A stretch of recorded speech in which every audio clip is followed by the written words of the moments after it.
Hello, everyone. Good morning, and welcome to day two of Multi Mayhem Virginia here in sunny Sharpsville, Virginia, at the Miller Center. I'm Zach Rydell, joined with. Stone Payne. And Michael Nielsen. We had an electrifying start to the competition last night. We saw two multi attempts, the first two of round one. We're going to see the third and final attempt of round one coming up here in about 10 minutes. Stone, why don't you give us a recap of what happened yesterday for those who did not watch? Yeah, so I think like these first two attempts were all about Joshua Gao, right?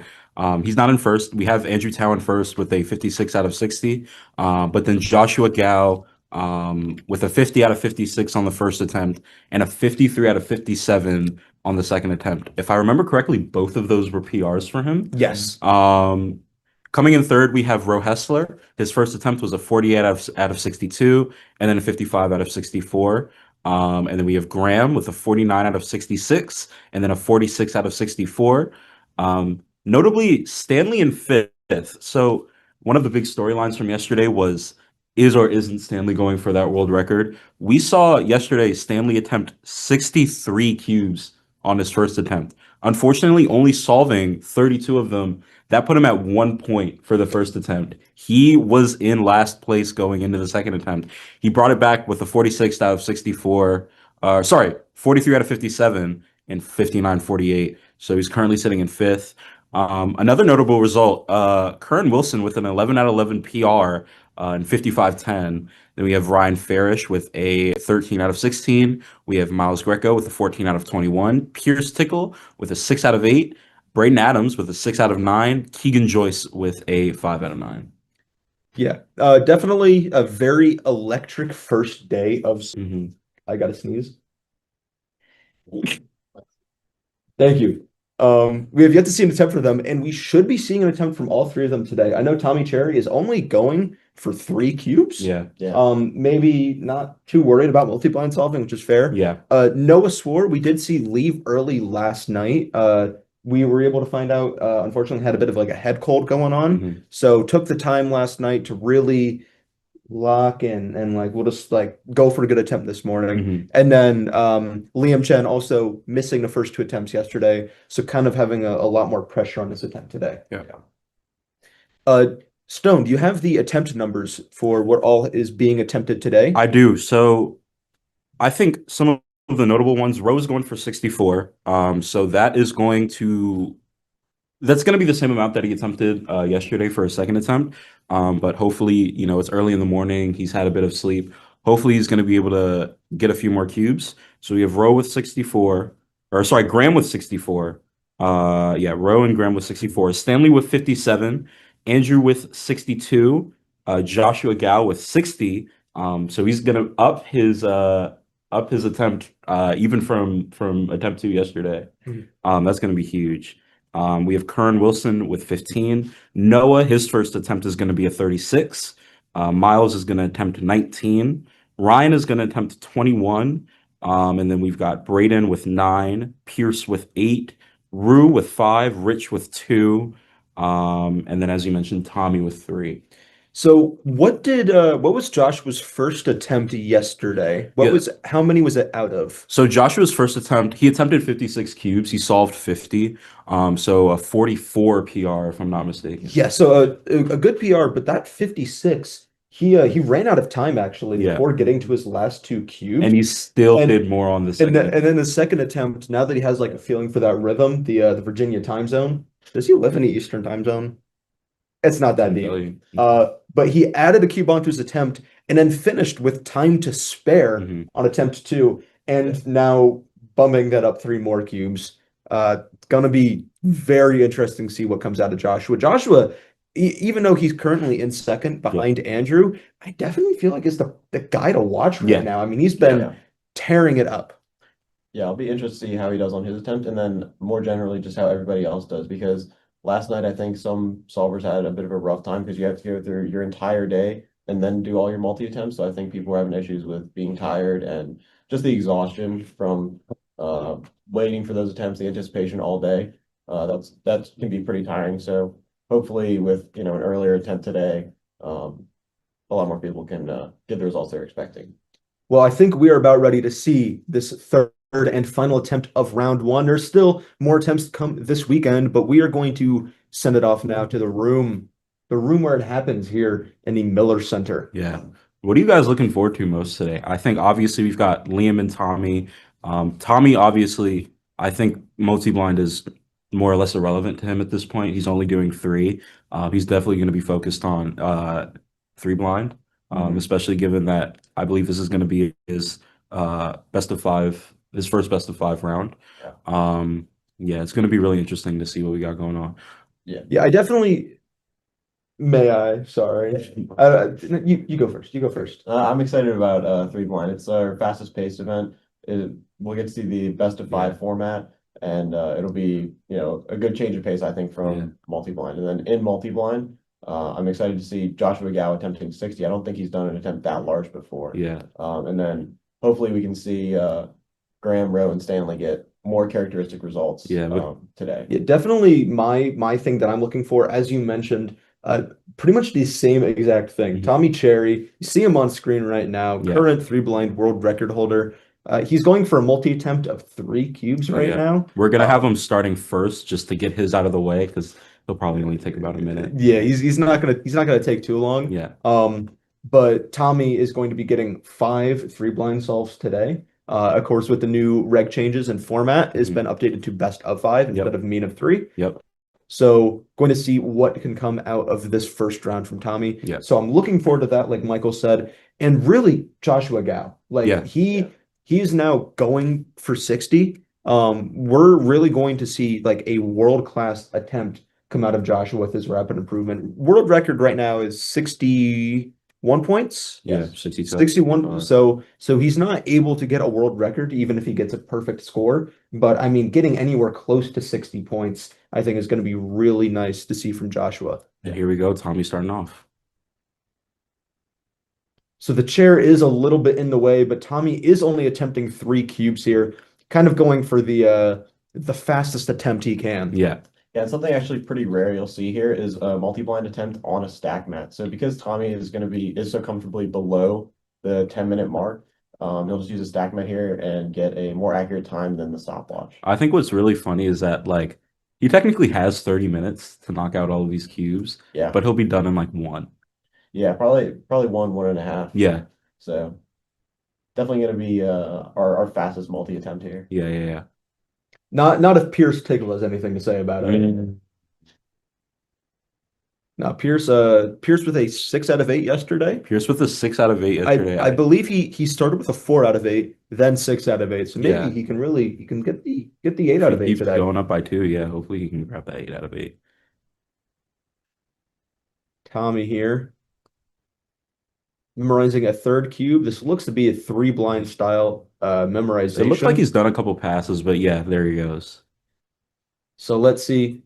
We don't have a timing display, so we won't be able to have an exact time for you right away. But hopefully we'll see a success out of Tommy. Yeah. And that wow. is not a good start, unfortunately. He's not taking multi-blind too seriously. Hasn't done a ton of practice for it, so don't think he's really displeased with that. I will note that we have the top 75% advancement, but right now, because of the amount of DNFs we have, the threshold for the second round is only 1 point. However, this is Tommy's only attempt for the first round.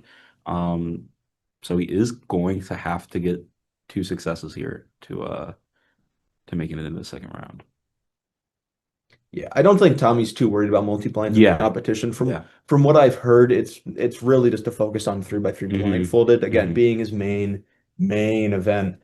Looking forward to that. Tommy not solving, but solving all the corners on that cube. But maybe one of these limbo cubes of we'll wait to see how he's just gonna be enough. That's gonna be a 0 out of 3 for Tommy, but I don't think it's anything that's too big of a deal for him. Yeah.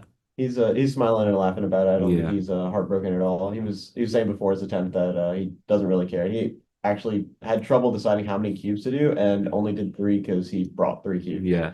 So but if something that we want to look at, if we're talking about 3x3 blindfolded solvers who are going for a real multi attempt today, Liam Chen, former world's runner up, World Championships 2023. as well as the Mid-Atlantic record holder for 3x3 blindfolded solving. Yeah.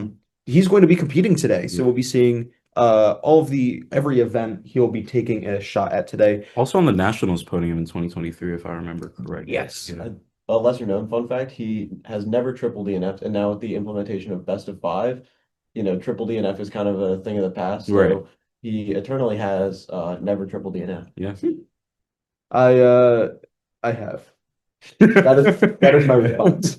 We see Stanley Chaplin frame there. He has only had one triple DNF ever, and that was at his first comp. So he had a streak of, I believe it was 200 some rounds of never triple DNFing. Wow. So yeah. We are going to see again competitors start filing into the room. Our setup, you're going to see on the left of your screen in a white hoodie is Stanley Chappell. Sitting above him will be Graham Siggins. And the blue table at the very top of your screen is going to be Joshua Gao. Blue table to the right of Joshua is going to be Ro Hessler. And the blue table to the right of Ro Hessler will be Andrew Tao. Tons of big stars. Yeah, and generally you're going to see that our main focus competitors are going to be on the outskirts here. They prefer to be facing towards the wall just so that they are as avoiding as many distractions as possible. And then you're going to see our competitors attempting you're going to see competitors that are attempting less cubes are going to be in the middle. Just for space reasons. Like Braden Adams, Curran Wilson, we see here, Rue Klippinger down at the bottom. Curran with an 11 out of 11 11 out of PR 11 yesterday. PR, yep. He started off round one, or started off the first attempt with 11 out of 11. Yeah. And then jumped up to 13 cubes on attempt 2. Yeah. I was talking to him after the attempt, and he said, I already got the PR. I may as well just go for broke, see if he can get anything. Attempt 2 didn't really pan out for him, but he is attempting 13 cubes again. Correct. So hopefully we could see something. And I do believe yesterday was his first attempt ever at 13 cubes. So I suspect he didn't do any more attempts last night, and so this will be his second ever 13 cube attempt. So it'll be interesting to see if he can keep up the N out of N. Yeah. And get 13 out of 13 here. Yeah. Only time will tell here at the Miller Center. Miles Greco there walking down. You may remember last night, or it was last night. Pretty much. I'm used to competitions being during the daytime. We were able to, not commenting on that. I saw Pierce waving his hands in the air like a madman. We did have competitors fill out a survey form. That way we'd be able to have something to talk about. Notably, Miles Greco did not submit a form, which is weird because his dad is the beating heart behind this competition, Blindfolded Ambition, the featured documentary tied in with it. And we got no information about Miles Greco. I think what's really interesting about Miles, though, is that he's one of our newer competitors. I actually didn't know this until last night, but he has a 2022 ID. So he's only got 3 to 4 years in the game. But he's one of our more experienced competitors, not only in the region, but just in general. Yeah, and I mean generally just lots of young talent here. Yeah. Lots of post 2020 IDs. So it's very it's fun to see that. This is an event where typically you get a lot more mature solvers who've been in the game for a while. So it's kind of a cool thing to see so many newer competitors. Well, newer. Yeah, we're looking like I want to say like multi-blind has always felt like an older age event. Yeah. But that's maybe to blame for Graham Siggins being so dominant for so long. But I mean, when he finally lost the multi-blind world record, it was to Ro Hessler, another veteran of the cubing scene. Graham taking it back quite recently, but as you mentioned, we have some young guns coming in here. I mean, we have Joshua Gao, Andrew Tao, Stanley Chappell is like kind of an in-between age-wise. I don't know how old Stanley is. He's in his 20s. Okay. So I don't know if he wants me to say. Okay, that's fair. Speaking of our form, it doesn't matter. Speaking of our newer competitors, though, if I'm not mistaken, I think that's Eli Rogers in the middle left. No, Is that Ryan? That is Keegan Joyce. That's Keegan. on the Okay. middle left. Okay. I scrambled that attempt. Nice. Yeah, it'll be interesting to see the competitors who did not show up yesterday, who all is able to filter in this early and make their multi attempts, and if anybody just doesn't show up at all. Yeah, we got some time. the calm before the storm, if you will. I mean, we have a packed day of blindfolded solving. Um, sorry, one of our studio lights just did a funny. Yeah. It's chilling though. It's chilling though. It's just not diffused anymore. Um, Also want to shout out some of the staff. We've got Rylan Wilson up in the top right, more or less the head delegate for this competition, along with Pierce Tickle, who is competing right in the middle in the red, I believe, Great Lakes shirt. So shout out to them for sure, as well as Sean Mack, Caleb Kearney, Jacob Nobili. Yeah, all of our scramblers, delegates, Rich Tyag as well. I don't believe he's in the frame, but yeah, shout out to everybody who. yeah, he would be like right below us here, but Right. he's sitting up against this wall. Did Right. you give Ari a shout out? I noticed that. I didn't hear Yeah, Ari's name get totally, shouted out. totally aired him. Uh, Ari Randers Pearson standing there in his sweater and blue jeans, looking around, confused. What is multi-blind solving? Now is a good time for the people at home who maybe aren't as familiar with multi, to kind of go in on how this event works. So competitors will submit a number of cubes. They can't change it at any point, but like once they submit it, it's submitted. And then they have 10 minutes for every cube they submit, up to 1 hour at max, to memorize all in one go every cube they have, and then solve or attempt to solve all of their cubes in one go in under an hour. The way that these competitors are ranked is by a point system. So it is how many solved cubes you have minus how many unsolved cubes you have, equals your final point value. And then any tiebreakers will come down to the time attached. And it looks like we are going to get started. Stanley Chapel going to be starting off the event. We're going to be keeping track of what time all these competitors start so we can hopefully give everyone an accurate time. Stanley starting at 10:25. Stanley's going for how many cubes again? Stanley's going to be attempting, if I'm not mistaken, 57. So a bit of a drop from what we saw yesterday. Obviously, we saw him. Like Ro just started. Yeah. Bro, also at 10:25. Yeah, we saw Stanley with his first attempt do 63 and not do super well. Joshua started. Oh yeah, Joshua's also started. Yeah.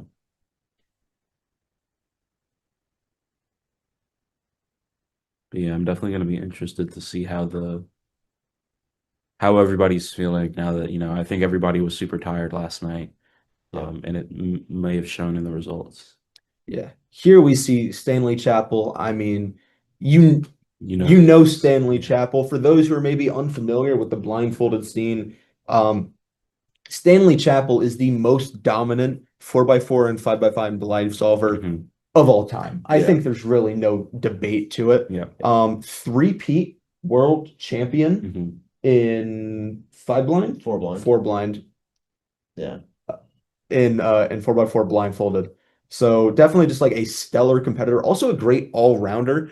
Stanley's just really good at everything. I mean, everything that he touches turns to gold. Yeah. An excellent violinist.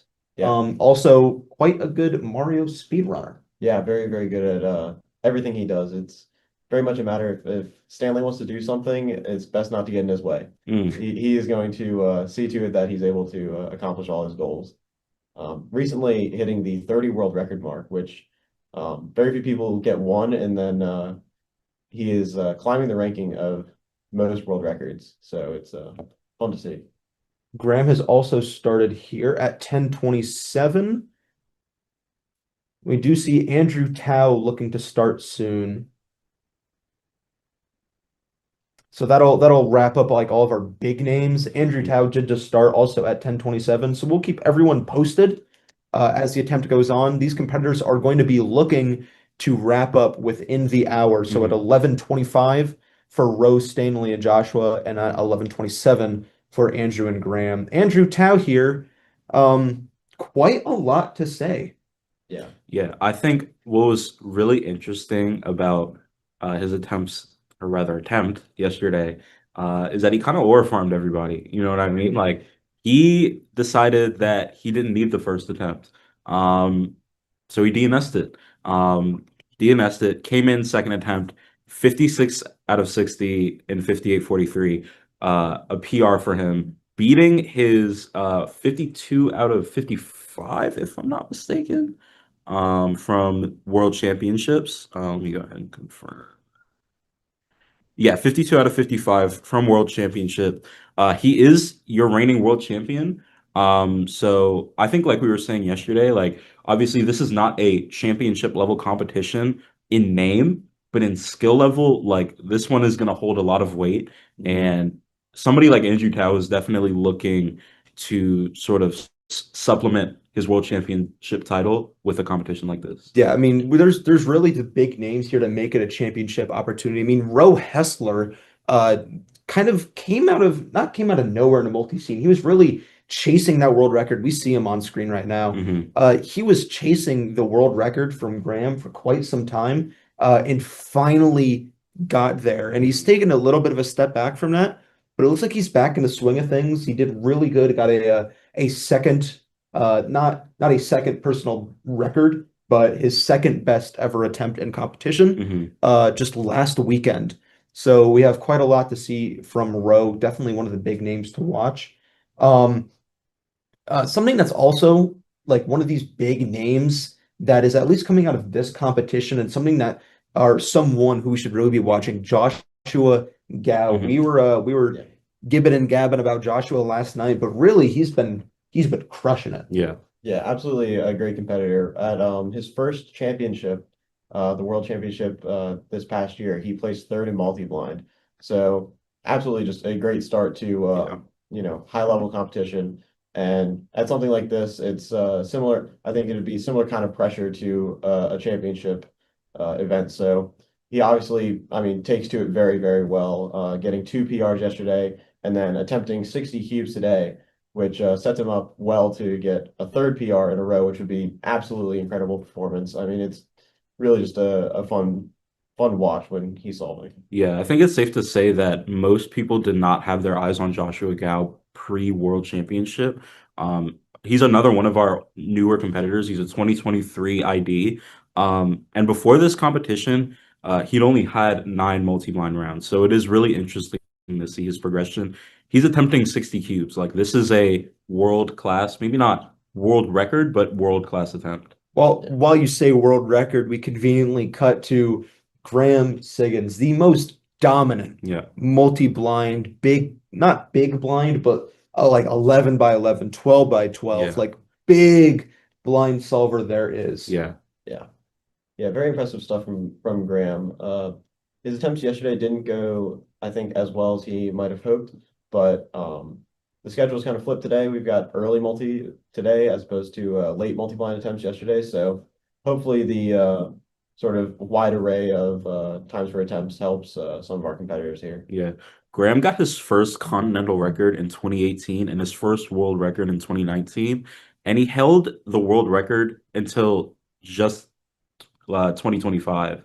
So Yeah. it is really interesting to see his dominance and the way he's sort of over the last few months traded with Rowe, because we know Rowe's definitely been on his tail. Like Rowe has been going for that world record for years, and it is really interesting to see how Graham just snatched it right back. Yeah, I can definitely speak to a little bit of personal experience with like when you have a record and you lose it, getting it back is, I mean, it's almost sweeter than getting the record for the very first time because, you undoubtedly have a little bit of doubt and, can I get this record again? Can I do this? And then you prove to yourself Yeah. that you're still as good as you've ever been. It beats any of the like fluke accusations, like, oh, they didn't really deserve the world record, Yeah. like going back for seconds, Yeah. you know it.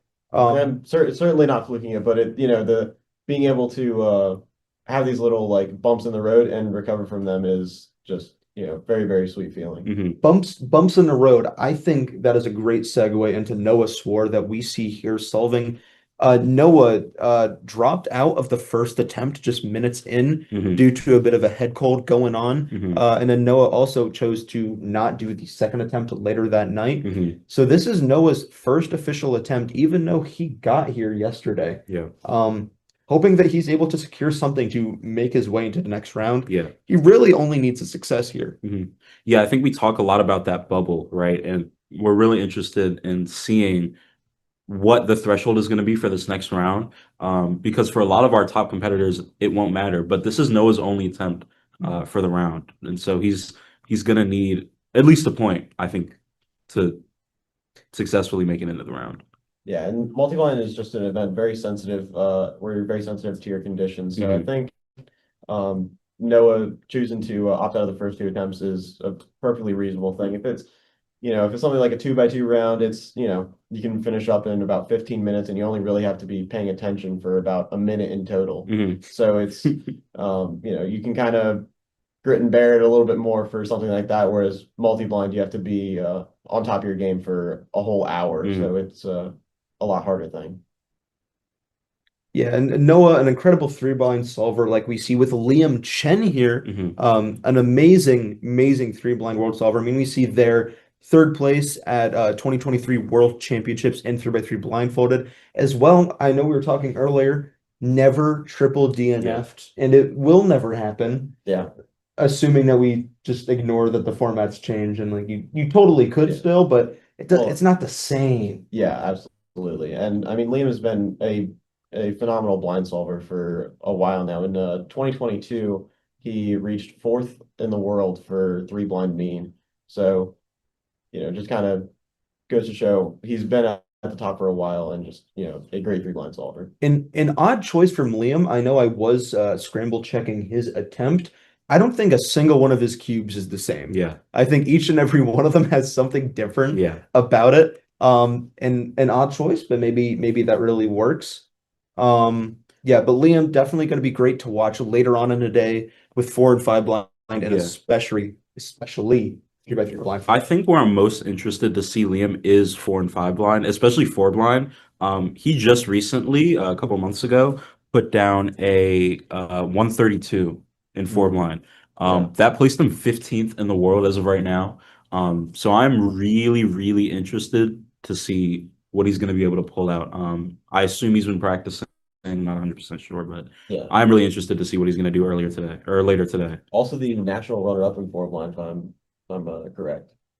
And yes, national runner-up. Yeah, and Liam Chen, his 3-blind solves are, I always find it very entertaining to watch. He looks incredibly relaxed whenever he's turning. It's he doesn't seem to be bothered at all by the pressure. Yeah. Seeing Ryan Farish here, the hometown hero. Yeah. I'm not sure where he's located in Virginia, but as you saw there, the 3-blind Virginia record holder for the last 8 years. Yeah. I mean, when we talk about levels of dominance, like Graham Siggins and multi-blind, Stanley Chappell and 4 and 5 blind, I think like Ryan has this aura of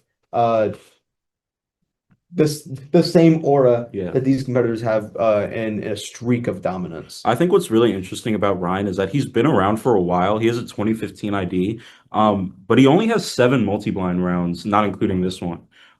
So it's going to be really interesting to see with this many attempts, like how he's able to progress, because he's an experienced competitor, but not so much in multi-blind, definitely in 3-blind though. Yeah, it'd be interesting to see if that adds a bit more pressure because of the scarcity of attempts. So hopefully he can do some pretty nice here. How did he do on his first attempt? On his first attempt, I believe he did 16. Sorry, no, he did 21 on his first attempt. He only got 12 of those though, so he lowered his number to 16, and he got a 13 out of 16. So that's that places him 7th right now. Yeah, so he should comfortably make it into the final then and get 3 more attempts. So that'll be huge if he's been doing some multi-blind work. Yeah. Speaking of huge, Miles Greco carrying the Greco name, legendary. If we want to call the Grecos have been big in the blindfolded game. Even if Michael Greco doesn't do any competing. Miles Greco, fun fact about him. His middle name is Drake. That is what he submitted on the forum. Very nice. The information we have been dying to get. Yeah. But yeah, Miles Greco, an excellent competitor. He did drop his attempt number down to, I believe, 19 cubes. That is correct. Yeah. Yeah. So Miles is going for 19 cubes today. He did start off. What were his attempts yesterday? I believe this is like a significant drop. Yeah, yesterday. So he did a 14 out of 22 and a 14 out of 21. So that 14 out of 21 is what's placing him 8th right now. So yeah, that is somewhat of a drop, only 3 cubes. So I don't know. I think he's probably taking it easy. He's probably locked in for that second round, so he can probably relax, know that he has a little bit more time to stick with the 19 cubes. And he got 14 on both the first attempts. If you read a 14 pretty poorly, as I tend to do, it can be read as a 19. So I think we could bump it up to a 19 out of 19 here. I've got high hopes. I think it can happen. Yeah, I think he's really trying to game the system here and Yeah. exploit poor handwriting. Yeah. It's a good thing I'm not on the scorecards. Only you judges can fix poor handwriting. If you are judging at a local competition, please take your time. Speaking of taking your time, Graham, Siggins, everybody, I'm awesome with segues. Yeah. That was Sure. for you guys to start talking. Yeah, it looks like he's about halfway through his cubes here. He's got working on, it looks like his fourth pack.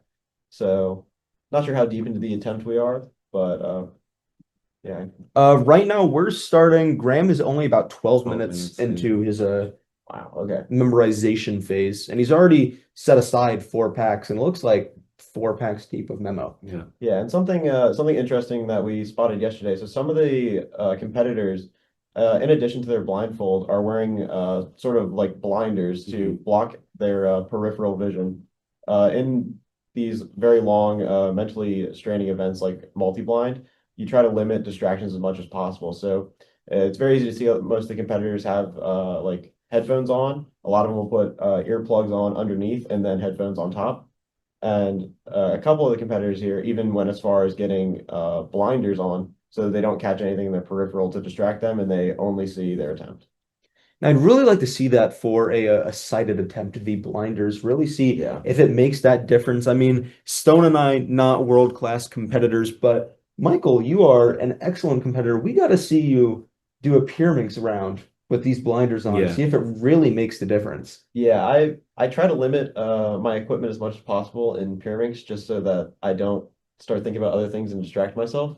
But there's definitely, great solvers who have all sorts of things. They get their camera, their towel, their, all the equipment they can imagine, and they still do, just as well. So That is a PR trained answer right there from Michael Nielsen. I mean, think speaking of what's the limiting speaking of limiting your equipment, I think Braden Adams is somebody who's really interesting because he'll sort of look around the room a lot. He'll, sort of get a sense of where he is in his space. And I think that's really interesting and yeah, a stark contrast to a lot of our other competitors. even going as far as to minimize his equipment, rolling up his sleeves Yeah. yesterday. I mean, he's doing hard work Yeah. out here. It's I think he rolls up his sleeves on this one. This is a good Maximum attempt. I range mean, of motion. when you see like chess athletes, chess people who do chess competitively, Yeah. let's settle down.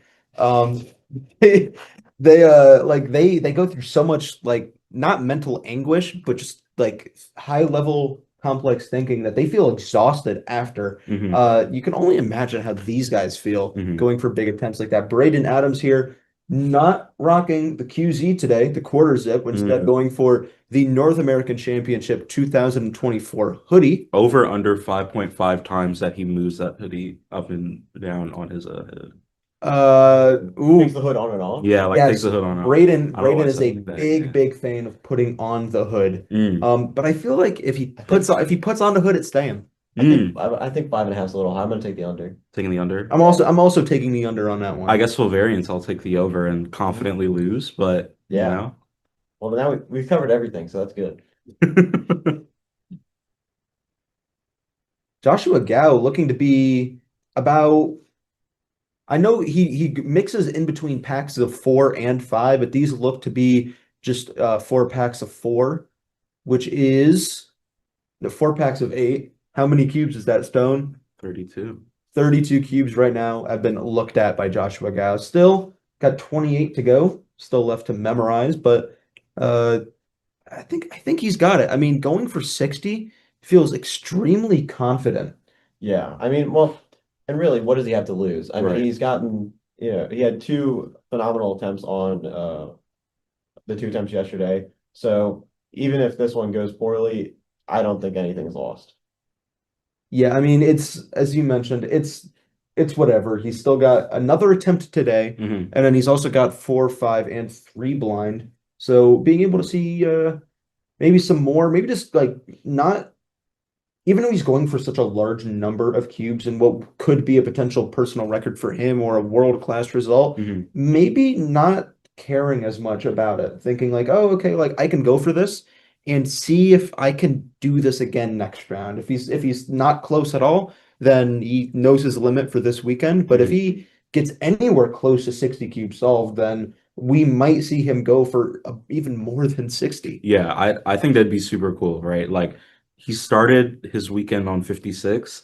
Like if he keeps at it, we could see a world record attempt from Joshua Gao. Yeah. Yeah, potentially. And I mean, I think this attempt right here is the perfect time for taking risks if you're Joshua, because you're locked into the final round. There's not any question about that. Hmm. And you've got some momentum going. You got two PRs in a row. I don't believe he'd done a 57 cube attempt officially before. So it's, I think everything's going in his favor. Why not go for 60? Hmm. Yeah. And we see here three competitors who aren't really vying for the podium in any way, but still like at the very beginning of their big blind journeys. Hmm. Again, we see Curran Wilson, a competitive swimmer just like Joshua Gao. Hmm. The swim buff is real. We do also see Braden Adams on the right, and Pierce Tickle right front and center. Yeah. Pierce being a delegate from the lovely state of Virginia, where this competition is taking place, attempting 8 cubes, just like his first two attempts, hopefully going for more than just 2 points. Yeah. Fun fact about Pierce, I do believe the first four comps he organized all had records, which I don't know if there's many other organizers that have that, but that's a little nugget I about believe Pierce. I think I've still only delegated one world record, Yeah. being Well, Zane. there were continental and Oh, world okay, mixed okay. in there, but it was Continental, like Michael Nielsen, Pure Minx. I did start the streak, and then I was not able to continue it at a comp, and Stanley clutched up big time and got some five blind world records. So that was good of him to keep Pierce's streak going. Speaking of a streak, I think Graham is going to try to keep his. Obviously, he had that very long streak of 6 years, with that multi-blind world record. Obviously, getting it taken from him in early 2025, bringing it back, though, at the end of the year. And I think he'll really try to keep it from Roe. Yeah. As I say, I mean, Graham is overall like a very lax Yeah. person, a very chill.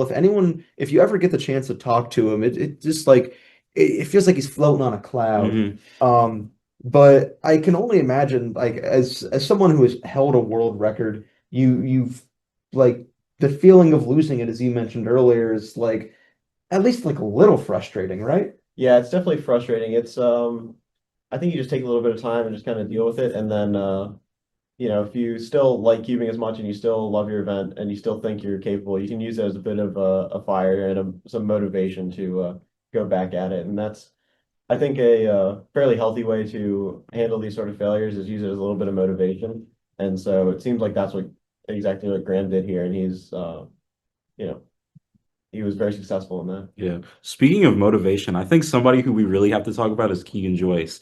He's never competed in blind before, if I'm Wow. not mistaken. Yeah, that is jumping in the deep end for sure. Yeah. But it's a brave move. I mean, it's not a weak attempt at all for jumping into this comp. So Yeah, 8 cubes for his first ever, not just multi-blind attempt, blind attempt, if I'm not mistaken. No, I believe that Or he had some attempts. Yeah, yeah. He had yes, some from attempts. from Great Lakes Championships we Yeah. did see down there. Yeah. Portland. Heartland. Wrong country, sorry. But yeah, only the one 3x3 multi-blind attempt before. We don't know how many were attempted, but it is just listed as a DNF. Yeah, he's got some 3 blind rounds in there as well, but he is like, it's really interesting to see him sort of shoot up in the amount that he's like doing. It's really interesting to see him like rise in the amount of cubes that he's doing, especially given his lack of experience. Yeah, definitely a name to look out for. I mean, we did see him PR Yeah. on the first attempt. And when it is your first successful multi-blind attempt, then of course it's going to be a PR. But Yeah. still, what is that, a 5 out of 8? 5 out of 9. 5 out of 9 on his very first multi-blind success is really impressive. And I think what's interesting is that on the second attempt, he went for less cubes. He went for a 4 out of 8. So I wonder what that mindset shift was there. Yeah. Yeah. Maybe just knowing your limits and understanding like what is actually achievable. I mean, this is like that. His first attempt was his second ever multi-attempt in competition, Mhm. and maybe getting a feel for like 9 cubes is a lot of cubes. I should at least cut back on one of them and getting a feel for it. We should see him move into the second round, Yeah.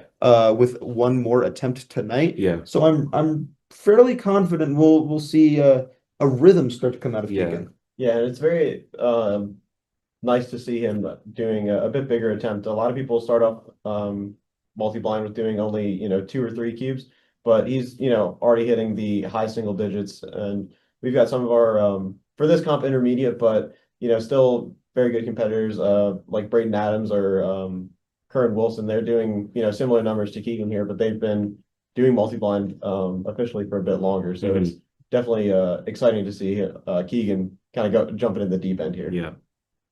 Speaking of the deep end, I mean, Ro Hessler going for how many cubes is he going for? He's 64. going for 64. Yeah. So again, another world record attempt from him. Yeah. I mean, Rowe is just like, what is there to say? He's a veteran of cubing. I mean, when you have to talk about experience, I mean, I think the first thing that you need to get any sort of world record when it comes to cubing is a cube. Yeah. But second, right behind that is experience, understanding the competition. Understanding They're really profound. Understanding the competition environment and how to handle nerves is something that some are unnatural with, but some they get it through time and years of fighting. Rowe getting a 2x2 world record very early in his career, several 2x2 world records early in his career, and then a world record drought until just recently with multi-blind, an attempt, or not an attempt, but an event, I think, way further from 2x2 than anything else. Arguably the furthest from 2x2. Yeah, it's very interesting to see the range both in time and in events that he has there. And it's, I think, just a testament to his experience and skill. I mean, he's been cubing, I mean, his WCA ID is 19 years old now, which is crazy to think about. His ID is old enough to vote. So that's, he has been around the block and he knows what to expect from high level competition. Yeah. We said this yesterday. His ID is as old as me. So he has been competing as long as I've been alive.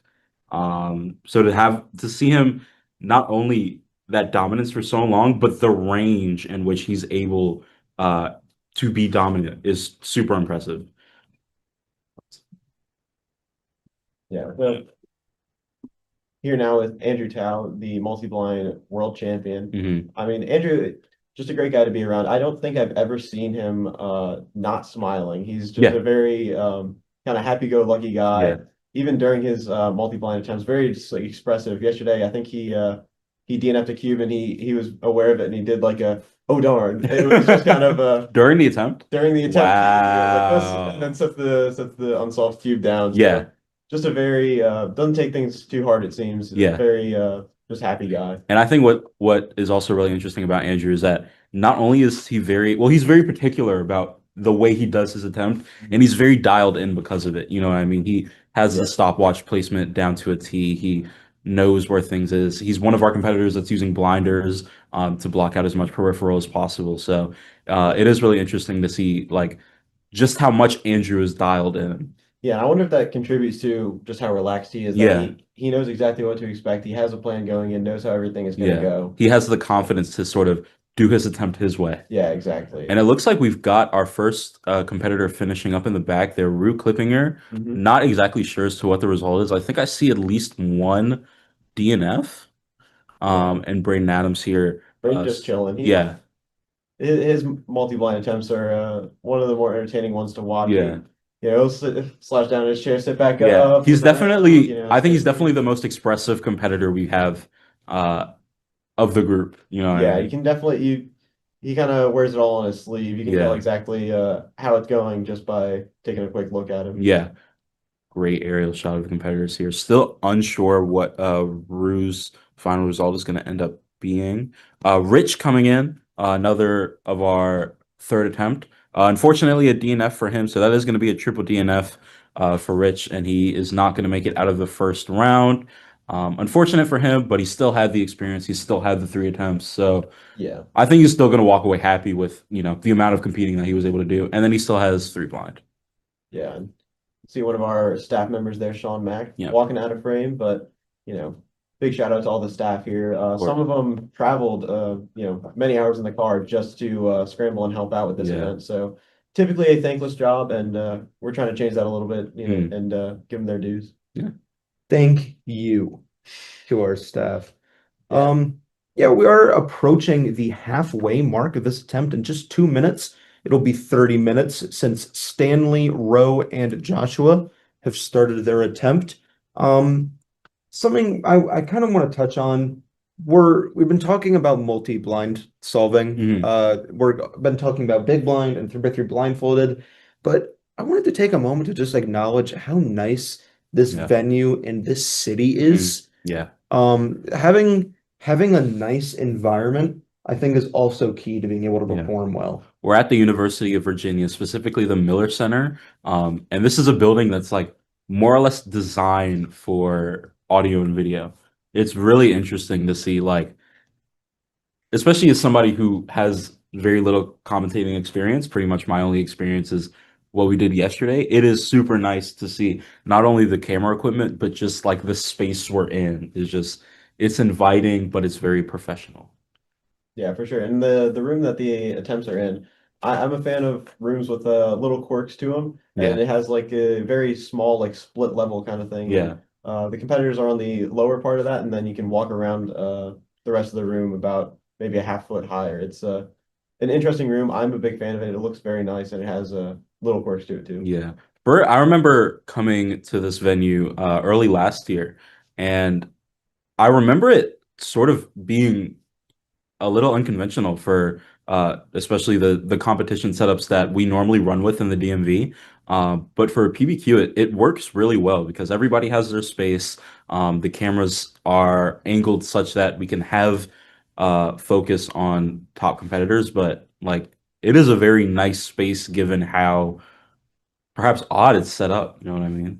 Yeah, I mean, this is like the ideal setup that we have to make multi-blind a spectator-friendly event. I mean, I think it's always been kind of like poked fun of like, oh, like a live stream for multi-blind, and it's like this is super watchable. I mean, the end goal, like the main idea behind this competition, if we're gonna shout out other things while we're here, this entire competition is tied in with Michael Greco's feature documentary Blindfolded Ambition, going over the stories and the inner mind of the 3 best big blindfolded solvers that we have in the world. Every bit of passion that he has for that project, I feel in this competition. Yeah, it's definitely a great competition he put together, and I think it's the quality of competition is indicative of how great the documentary will be. I really look forward to it coming out and watching it. Yeah, 100%. See Joshua Gao here again. He's going to be doing off to Liam, but Joshua Gao, he's going to be attempting 60. So again, a world-class attempt, not exactly a world record attempt, but nonetheless upping his count from the 2 attempts yesterday. Yeah, and something that I think is kind of interesting is to look at the different way people organize their cubes here. You see Liam has rows of 4, it looks like. Roe Hessler having rows of, I believe, 10 cubes, and then a common one is packs of 2x4 cubes.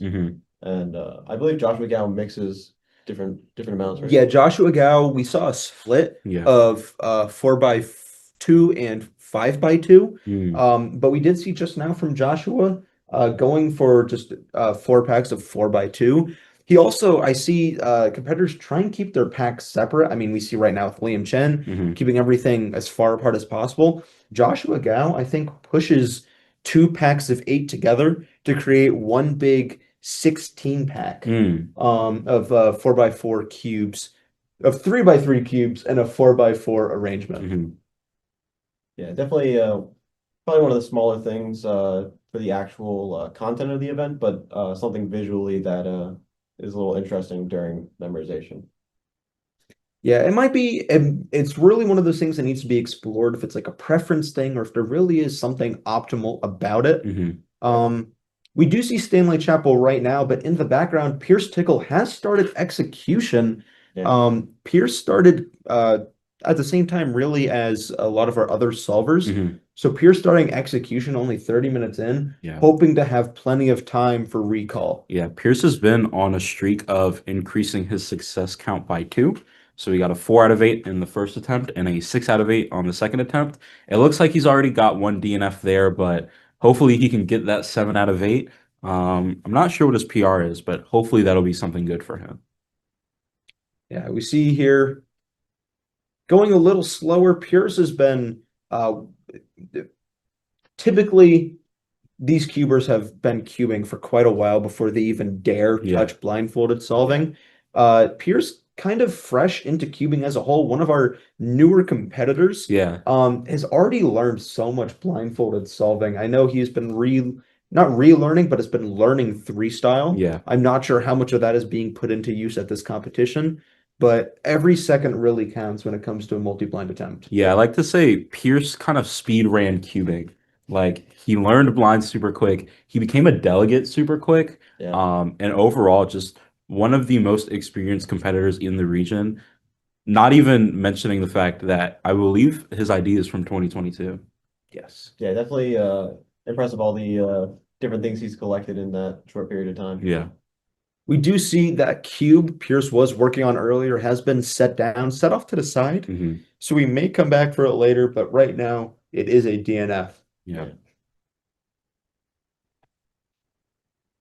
Yeah, one of the visually interesting things about the organization of cubes, Roe does these very long rows of cubes here, and it's actually a bit of a hardware limitation. Mhm. So he found that if he tries to put them in these like 2x n patterns, then the cube he's using is too magnetic and it starts to repel and you can't actually get these neat shapes anymore. Mm. And so he does them in these long rows instead, and the cube is better able to handle that. Something that I'm thinking about that I am sure has been considered by Roe and other top level solvers is trying to move packs like that. Mhm. Moving when you're executing all of your cubes, you can't see where they are. So you have to make sure that you put them in a spot where you can kind of feel around where they are. Mhm. Packs of 2x4, 2x5, even like just packs of like 1x3 or 1x4, like we saw with Liam.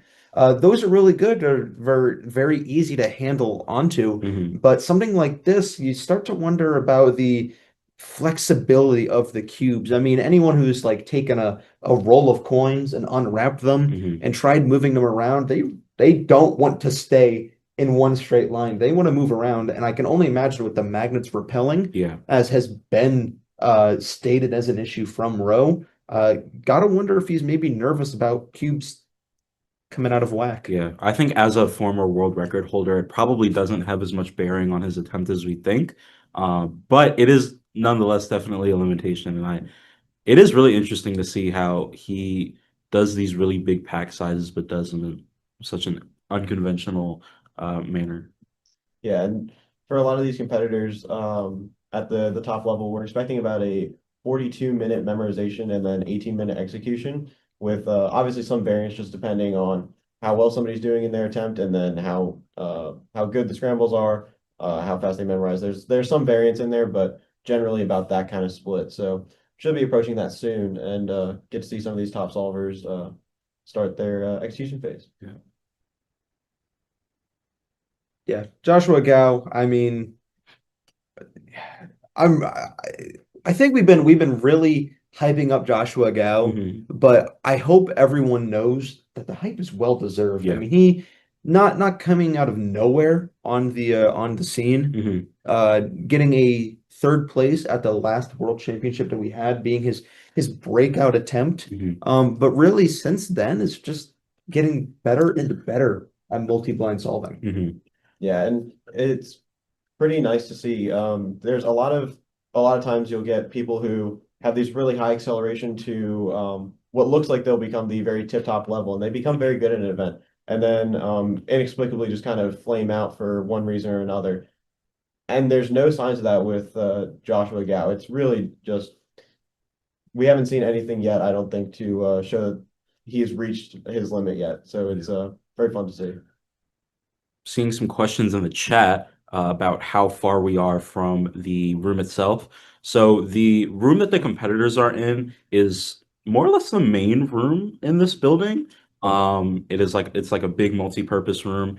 And then the room that we're in, the commentary room, we're directly below them pretty much. So Yeah. We are below them. We are maybe not underneath. directly below them. So we are underneath the lobby leading into that room. Yeah. So there is still one floor and many, many walls Yeah. separating us. So we're able to get as loud as we want. I'm not going to push my luck and figure out how loud, Yeah. but we're able to talk Yeah. quite freely without worrying about distracting these competitors. Yeah, they're that way. Yeah. So Yeah, I'm like thinking now, yeah, we came in. Yeah.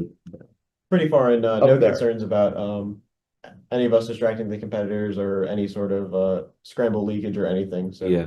yeah, very good setup that they have here. Yeah. And they've got double doors protecting the main competition room. So I was Yeah. joking around as we were leaving after scrambling a couple of the attempts, calling it an airlock. yeah. Of like I'm not opening Yeah. this door to the lobby where everyone is and the door behind me Yeah. is shut. I am risking nothing. Yeah, I mean, and for an event that has this much competition, it's definitely something that we want to take seriously. Mhm. It looks like Joshua Gao is beginning his execution, already 3 cubes in. Oh, and Stanley Stanley Chapel also beginning. Looks like his 3 blind cube. He doesn't seem he's touched any of his. So we're about lives yet. 39 minutes into the first people starting their attempt. Wow. Okay. So it looks like some of these competitors are having a bit shorter memos. I think we saw a sub 40 split for both Joshua and Stanley when it comes to initial memorization. Could lead a lot of time for execution for any recall if necessary. Yeah, so it'd be interesting to see if this is just a little bit of variance or if it's actually indicative of these guys having better attempts. Yeah, hopefully we can get eyes on Joshua. We see 4 solved cubes already, soon to be number 5. Ooh, that cube went flying. Looks like, if I'm not mistaken, we have a Ooh. corner twist. That is unfortunate. So there is at least one DNF for Joshua, unless he can somehow sense it and fix it.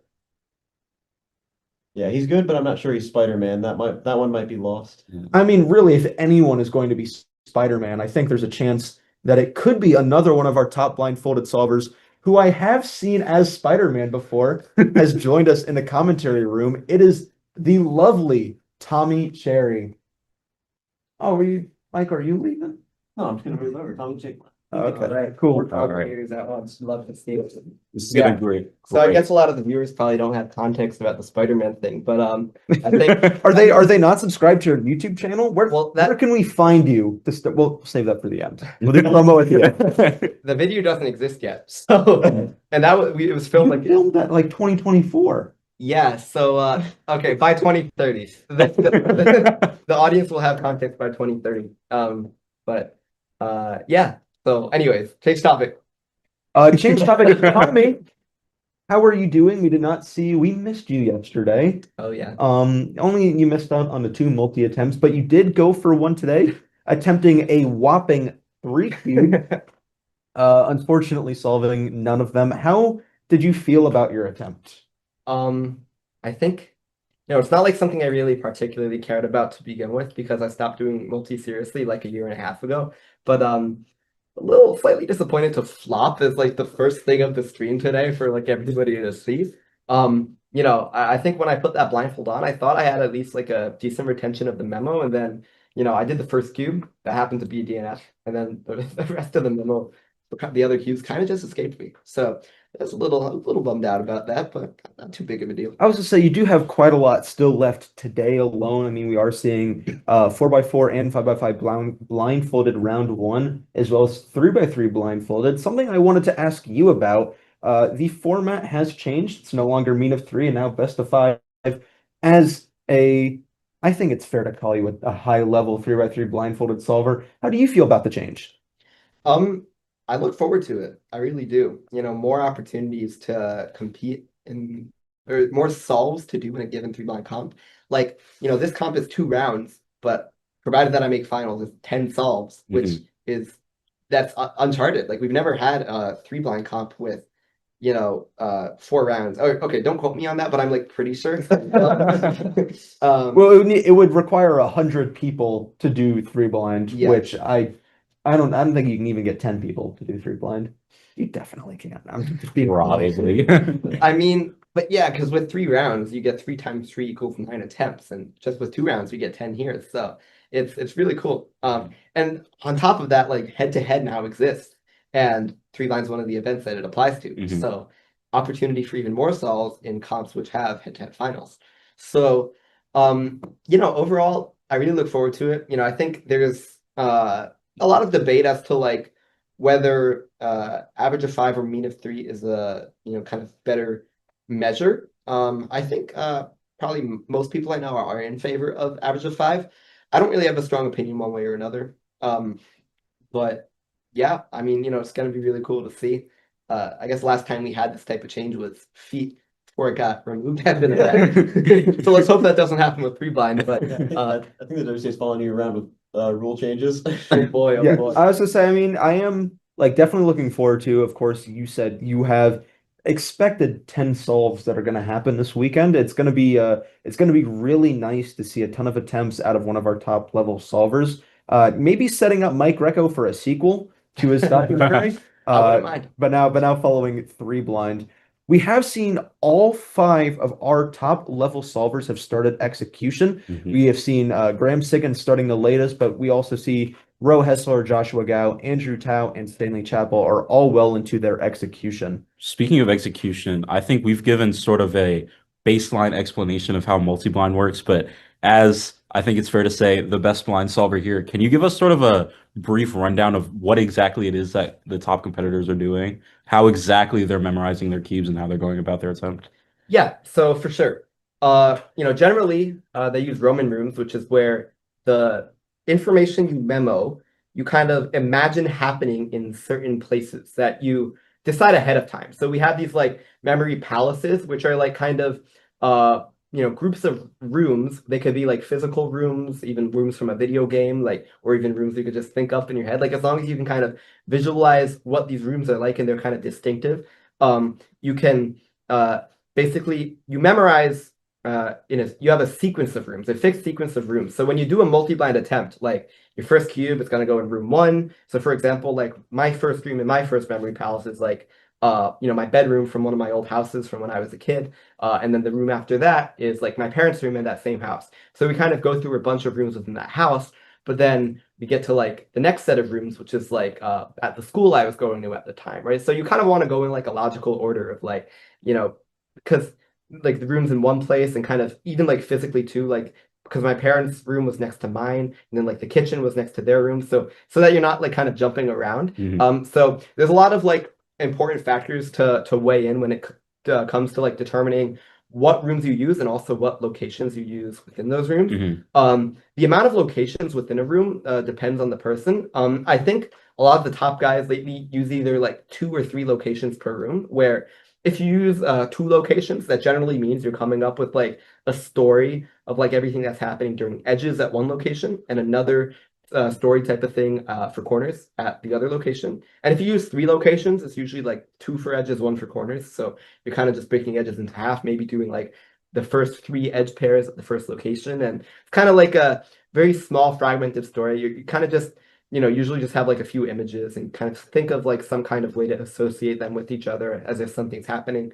So yeah, that's kind of like how the memo like makes its way into your head, like where you plant it. And like the locations you choose too, it's like you want to choose rooms that are like not like super small and like have kind of distinctive features. Like if let's say you're like in a field of grass and your locations are literally just different places on that field of grass. That's horrible because like there's nothing like distinct about that. You're just kind of thinking of like different things happening on the field, but like where are they happening? Like there's no logical order to that. Whereas if you're like in a bedroom where you have like things going clockwise around the room, like a bed, a nightstand, a desk, a bookshelf, you get the idea. It's like going around. So you want those locations within a room to go around in a logical order, and there are a lot of things that go into making sure those are like locations that are effective for multi-blind. So yeah, anyways, all that is to say, like, multi-blinders generally do like 1 cube per room, and they've got these like memory palaces where it's this huge set of rooms that you use for like your whole multi-blind attempt. So I don't know exactly how many rooms per palace are used by these top guys nowadays, but considering that they're doing like, at home, some of them have done like 70 plus cube attempts, I'd imagine that the palaces are at least 60 rooms long. And the reason I say palaces is because some multi-blinders, like these top guys, use multiple palaces, because when you practice multi-blind really frequently, it's really easy for you to get confused with the previous attempt's memo, because with the way you do multi-blind, it's like kind of a medium to long-term memo type of activity. So that memo can really stick around, physically like planted in those places you imagined, even like the next day. So if you're going to do an attempt the next day, then to avoid getting confused, you can literally just use a whole separate memory palace. So, I don't know exactly how many rooms and palaces these guys have, but I'm pretty sure at least one of them has over 200 rooms, which means, at least 2 or 3 palaces. So it's pretty crazy what these guys can do. Honestly, sounds pretty simple. I'm fairly sure I got it. I might be next. I might be next up, being able to get it. No, very, very complicated and impressive stuff from these solvers.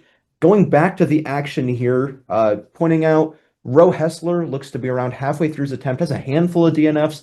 Graham Siggins only about a third of the way through his execution, and there are many DNFs on the I think I'm tape. seeing at least 7 unsolved cubes on Graham's part. In the lower left, we see Andrew Tao. I know there's at least a few DNFs in that stack, but a lot of solved cubes. Same thing with the top left, Stanley Chappell also got many cubes solved, at least a handful of DNFs, but Stanley seems to be quite on good pace in comparison to his attempts yesterday. Hoping to maybe get some nicer result now that it's been revealed he's been practicing multi-blind. I think he has like 3 or 4 DNFs so far. It's kind of hard to tell. I see at least 3. But do you know how many cubes he's attempting for this attempt? Stanley, I believe, is doing 57. Yeah. Okay. Joshua Gao, now in the lower right of your screen, is attempting 60.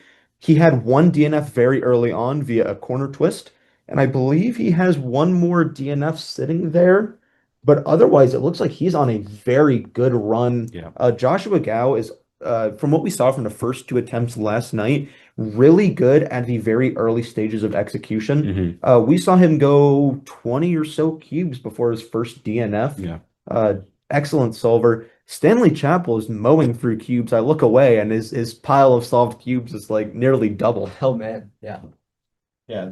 Well, one of the things I'm curious about for this competition, Tommy, is what is like your mindset going into it? Are you really nervous about it because there's so many top competitors here, or are you just excited to be able to get this competition and see a lot of people you don't normally get to?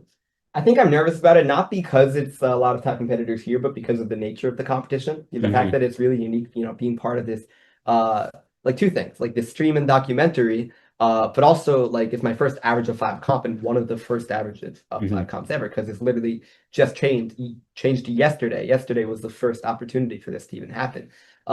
So I kind of want to like make a good mark with my first average of 5 comp, and nothing's guaranteed. So audience, please don't expect me to break a world record or something, because it could happen, but we never know, right? So yeah, of course I want to do good, as with every comp, so there are a bit of nerves there, but I'm excited for it. Do you these nerves, I don't know if you have like a memory of nerves for past competitions, but would you put it similar to the level of nerves for something like a national championship, continental, world championship even? Not quite. Okay, because we've seen, I mean, we have a level of competitors here where like the battle for podium is very similar to what we saw at All-Stars last year, at World Championships, at Continental Championships. Of course, there is no big trophy or prestige to it, like there is with one of these major championships, but still, like, feeling for the win, I feel like is a very big goal for these competitors. Yeah, I mean, I do want to at least win 3 blind, if possible, and getting like a 4-blind and 5-blind podium would be nice as well. But blind events are also volatile. You really never know. Yeah. If possible, but I'm hoping that you'll be able to pull something out during 3-blind. Yeah. Joshua Gao, we have seen 2 more DNFs get added. It looks like one is just by an M2 away, which is unfortunate. Yeah. And we see another one, a cycle of edges, I believe, somewhere on the left side of his pack. Andrew Tao was on a good run there, but has added 2 more DNFs as well. Stanley Chappell, a lot of his cubes are looking solved. Ro Hessler, also a couple DNFs laying in the pile. Still a lot of multi left to happen. We are approaching, there are I believe 7 to 8 minutes left Yep. in these competitors' attempts. Yeah. Quite a lot of time. I mean, for Stanley, he's only looking at 16 cubes left. He's definitely on pace to finish and even take time to recall. If I'm not mistaken, though, it looks like Andrew has about half of his cubes left. Yeah. Yeah. And he's only got, less than 10 minutes to finish those up. So he just sped through that cube really fast, as I just said that. But I think it's going to be really interesting to see how many he's going to be able to finish up in these next few minutes. Yeah, I mean, that's like 2.5 minutes per 8 packs. So let's see, like a little less than 20 per cube, which is something you can definitely pull off, but Yeah. you'll have to make sure not to have like huge pauses. Yeah.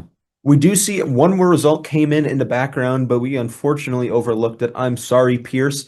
A 4 out of 8 on his 3rd attempt, matching his first attempt, but 7 minutes quicker. Yeah. So Pierce Tickle unable to keep up that streak, but I guess +2, -2 is still a pattern. And I think he'll confidently make it in that second round. So he's got 3 more attempts to hopefully up his results. One more DNF has been added for Joshua Gao, which is unfortunate, but attempting 60 cubes, he's got quite a big barrier. I mean, right now, he is sitting with a 49-point personal record. Definitely still in PR's reach. Yeah. He could get 5 DNFs. He's probably what, like 3, right? I see. Oh, 4. I think he might be at 4 or 5. Okay. Well, if But either way, it's still just impressive knowing that he's able to do it for one of the next attempts. yeah, his other 2 attempts were already so good. Yeah. Was the second one PR? Like, So his second one was PR. Yeah. Yeah. So he got a 50 out of 56. this was already PR. And then he did it again with a 53 out of 57. So what Yeah. if he goes for a 3rd? That's gonna be Yeah. Oh wait. Oh, if that's the 5th, then he needs to go perfect on the rest. But if that's the 6th, then it's already out of the running. But even so, like it's already a really solid attempt. Yeah. Like he's probably had the most like consistent performance at this comp so far. Yeah. So, For sure. Braden Adams has finished up. I see a lot of solved cubes. Do I see 9? I see 8 solved, I believe. Ooh, And I see a smile on his face. Yeah. Sean Rack is in the way. The Oh. quarter zip was holding him back. Confirmed. Oh, I think I saw another DNF Nice. get dropped for Joshua. I'm not sure. I think we are out of PR range. Kern Wilson. Rowe just about finishing up over Yep. there. Yeah. I think Rose still has one more row. Yeah. Yeah. Russell's got it Rowe back, got yeah. it. Rowe. Okay. Yeah, we have been saying that Okay. so sorry. much. I'm late to the party. But Stanley is on his last pack. Joshua appears to be on his last pack as well. Braden Adams confirmed 8 out of 9 PR in 54.03 Good stuff. And Yeah. guaranteed, into the next round. yeah, Braden is our first guaranteed advancement. That's going to be huge for him. He was complaining on the car ride back to our where we're staying that he keeps doing these PBQs and not getting PRs. So I think he'll be happy to finally get that one under his belt.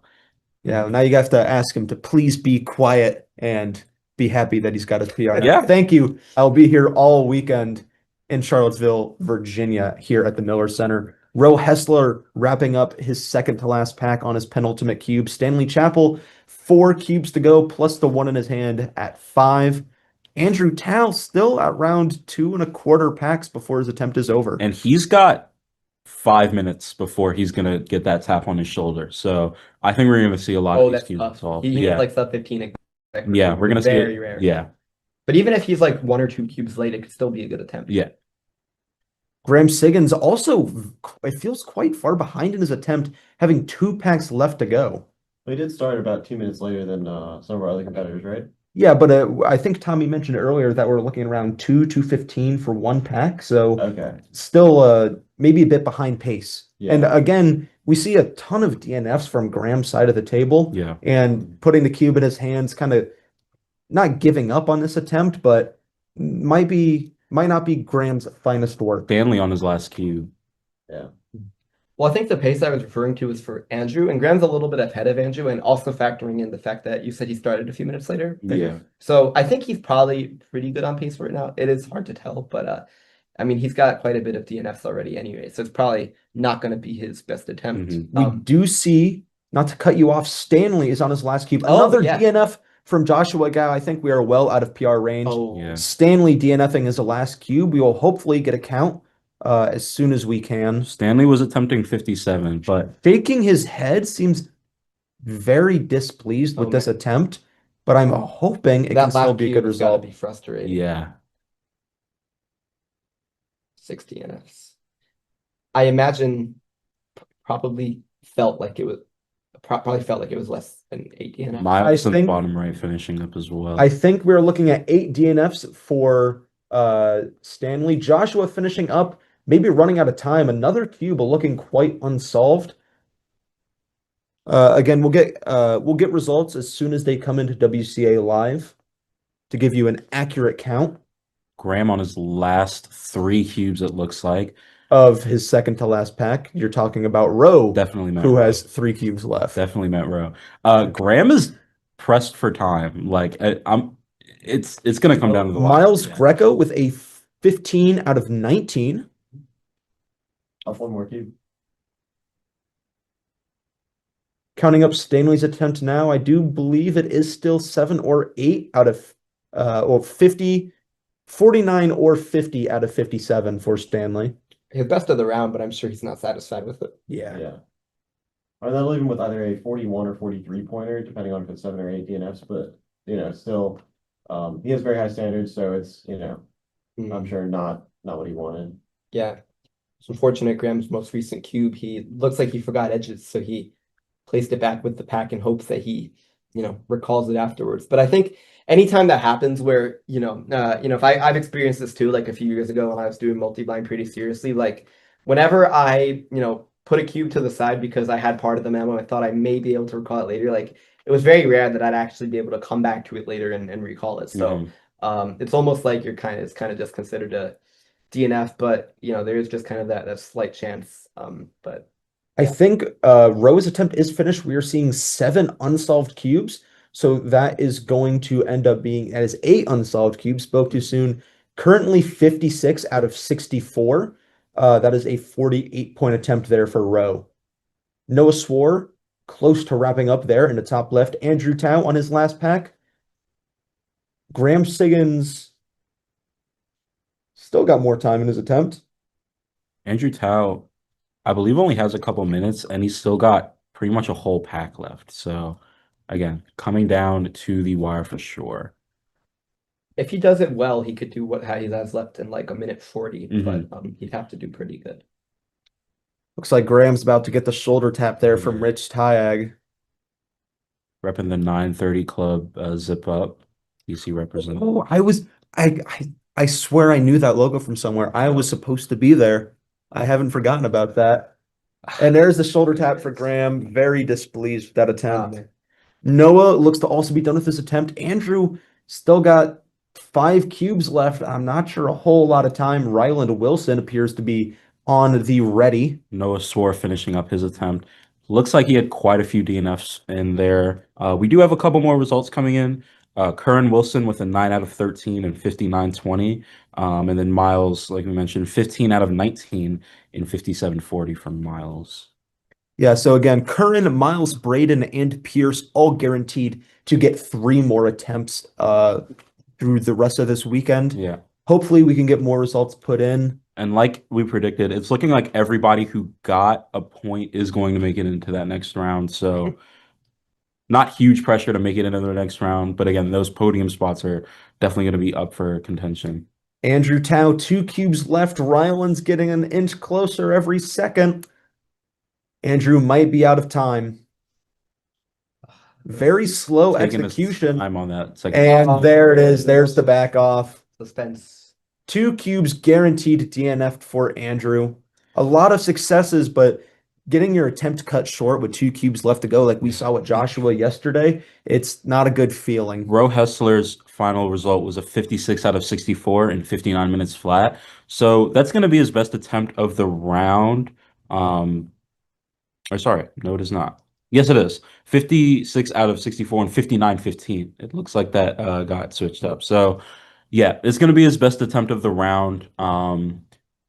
Still in third place for the time being. Yeah, we see these competitors. I think everyone right now is done with their attempts. So hopefully, as results come in, we will make you aware of them.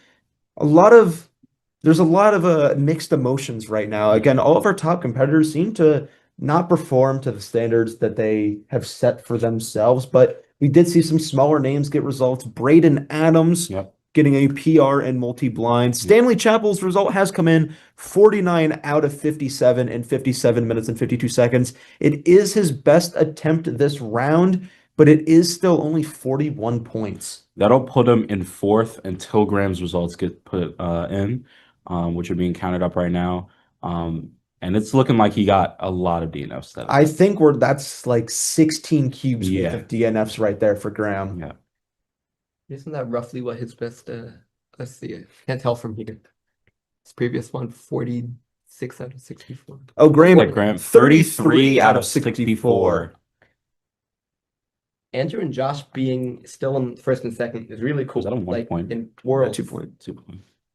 in Worlds this happened. They both podiumed and did Yeah. better than any of the other people at this comp. So they've really been popping off lately. Yeah. And I'm looking forward to see what happens in the second round too. I think, it's probably the most intense multi-line competition ever. So Yeah. yeah, I'm really looking forward to it. Graham Siggins' last attempt got him 2 points. Oh man, Yeah. unfortunate. So not unsuccessful. But Joshua Gao's final result coming in a 49 out of 60 in 58-44. So not great for him considering what he's done yesterday. That 53 out of 57 is still going to stand as his best result. Still waiting for Andrew's final result to be put in. But you yeah, our can see rankings are in the bottom right of the screen right now, cubes being counted up. It looks to be, I think there's double-digit DNFs. I mean, especially with getting your attempt cut short, 2 cubes left. Mhm. I think it's quite likely that we see at least 10 cubes DNF there for Andrew. Yeah. Noah Swore with a 30 out of 36. It is not a PR, but it is enough to make it for 3 more attempts. Yeah. That's good.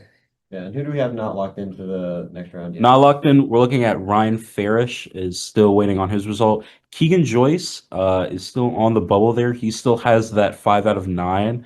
And his last attempt was a DNF. So we'll see what his result is going to end up being. I think that might kick Keegan out because we still have Liam's attempt Yep. that needs to be put in. And I'm fairly sure, given Liam's skill in multi-blind solving, that he definitely got at least 1 point. Yeah. I think he attempted 26. Did anybody happen to see how many cubes he had solved? No, I think we didn't keep track of him really throughout execution, unfortunately. Yeah, so it seems like one will just have to wait and see. Yeah. Andrew Tao has been put in 54 out of 61, so only 7 DNFs there for Andrew. Yep. It is going to end up being a 47-pointer. Still well in the lead, Andrew Tao and Joshua Gao. Last result we're going to be waiting on is Liam Chen's 3rd attempt. That'll determine whether or not Keegan is going to make it into the round. Suspense. Yeah. Yeah, Looks we like are family. working to get that. I am putting in an emergency text to Sean Mack on the floor right now to go check out what that attempt is. Oh, And it has been put in. 23 out of 26 in an hour flat. That is going to kick out Keegan Joyce. So it looks like 6 out of 8 is going to be the bubble, 2 points. How are we feeling after the round? So that is the first round of multi over. Still 3 attempts to go, still a whole round to go, but we're kind of seeing how things are shaping up. Notably, Andrew and Joshua, 1 and 2. Yeah, I mean, definitely we're all thinking like the big 3 coming into this. The names that everyone was looking out for multi-blind solving, being Stanley, Graham, and Rowe. Of course, they're part of this major documentary. And then really only seeing one of them on the podium being Rowe, and Rowe coming in at 3rd. I mean, the projected podium, we still have another round. But Andrew Tao and Joshua Gao really showing us what they're made of with 2 PRs. 3 if you count the other Joshua PR. Yeah, just stellar solving all around. Yeah. Yeah, I'm staying with them in the same Airbnb for this con, so I think it's just because I'm there. I'm the good luck charm. Yeah, okay, Hopefully, yeah, a lot of competition ahead of us, and hopefully you can carry that on in 3-blind later with your first average of 5. Oh yeah, It's only fair that you get your share of the limelight. yeah. We do see Ryan Farish kind of glossed over it, but a 17 out of 21 in PR? 57 minutes. It is a PR. Very nice. Yeah. We are joined now back here in the studio with Braden Adams, with a new PR coming in 11th place in the first round. Braden, How you guys doing? Braden, let's stand back here so that way Michael can still. Oh, Hey, Michael, yeah. How's everybody doing? How are Braden, you? I'm Braden, great. so, I'm really happy. so one of the major differences that set apart your last attempt and this attempt, the lack of the quarter zip. Do you think that got you to your PR today? I think well, okay, so yesterday I put the quarter zip on. It was my first time. You did also take the quarter. I did also take the quarter zip on and then put it back on. But I wore the quarter zip, and I even said, like, it's just not me. Like, I just don't feel like the quarter zip energy. Like, I feel like some other people could. And so I just kind of, that was kind of messing me up a little bit yesterday. But today I'm just wearing just regular hoodie, sweatpants, and no zips, it appears. no zips at all. It is a zero. I think like the outfits, whatever, but the socks are really, I think, what got me. I am wearing my lucky socks today, and I don't know if I want to just yet put that on stream, but I just want to let everybody know that like my lucky socks are on. So Multi-blind, full of superstitions, and speaking of superstitions, super solving from Oliver. I'm going to done with the microphone.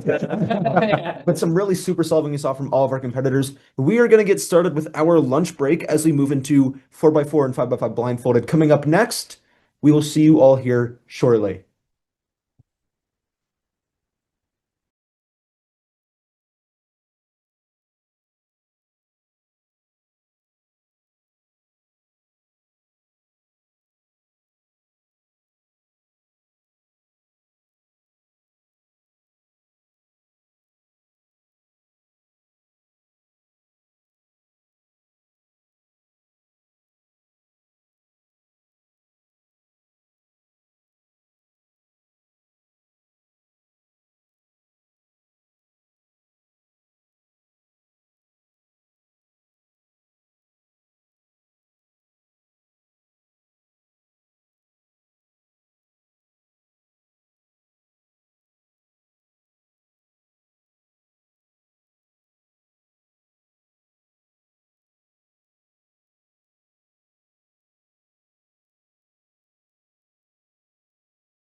And we're live. We're given no warning for that. Sorry about that, guys. Welcome back to Multi Mayhem Virginia 2026. I am Zach Rydell, joined with Michael Nielsen. And no Stone Pain, but Stone Pain will be here Yeah. momentarily, I believe. We are going to get started with 4x4 and 5x5 blindfolded. Michael, what do we have to look out for? Stanley Chapel's the obvious front runner in this one. He's had an absolute stranglehold on the event for, I mean, 7 years. I mean, yeah, it's hard to think of a time where he was not the number one in 4 and 5 blind. So definitely look out for his results. And then strong competition as well from Graham Siggins, Tommy Cherry, and Liam Chen. So should be an exciting round to watch. Definitely Stanley as the front runner though. Yeah, we will be seeing an interesting format for this event. It's going to be held simultaneously. So 4x4 and 5x5 will be taking place at the same time with a cumulative time limit. Competitors are able to go in whatever order they want. So they can do 2 4x4 attempts and then a 5x5 blindfolded and then their last 4x4 blindfolded, 2 more 5, in any order they want for their 6 attempts total. But they only have a finite amount of time. I believe 1 hour is the cumulative time limit. Might be an hour 15. I'm not sure what it is.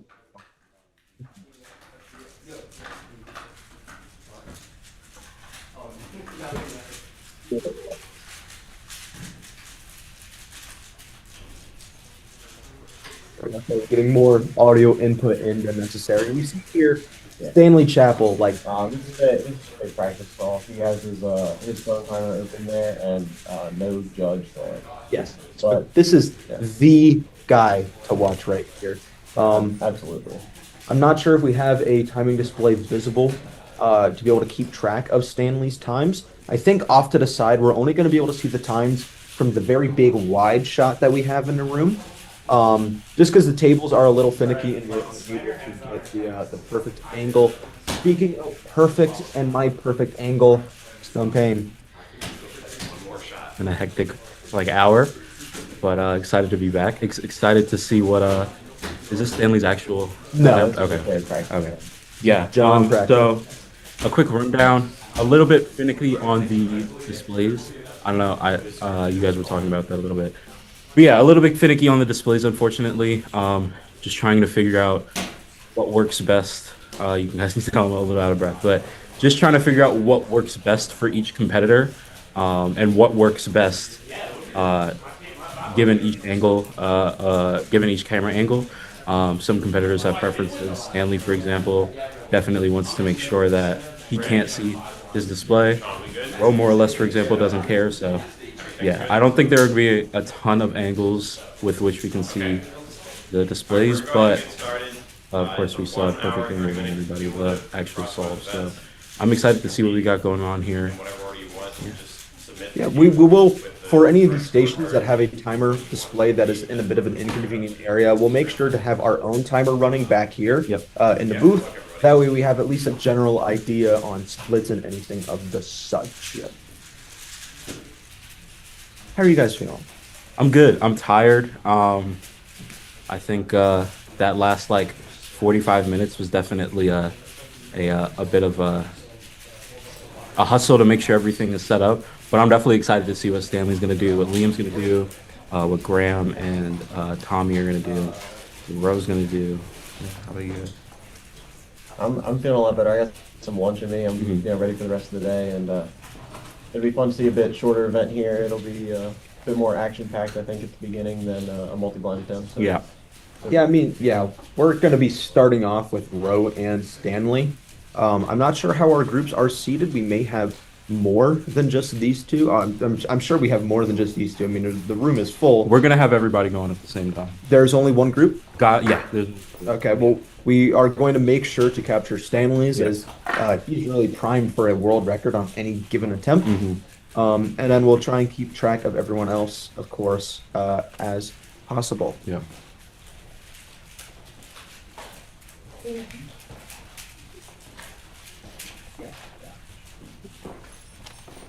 So of course, we've got the big five. We've got Ro, Stanley, Graham. I guess who else are you guys putting for 4 and 5 line? I'm thinking Liam. Liam's good. Liam is a national runner-up in four blind. Yeah. Tommy has some good results historically. I'm not sure Yeah. how much he's keeping up to date on his four blind, five blind skills. But it'll be we'll find out here if it's anything he's been really practicing. Who else are you guys looking out for though? I'm interested to see what exactly we can get from somebody like Braden. I know Pierce has been grinding for a while. I'm interested to see what he might have. Miles, about to start here in a second. Yeah. Yeah, we are going to see some competitors are going to be utilizing these harmonica holders. So you've seen these sight blocker devices before. You wouldn't believe it, but they're actually made to hold harmonicas for musicians. But we've instead taped paper to them and made it as a way for you to not be able to see through. So anyone wearing these is typically going to have a much longer length attempt as compared to someone not wearing one, because they are just going to have a judge hold the sight blocker in between them. Yeah, for somebody like Stanley, for example, removing that harmonica holder or putting it back on is just, it adds so much time that it's just easier to have that judge there holding the sight block. Would you be able to pull up a timer like on your phone just so you can keep track? Yep. Thank you.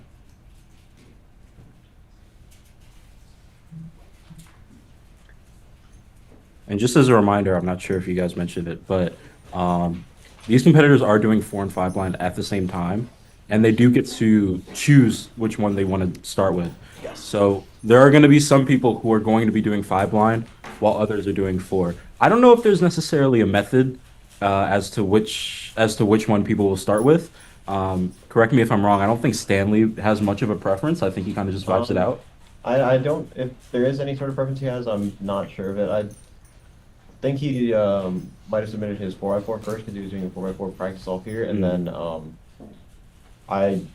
when I've judged him officially, he's done 4 blind first, but I don't think if it's any sort of big thing, I haven't heard of it. Got it. Yeah, so we are still just getting everything rolling here. Yeah. First cubes are being sent out to competitors. See Sean Mack running here. Trying to navigate the twists and turns of each table. Graham Siggins going to be getting his cube. We can see Noah and Joshua sharing a table in the back of the room. So that's a bit unique. Most people have their own little setup. You can also see Sean is going to be directly next to Graham, just to make sure that sight blocker is right there for him. And here we see Graham Siggins. Timer display a little bit out of frame. Maybe we can get the camera moved just so we can have it in the shot. Yeah. But yeah, we're going to see Graham go for 5x5 blindfolded here first out of his first few attempts. Thank you, production. Other way. Other way. Nice. There we go. Shout out, production. Sean Mack looking almost as intense as Graham during this attempt. Just a lot less focused, it appears. Yeah. That's all good though. Yeah, so we're gonna see a lot of popping around in between competitors, see what all is going on, but we're going to make sure that we keep an eye on Stanley as he's really, again, primed for a world record on any given attempt. We're also going to try our best to update these results live for you. We're not exactly sure how often that'll be updated, but ideally, as soon as one of these big names is finished, we'll be able to get that result in for you guys as soon as possible. So if we're looking at Stanley and Tommy finishes, hopefully we can get Tommy's results entered as soon as possible for you guys. Yeah, we do see Graham originally not rocking the vest. I know we've been talking about apparel a lot and we've been kind of joking about it. Yeah. Execution starting at the 125 mark here for Graham. An actual thing that is worth bringing up is temperature of the room. In these blindfolded events, you want to take as much focus away from outside sources and put everything into the cube. Something like the temperature of the room is a really big factor in potentially the mental game. On that note, I was talking to Joshua Gao shortly before 4 and 5 blind started, and I scrambled his attempt for the third attempt earlier today, and his cubes were feeling not great from the cold, to be honest. I think the cold might have messed with his setup in each of his cubes. So I went in the room to start setting up timers, and Joshua was literally there putting like angstrom loops into his cubes, which was hilarious. But I think what's even more interesting is the fact that because we have so many more judges floating around, and because there are now a few more people in the room, and because people have been moving around, like setting up timers and stuff, it's getting kind of stuffy in that room. You know, it's getting a little humid, so I'm going to be interested to see how that may or may not affect some of the competitors we got going on here. We got Ro just starting his execution at the just about the 4.5 minute mark. He's going to be doing 5 blind at this point. It looks like Graham's making pretty good pace here. Yeah. Should end up something in 3-ish minute, or in the 3-minute range. Can't see any mistakes on centers, which is good. Looks like he's finished up wings now, and actually finished up all edges and is on corners. This could be a pretty good one for him. 3:05.94 for Graham Siggins. Is it solved? It appears so. He looks around and he looks pleased, so I'm quite hopeful that it is. Yeah, what are Graham's personal records for Looking up 5-1? right now.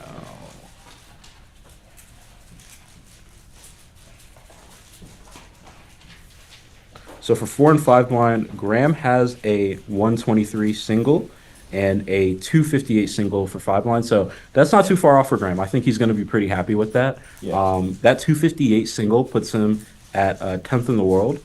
I'll also note that Graham has a 337 mean for 5 blind, and I believe he just got a 305. Yes. So like very, very good yeah, pace. if he keeps up that pace, I mean, we could be seeing something really awesome. That 337 puts him at 6th in the world, so we could be seeing a very good result. For those not aware, as opposed to traditional sighted events, the blindfolded events, or at least 4x4 and 5x5 blindfolded, is a mean of 3. So you get 3 attempts, and then the average of those gets taken. There is no best and worst that gets taken away. Speaking of the best, Stanley Chappell here, about to start off his attempt.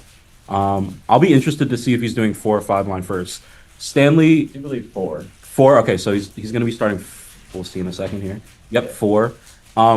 Stanley is more or less always on world record watch. You know what I mean? He's about 6 seconds into his attempt, and I'm going to be really interested to see what he's able to pull off here. One thing I think is really interesting about Stanley is that we saw during multi-blind, competitors were going over their cubes maybe 3 or 4 times. If I'm not mistaken, Stanley 1 passes his 4 blind. He does. He's Yeah. I believe the only person to 1 pass 4 and 5 blind. It looked like he had about 22 memos. 22 memo there. So is on a little bit of the faster side. Yeah. For his memos. So we'll see if how his execution goes. Hopefully it keeps that same pace and he can get a good single. yeah, Row in your top left here, looking to finish up centers at the 7-minute mark. Ooh, big Big pause pause. there during recall for Stanley, looking quite frustrated with this attempt. I don't think we're going to be seeing an excellent time here. It looks like he might have a small center mistake, so I think it'll end up being Probably being a DNF. Yeah. Yes, it's going to be sub 1. I think that is a 103 by the looks of it. Yeah. Yeah. It unfortunately looked like it was just off by those 2 centers. And then a 722 DNF, it appears, for Rowe's first 5x5 blindfolded attempt. Yeah, the mark that we're really looking to see from Stanley is sub 1. It's quite a large, not a large like gap, but like the skill to pull off a sub 1 is quite high. He's definitely the So- only competitor here, I think. Yeah, who's- the only competitor ever. Yeah. To have done it, to show the ability to do it. Mhm. He has the only sub 1 ever on video and officially. So Yeah, so we're going to be keeping an eye for that. However, it might not be able to happen today, and that's all right. We got another round tomorrow. yeah. Noah here about to start his attempt in your bottom right. Row in the top left, finishing up his DNF. Looks like he's trying to figure out what exactly he got wrong on his edges. See Joshua Gao also in the bottom right. Think on 4x4. And just to characterize a little bit the gap between Stanley and everybody else in 4 blind, of the top 100 fastest results ever, Stanley has over 90 of them. Mm. So it's really just kind of a It's racing Stanley's game. game. It's Stanley's game. Yeah. Absolutely. Yeah. Andrew Tao in the top left of your screen. Unsure what this is going to be. Could be 4, could be 5. Looks like Noah's in your bottom right, doing 4 blind. He's only about 10 seconds into his attempt. Joshua Gao to his left, our right, about 2.5 minutes into what seems to be his 4 blind or 5 blind attempt. Joshua, believed to be 4x4. 4x4. Yeah. And then Andrew Tao in the top left also is on 4x4. 2:30 for Joshua Gao. It appears to be a success. Yeah, and with Graham getting a very good single on the first solve, it'll be interesting to see as other attempts fill in if that was a really good scramble or if Graham was just really on his game for that one, and Yeah. if he's pulling ahead or if the scrambles were just pretty nice on that one. See, Noah Swore has started execution around 56 seconds into the attempt.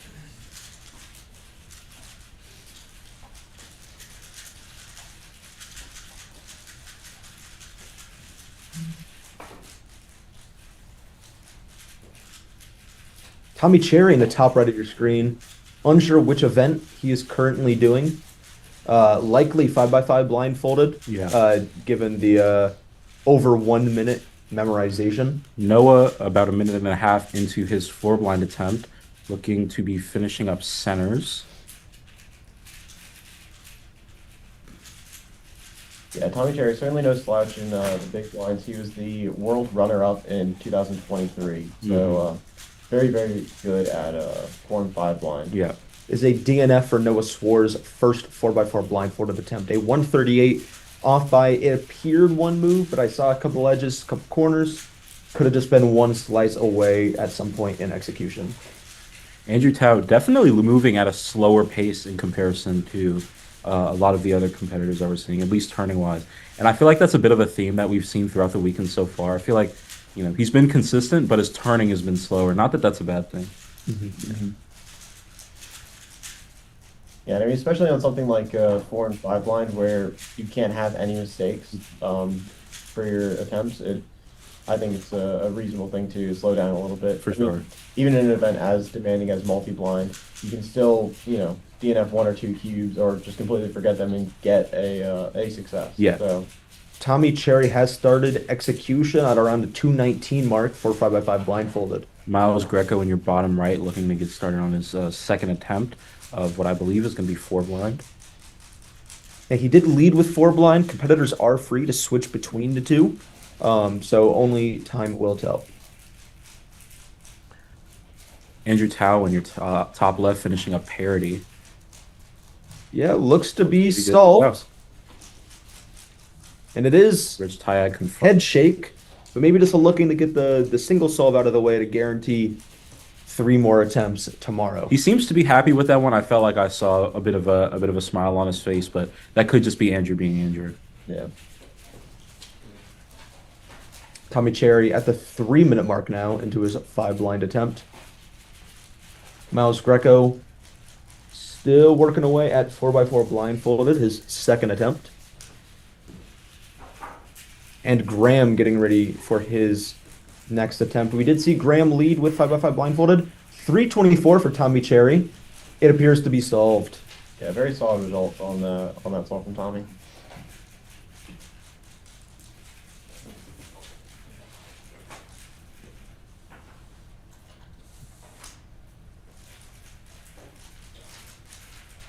Andrew Tao, kind of a shared feeling of us all right now of tired. Yeah. Graham It's good to Stigan go. starting memorization now of another 5 blind attempt. Yeah, I relate to Andrew's expression there. There have been times at championships where I've just been totally exhausted, and in between my solves, I'll take a little rest like that, and try to save my energy or get a little bit of it back for my big events later in the day. Looks like Stanley has received his second cube. And it looks like Liam is going for 4 blind. Unable to see whether or not that's a success. Looks like a DNO.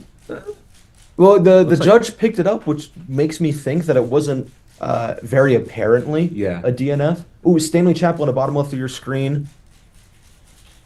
Time is going.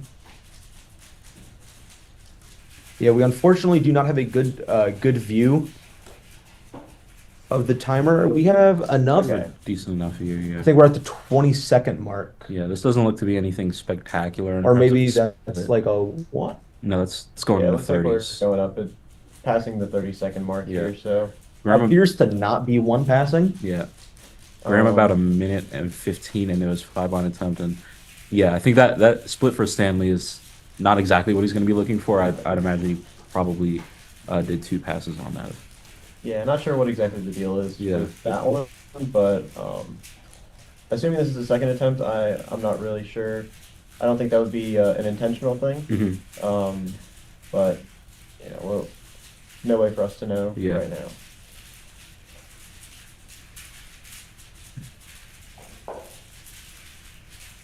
But it looks like this is 146 is the start of execution for Graham's 5-blind second attempt. Looks like Stanley got a 115 success there, so that'll safely put him in first for the round. But Yeah, absolutely. yeah, but I think he'll probably be wanting to see something a little better on his third. I think now that he is locked into the second round, maybe we see him go for that. Go for something maybe a sub 1. But only time will tell. yeah, let's say they did take his key back. So that was his second attempt, so I'm not sure. I don't think that would have been a safety. It might have just been some sort of mistake that he Yeah. made and then caught it and had to start over. Sure, So yeah, Not really sure on that. yeah. You see Graham blowing through this 5-blind solve. Everything looks solved so far. Centers are good. On our way now to edges. 235 mark right now. Not Stanley. Graham's 5x5 blindfolded PR is at 256, 258. My handwriting is a little sloppy, so I'm not sure what exactly I wrote down. In terms of his mean, he's sitting at a. Talking about Stanley? Or, Graham, Oh, sorry. Graham. yeah. Looks like it's a little bit slower pace than the first solve, Yeah. but he's on the midges now and still can't find any obvious errors. So looking good. He Yeah. can still be well within or well on pace for a new PR mean. Yeah, it looks like he's on the wings now, and potential for the solve to still be sub his PR mean. Oh, Oh, it was a DNF by, I think, 2 flipped midges. Well, yeah. Quite unfortunate. We will not see a new PR mean from Graham Siggins, but it seems to be that he's quite locked in for Yeah. 5-blind. I Yeah. think we could still see a good output on his last attempt. 100%. yeah. Even it's still a good time. Although we've had those last couple pieces solved. Mm-hmm. We've got a couple of results coming in from Stanley, just confirming that first solve of his was a DNF, and then he's got a 115.41. So again, that'll safely put him in the second round, more than likely at first, but maybe see him go for something a little more on his third attempt. See Rowe still inspecting what appears to be 5-blind up in the upper left. Andrew Tao's 4-blind result coming in as a 248. That is not a PR for him, but I think he'll still be pretty happy with that one. Tommy Cherry now receiving another puzzle. He started with 5x5 blindfolded, so we may expect to see him keep going with it, keep the flow. Mm-hmm.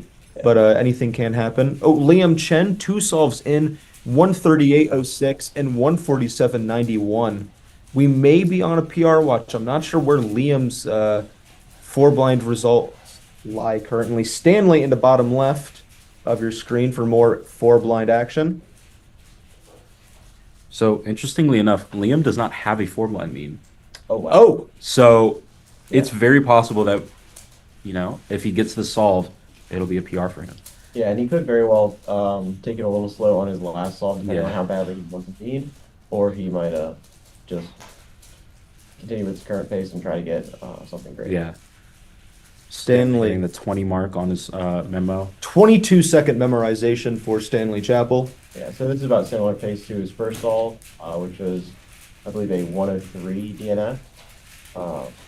So definitely on a good pace so far. Looks like his centers are solved. Can't see any issues Yeah, I here. don't see any glaring issues. He's on the wings at this point. Things are looking quite solved at the 45 mark. Tommy in your bottom right just starting his attempt.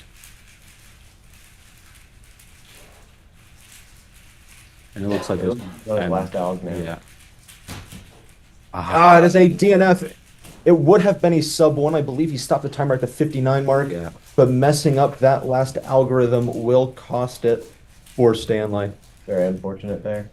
We do still have 3 5x5 blindfolded solves to see from Stanley, so Yep. things are not over yet. I think I'm most excited to see what Liam has going. Again, as long as he gets his third attempt solved, that is a locked PR mean for him. He has a 138.06 and a 147.91. In terms of his current PR single, it's a 132.61. So Oh wow. very interested to see what he has going on. Yeah, so he was quite close to that on his first one. So Yeah. he seems to be on his game here. So For sure. yeah, if Stanley solves were indicators of scramble quality, then it looks like 1 and 3 are pretty similar. So Yeah. yeah, definitely be on the lookout with Liam here. Tommy opting to go to 4 blind as we see execution going well into the minute mark. Rowe potentially wrapping up his 5th one here. And it looks like in your bottom left, Stanley is doing a little practice. His mean's over, but he'll have 5 blind coming up very, very shortly. So looking to get a practice solve in before he starts his mean. And your top left row finishing up his 5 blind. 136 DNF for Tommy Cherry's what we've seen first 4 blind attempt. Yeah, it looks like only off by a couple pieces there. So looks like Tommy is just about as sharp as ever on 4 blind here. So could be a pretty close run between him and Liam. In the top left, we saw a 730 DNF by what looks like 2 midges again, but now from Roe Hessler this time on 5x5. Graham Siggins currently leading the pack in 5 blind with a 305 single. Yep. But again, we have yet to see Stanley Chappell throw his hat into the ring. Andrew Town, your top right, receiving what might be and is likely his 3rd 4 blind attempt, or his 2nd. Second. It is his 2nd. Yep. Yeah, and I believe Andrew does not have a 4 blind mean. So it might be that he is just going a bit safer on these because of the scarcity of 4 blind rounds and just trying to get a mean when he knows he has the opportunity. Yeah. Quick couple result updates. Noah Suarez currently got 2 DNFs and 4 blind. Braden Adams DNFing his first 4 blind attempt. Still got 2 more to go. Graham Siggins in your bottom right, coming up for his next attempt. Unsure where he just went. Here he is. And then Liam in your top right, on his next attempt, his last attempt of 4 blind. Again, hoping to lock in that PR mean.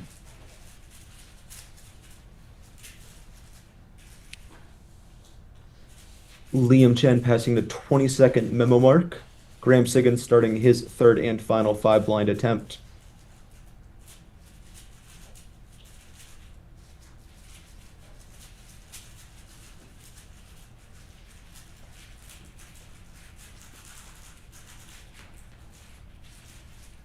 "40 seconds go by for Liam. No moves made yet." Noah in your bottom left, looking to be struggling a little bit with his memorization about a minute into his 4 blind attempt. Wondering what's in his mind right now.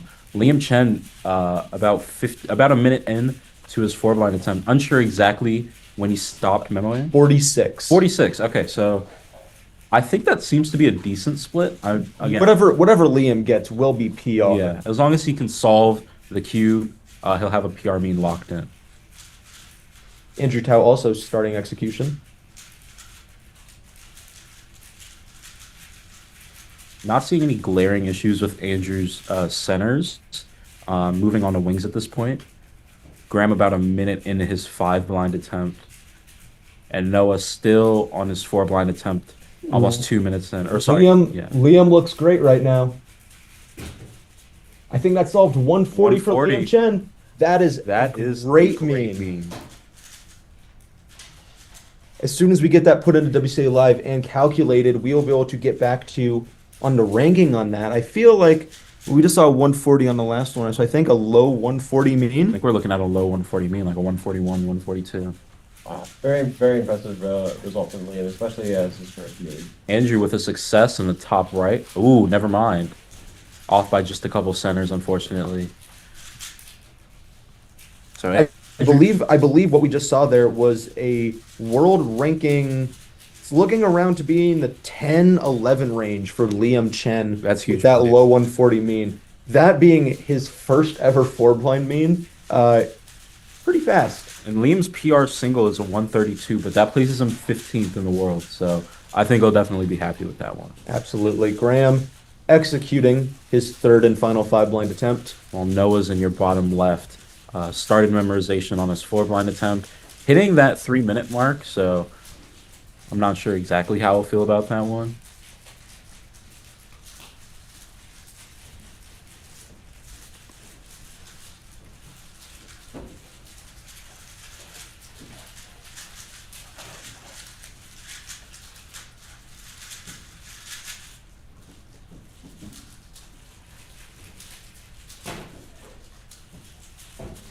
Noah in your bottom left, a 323 DNF by just a couple of centers. Yeah, I'm pretty frustrated with that one. Yeah, that is going to be a triple DNF for him, I believe. Something I've seen. Stanley Chappell has his cover waiting at a station and is only now, very great timing, submitting his 5x5 Yeah. I wonder if for after his three attempts. I wonder if after that four blind round. Sorry, Oh my not God. to cut you off. Graham Siggins with a cube explosion in the bottom right, trying to salvage it. I mean, if I were Graham, I know that this solve is definitely way out of PR potential. It's not for any sort of mean at this Yeah. point.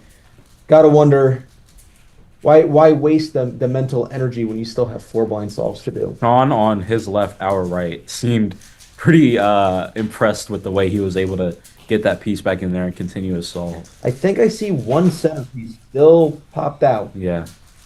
Well, you are allowed to have one colored piece out, and the cube's still considered solved. So he might have taken that into account and just figured that blindfolded reassembly was too difficult, and he'll just be really careful as he tries to finish up his solve. Right.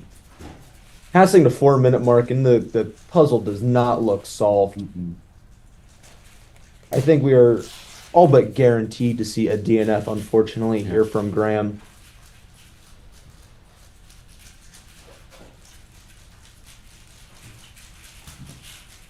Yeah. 428 there for Graham, finally stopping the timer. A good amount of the cube is solved. I'll give him that. But a pop-in event where you can't see the cube or how to fix it. Yeah. Not much you can do. Yeah. Andrew waving hi to the camera there. Oh, he was going to do some cap on pen for the camera. He knew Love he was to on see stream. it. Love to see it. Yeah. Do you? Absolutely.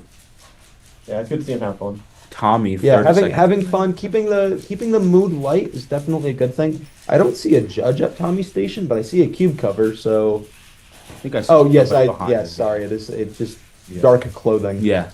I think Caleb Kearney, shout out. Oh yeah, I can see it in the Yeah, other see- camera. yeah.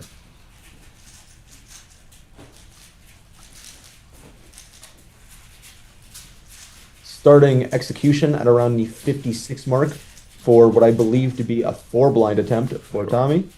Row in the bottom left, starting another five blind attempt. I think this is his fifth and final.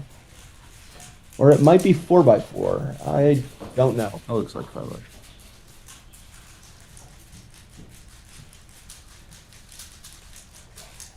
A bit of a pause in the action here. Still no update on Liam's final mean, and still no attempt from Stanley for 5 blinds. So probably just probably scrambling his cube at this point. But he definitely made sure to take a bit of a break in between his means, just to make sure he's in a good headspace. They say clear out any memory that's been built up of the last attempts. For sure. On to the next. Yeah. Yeah, and one of the things about just the logistics of having a competitor who is always capable of getting a world record like Stanley, when his cube is scrambled, it gets double checked just to make extra sure that there's not any sort of funny business or mistakes that Yeah. happen with scramble, because that's one of the most disappointing things that can happen after a record is to find out that it is disqualified for something that is not your fault. 100%.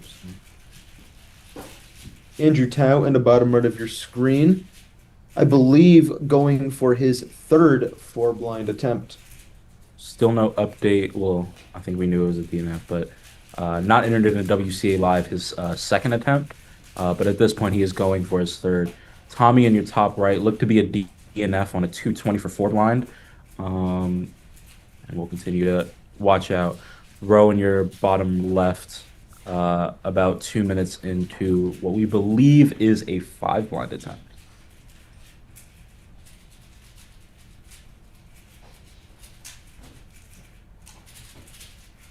Seventh inning stretch right here. We are in a bit of a lull of it. Yeah. But right after this, I believe we have, is it three blind or is it going to go into multi at that point?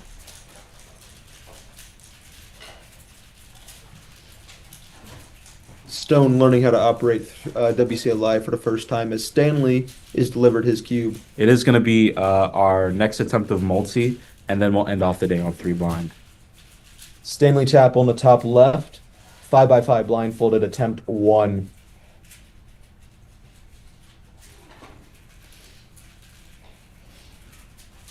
Michael, I know you're quite close with Stanley. Do you have any idea for the people at home what splits we want to be looking for? Yeah, so generally with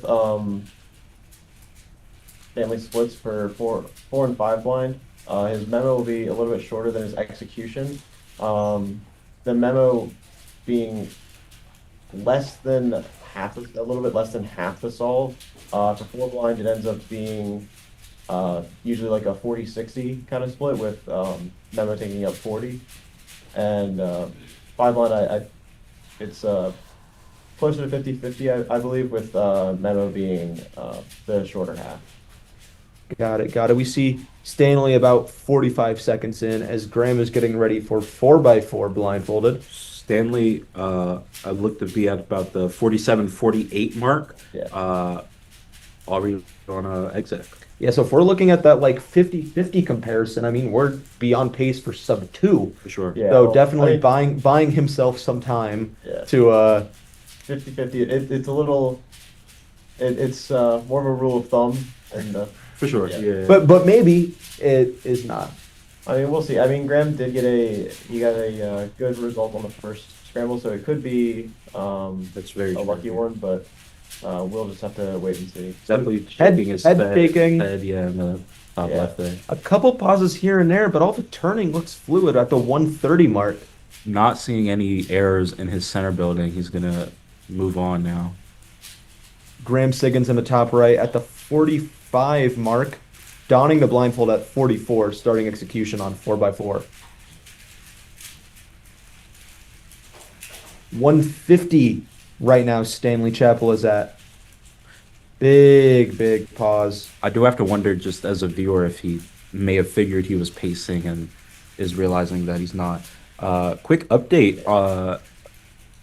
Quick update on four blind. Joshua Gao with a PR single and mean.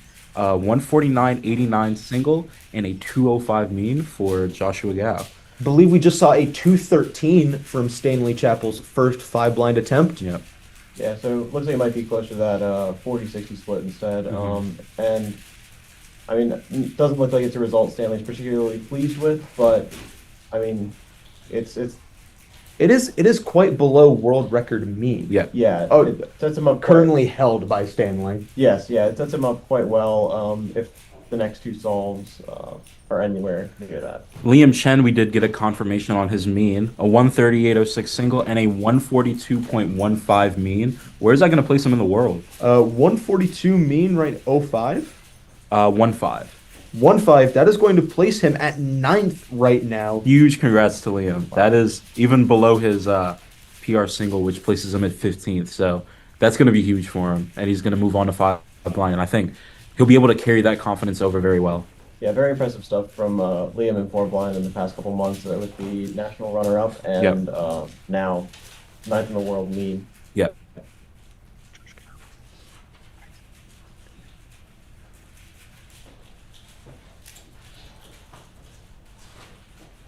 I know we mentioned Josh Gow. Where's that gonna place Josh Gow in the world? 205.05. 20, that is really fast. That's going to be 20th. 20th. Huge for Josh Gow. I feel like that's quite the big jump. I'm not Yeah. sure what Josh had previously. Yeah, very good comp so far for him. It's Yeah. I don't think I even see Joshua Gao on the top 100. Looking at his results now, he did not have a 4-blind mean. He had a 5-blind mean though. It is a very big day for 4 blind means for people who never had them. Yeah.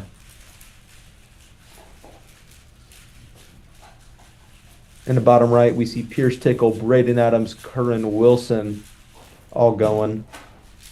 The Holy Trinity of sorts. Liam Chen in your top right. In your bottom left, Ro Hessler, a 653.39, seemingly a success for him. And yes, and also likely 5x5. Yeah. Submitting the 4x4 right away. Yeah, so in contrast to Stanley, just going straight back to back, keep the energy moving, whereas Stanley chose to take that break and make sure he was mentally prepared. Pierce Tickle donning the blindfold at the 650 mark Really- for, I believe, 5x5. Really get. I want to say this is 4x4 for him. Got it. Just knowing about where he's at. Really got a good look at that cube before nodding his blindfold. looks like Andrew's trying to do match the scramble there. Just having fun in between his attempts, trying to keep the move light. Or a farming in a sense. Yeah, very much. Yeah. It's nice to see somebody who's just relaxed and just having fun with it. For sure. Anytime. For sure. Stanley Chapel starting his second 5-blind attempt. His last result again, a 212, I believe. So once again, well below that 227 PR world record mean of his. So interesting to see where he'll take his solves in the next couple of attempts. Yeah, I mean, ultimately, if nothing else, that will place him into the final. So 100%. no matter what happens on these next two, he will be getting 3 more attempts tomorrow. Absolutely. Curran Wilson celebrating a 748, likely a 4x4 single. If I had to guess, yeah, Curran. We've been talking a lot about the big guys. That is going to be a PR for Curran, given that it's solved. Curran's PR as of right now is a 757. 47-second memorization for Stanley Chapel. It's Yeah. about the same pace we saw with the last attempt. Yeah. So I think the big things to look out for then, to compare to the last one, would be any sort of pauses or little gaps in execution. Absolutely. You see a 610 is that 4x4 or 5x5 for Noah Swore? Looks to That'd be be 5x5. Yeah. Appears to be a success. Stanley seems to be moving through the solve relatively well. Also in your bottom right, Graham Siggins on 4x4 blindfolded, looking to be on. Not sure if it's decent pace, but I see a lot of it is solved. Big pause, I spoke too soon. Yeah. Looks like Stanley got all his center solved, at least as far as we can see, and is This is getting going to the be last part of edges now. Stanley at the 140 mark. oof, big pause there. Big pause. It looks like it's just midges left. Looks like I think I see a couple wings there, so I don't know Okay. if this is going to be. Oh, maybe not. Oh, he's blanking. Oh, and he's so Oh, close. man. He is passing the 2-minute mark now. And that is going to take him out of that world record. Still but a still a chance great for guy. Mean if he can figure out what he's got going on. And of course, he's still got a solve left. Graham in the same boat, but with 4x4. Andrew in the bottom, just getting the match the scramble wrong, unfortunately. Got a little sad in the camera there. Stanley is able to get there. It is a 223. He is still pacing. He's still pacing. I mean, it sets him up well. It's Yeah. definitely not 2 solves that he'd be pleased with. Right. But it's, end of the day, if you can set yourself even to be on pace for any sort of record, it's Ooh. a good round. Both solves are currently underneath his current world record mean. Yeah. So a lot to see from Stanley on this last one. In your bottom left, Liam Chen starting his execution for 5-line at about that 328-ish mark. So interested to see what he's going to be able to do. Quick update on Ro Hessler's solves. He's got 2 DNFs in 5-line and then a 653. So nothing spectacular for Ro there. Panning over to Liam now just to get a better view. He's about at that 4-minute mark. Looks to still be on his centers.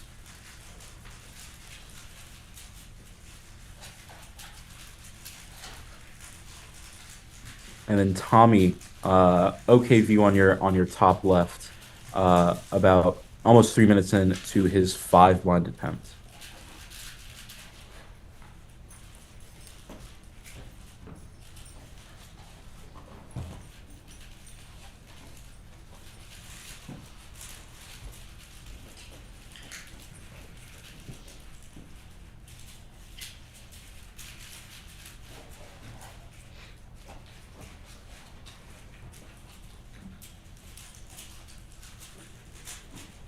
We are working behind the scenes, trying to calculate some stuff, making sure we get a time so we know what Stanley needs for a world record main.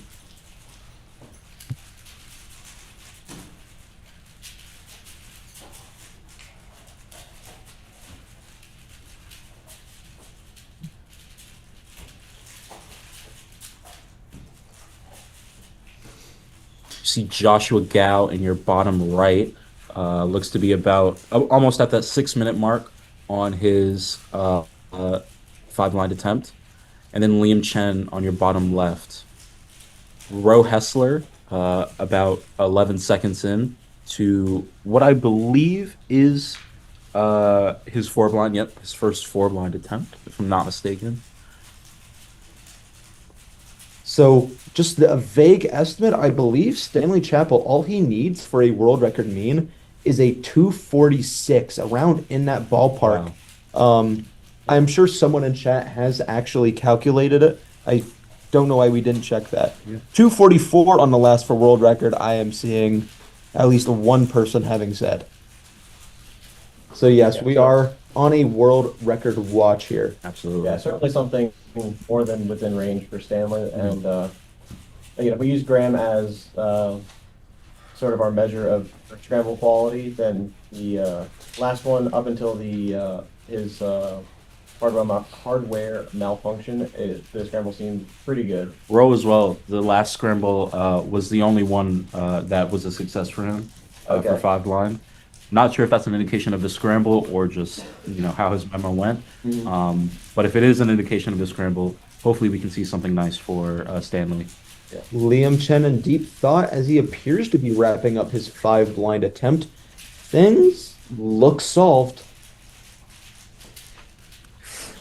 Or look like they are getting solved. The cube is not solved yet. Sorry. Speaking of deep thought, Stanley on your top left seems to really be pondering. Yeah. Yeah, probably just try not to get his mind too wrapped up For sure. in the pressure and just, really try to escape a little bit in this moment. Liam Chen, a 709 DNF for his 5 blind attempt. Looks to be off by just a couple wings. Unfortunate for him, but I mean, with such a hot start as he had in 4x4, I don't think you can be mad about it. if I were Liam, I'd be like, yeah, that's okay. Yeah. I can take 1L. I Yeah. just got 3 dubs. Yeah. Yeah, 9th in the world. So, 9th in the world for his first ever 4 blind mean is Yeah. absurd. Huge. yeah, very Ro very Hessler in your top right looks to have just started exec at the about 210, 215 mark. So we'll keep an eye on him as well. Braden Adams, 237 into memo of, I'm going to guess 4. Yeah, and just kind of speak to where Stanley is right now. So a lot of top solvers have sort of happy places they try to go or things to distract themselves when you get in these high pressure situations. So it's probably what he's trying to do right now, just not really thinking about the moment, because this is just about as much pressure as it gets. Speaking of top solvers, Pierce Tickle in your bottom right, getting ready for his next attempt, as well as Braden Adams right behind him. Yeah, if there's anything I learned, as you were saying, Michael, from Happy Gilmore, you got to go to your happy place. You can't really be thinking about, oh, I could get world record, because then you're going to throw yourself off. Yeah, I mean, there's a certain amount of thinking about it that you just can't avoid, but you try to minimize it as much as you can. There's no point putting that sort of pressure on yourself. I don't think I've ever seen or heard of it going well, trying to add extra pressure. Is a 335 for Ro Hessler on 4x4 in the top right. Looks to be a success. Appears to be. He has not fixed the cube. Still waiting on Stanley Chappell's final cube for 5 blind. Yeah. This extended wait, it could just be a product of trying to make extra certain that the scramble is correct. because, Absolutely. I mean, ordinarily you have to be very, very careful, and then, this situation is even special, so it might be getting, triple checked or something like that. Here we go. Sean Mack delivering the cube. Yeah. Placed down gently.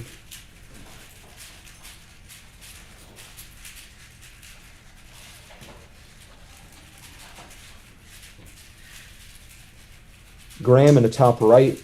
Stanley Deep starting into with the execution. attempts. We'll be checking the splits for you guys, but Huge blocks, it seems. Yeah. Not that any of these competitors are using block building, but it looks like there's a lot going on the very top of that. 5 blind, attempt 3.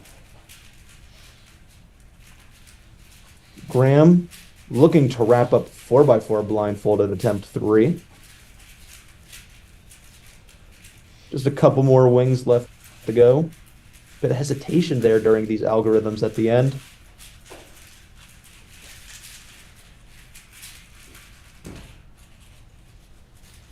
It is a DNF for Graham at 152. Big yawn there from Liam. I too am tired. Bit of a longer memo from Stanley. yeah, we're already at that like 54 mark. Okay. Seems to be about 55 memo from Stanley, so I think Definitely still in play. Could be a little bit of nerves, or he might have chosen to slow down his pace. I would suspect he would not do that. right. It might just be a little bit of variance, and high pressure like this, you can't always expect everything. Whatever the case, though, he is still in that range. As I say that, though, he did just take a bit of a pause, but either way, He is if our turning yeah, so fast. if our estimates are correct, he'll be fine. Kind of lucky though. You got to wonder if the fast turnings may be getting himself messed up. Andrew Tao memorizing the cube, sticks his hand up in confusion on what am I looking at. Andrew is doing it for the camera, man. He's having a good time with it, and I appreciate it. Makes our lives that much easier. Absolutely. Yeah. Stanley Approaching that 2-minute mark, a couple pauses and head shakes in there, but nonetheless, it looks like he's making decent progress. looks to be flowing, but here's the big pause. He may have lost it. We'll have to see. Looks like he's still Ooh. got some centers to solve. Yeah. Those are likely not going to get corrected. Yeah. Bit unfortunate. We do still have one more round from Stanley. Yeah. Yeah, it doesn't look like this is going to be the one. Very, very unfortunate. That's going to be a 226 for him. Yeah, quite frustrated with that. It looks like every single solve was under his world record Absolutely. mean, but unfortunately just couldn't pull through and solve the last one. Yeah. Unfortunate for Stanley, but I mean, still a very impressive showing from him. And like we said, he's got a round tomorrow. So Yeah. I don't think he should be too upset with his performance.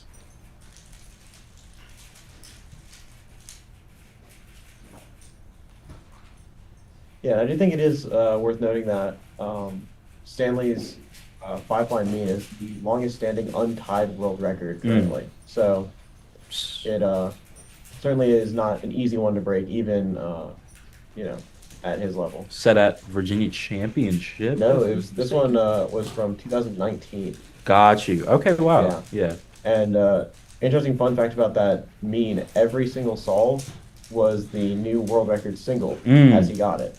So he broke the Calm. record every single time. Calm. Something calm. Yeah. Yeah.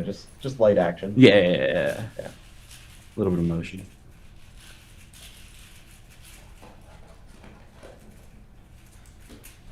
Here's Tickle in your bottom right here, about 5 minutes 20 into his into one of his attempts. Unsure exactly what it is. Andrew Tao as well. A little a little bit in his 5-line attempt, and again, just kind of doing it for the camera, just having a good time. On your bottom left, Ro Hessler, hitting that 2-minute mark in his 4-blind attempt. Looks like he's making decent progress on his centers, but I don't have a great view of his solve.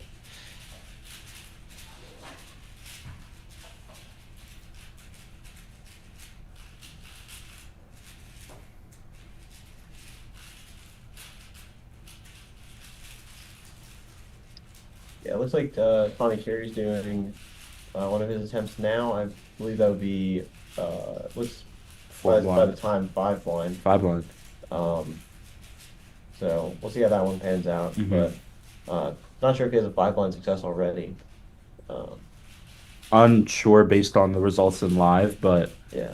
yeah. Andrew Tao here, just starting up his exec as we have Miles Greco in your top right, still in the memorization phase of his 5-line. I'm interested to see what Miles is looking to get. I don't have any results for him in live as of right now. Yeah, we got a shot of Eli Rogers. He's going for his first 5-line meet. Yeah. I don't know if he's already completed his first attempt or not, but I mean, this weekend's a great opportunity to fill out your profile. Absolutely. On, your blind events. We do talk about like expressive competitors when we're talking about people like Braden. I think Eli is another competitor where you can really tell that he's in that mode. Yeah, for sure. Yeah.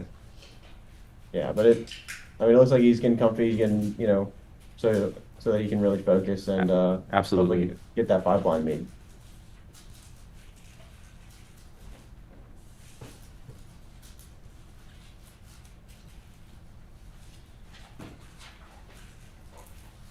Like Andrew's finished up centers on his 5x5.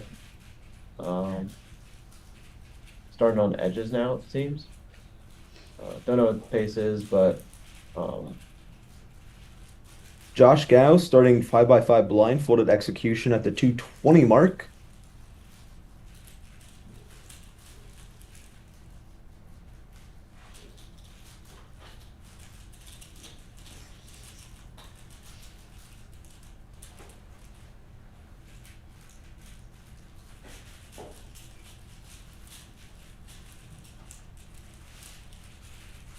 I'm really enjoying watching Andrew. He's like, again, talking about expressive competitors. I think, multi-blind, he's very much locked in, but I'm not even sure that it's not that he's not taking it seriously, but he just seems to be having a good time with his big blind attempts, and it's really funny to watch. yeah, he seems to be enjoying it and very relaxed, which Yeah. I would suspect that's why he tends to do so well. Yeah. Because he's just very relaxed. He's Doing it for the plot. having fun with the moment. Yeah. So yeah. As we see Liam Chen here gearing up for his next 5-blind attempt.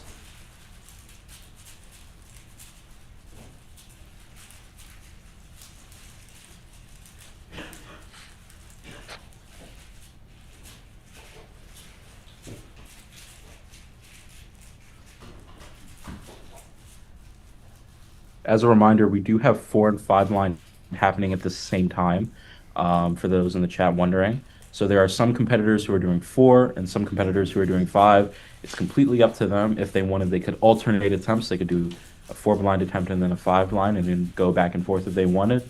But that's just for scheduling reasons. And we do have all of the competitors going at once. So Stanley at this point is finished with his attempts. We have Ro, Liam, Ro, Liam, Tommy still doing their attempts. Graham has finished up all of his. Yeah. The first to finish all of his, I believe. Yeah, I believe so. Andrew again in the top left, just vibing it out. Yeah. Yeah. Smiling through it all. Yeah. Now we are joined by a very special guest, former Scube World Champion. Is just one title we have. Yeah. Stanley Chappell. Stanley, What's up? hi. How are you doing this weekend? I'm doing all right. My results haven't been. They've been a bit all over the place, but I'm doing all right. Yeah. I was gonna say this is a very big weekend. Not like any sort of major championship, but definitely a major event, it seems. Right. Tying in the main competition with Michael Greco's project feature documentary Blindfolded Ambition, which you are starring in. That's right. Yeah. I mean, yeah, honestly, for me, and I think Graham and Roe might echo this as well. I think this was almost a more pivotal weekend than something like Nationals this past November. Because yeah, I mean, we've been doing so much prep going into this. He flew to like all of our like hometowns and like did a bunch of interviews with us and all this stuff. And for me, well, now I'm sure you all have seen what I've been doing in multi-blind. I was told that I should grind multi-blind in absolute secrecy and be a world record contender by this competition. And well, there were some roadblocks along the way, most notably, like I was like making dinner one night and I like cut my finger. So I couldn't practice for a month. So I had to like rush so much practice and I'm like really inconsistent now. But I mean, I was able to like just rip out a 63 cube attempt. So, you know. I was gonna say, yeah, so far, like we see a lot of potential going on. We'll talk about multi in a minute, but since it just happened, 4x4 and 5x5 blindfolded, how did you feel going into those two rounds? We saw quite a big pause in between your 4 blind and 5 blind attempts. What was really your headspace going into this? Yeah, I mean, I'm sort of a little 4 blind and 5 blind have been on the back burner for me a little bit since I've been trying to rush so much multi-skill in such a short amount of time. But overall, I mean, there's still the kind of events where I can still, you know, just grab a world record here or there. And I was mostly focused on just trying to capitalize on those like on those sort of chances.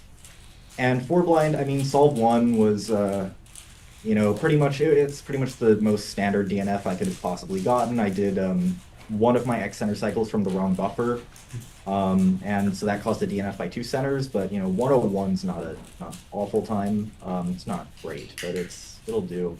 So I just safetied the second one since world record mean is now off the table since I have a DNF. I just decided solve 2, we're just going to safety, just so I can make the next round. And then if I DNF that somehow, then I'll have solve 3 to do that again.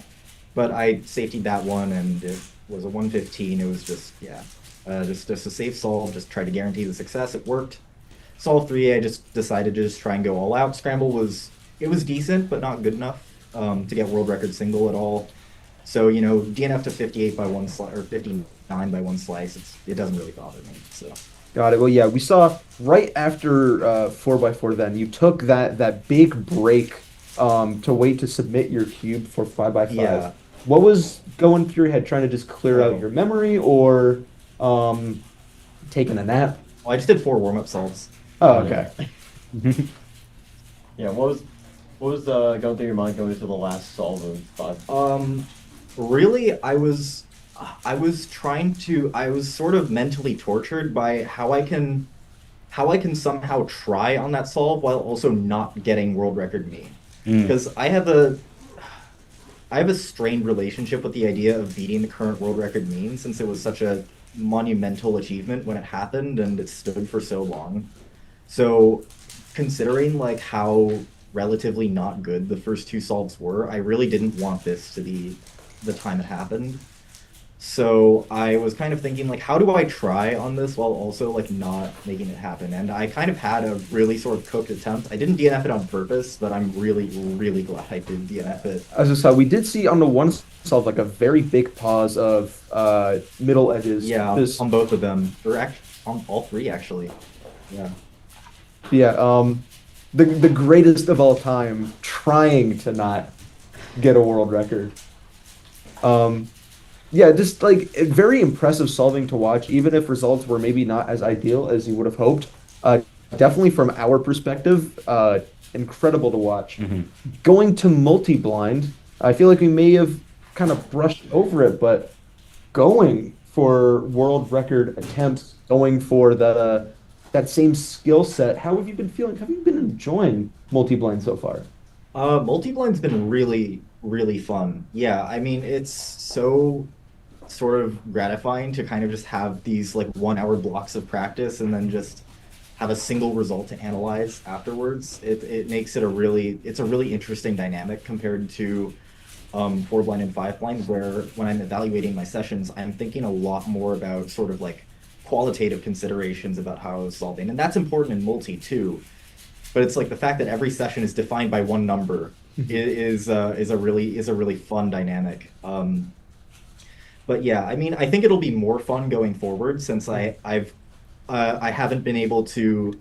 I'll have some breathing room now since I can start to learn a lot of the sort of advanced tech that Roe and Graham have been using for a while. Whereas like my grind, because I had so little time, I basically just like tried to front load as much mechanical skill as I possibly could and nothing else. So I basically tried to turn myself into like the Yihang of multi. Well, I mean, we see the dominance that Yihang puts up with like 3x3 and with 2x2, and I think you may as well go for it, right? Yeah, I mean, I think if I had another month to sort of let the skill consolidate a little bit more, it would have been a bit more successful of an initial showing. But I think I'm sort of warming up to doing official attempts at this level. So Speaking of warming up to official attempts, I'm interested in where you were at after that first attempt, that 32 out of 63. That was your Yeah. biggest attempt thus far, if I'm not mistaken. Yes. And you decided to scale down after that. So Right. after that first attempt, where was your head at? So my mindset going in was basically I've only done 4 attempts on 63 ever. I've only ever sub-houred it once. But it was a really accurate sub-hour. So I'm like, I could get world record. Mhm. I probably won't, but I could. But yeah, I mean, yesterday it was multi-blinders will be really familiar with the unfair brain disadvantage day. I had one of those yesterday where just nothing works, nothing sticks. It barely even feels like I'm using rooms. And that's just a really frustrating experience where I can like remember like one pair on like each cube and then I just have to ditch it. And I think that happened like 15 cubes in a row on that attempt or something. So it was not a super fun experience, but I mean, ultimately knowing how inconsistent, or rather with this low sample size I have on 63, where I can't guarantee consistency, you know, I mean, the whole idea going in was just that attempt was clip farming, and then now we're gonna do actual rallies. So now that you have secured yourself a spot in the final round where you have 3 more attempts, do you wish to share on maybe what your goal is for that, if you are going to keep aura and clip farming these multi attempts, or if you're going to go for something a little more safe to go for like a small incremental PR? I think right now, since well, the logistical issue with doing 6 multi-blind attempts in such a short time span as 3 days is that memory palaces don't just like, you can't just do an attempt and then just use the same memory palace again. It takes a lot of time to like fully clear out, and like if I wanted to like really fully clear out a palace and like make sure it was completely empty, I'd probably give it like over a week to do so. But we have to do 6 attempts in like 3 days. I have 3 palaces. So these attempts are all going to be on reused palaces. So I'm really just going to be feeling out how that goes. And it's very, even with just one night of difference, it's like the amount you're remembering, it exists. It's not much though, but it's like the stuff that does happen can cause some really major conflicts. Like, was this today's memo or yesterday's memo? Gotcha. But I'm just going to sort of feel that out and just see how that goes. Got it. Well, we are joined by some of your fellow competitors from 4x4, 5x5, and multi-blind. Pierce Tickle standing in the doorway. Get on in here. And of course, Graham Siggins, as they slowly shuffle into frame. We are out of chair space. I want to keep like everyone here, but like we're out of chair space. One thing I want to note. One thing I want to note, while we have the chance, Curran Wilson with a double PR, 722.12 PR single and an 833 mean. That is going to be his first 4-blind mean, and I'm probably going to be hearing about that for the rest of the day from him. So, Graham, hello. I think this is, not I think. I know this is the first time we've had you down here on a stream for an interview. How are you doing? How are you enjoying Charlottesville in the competition? Yeah, it's been fun. It's been super fun. Charlottesville is very cold and dry compared to where I'm from, so I'm just like, my lips are cracking, and getting used to it. I'm just like wearing all more layers.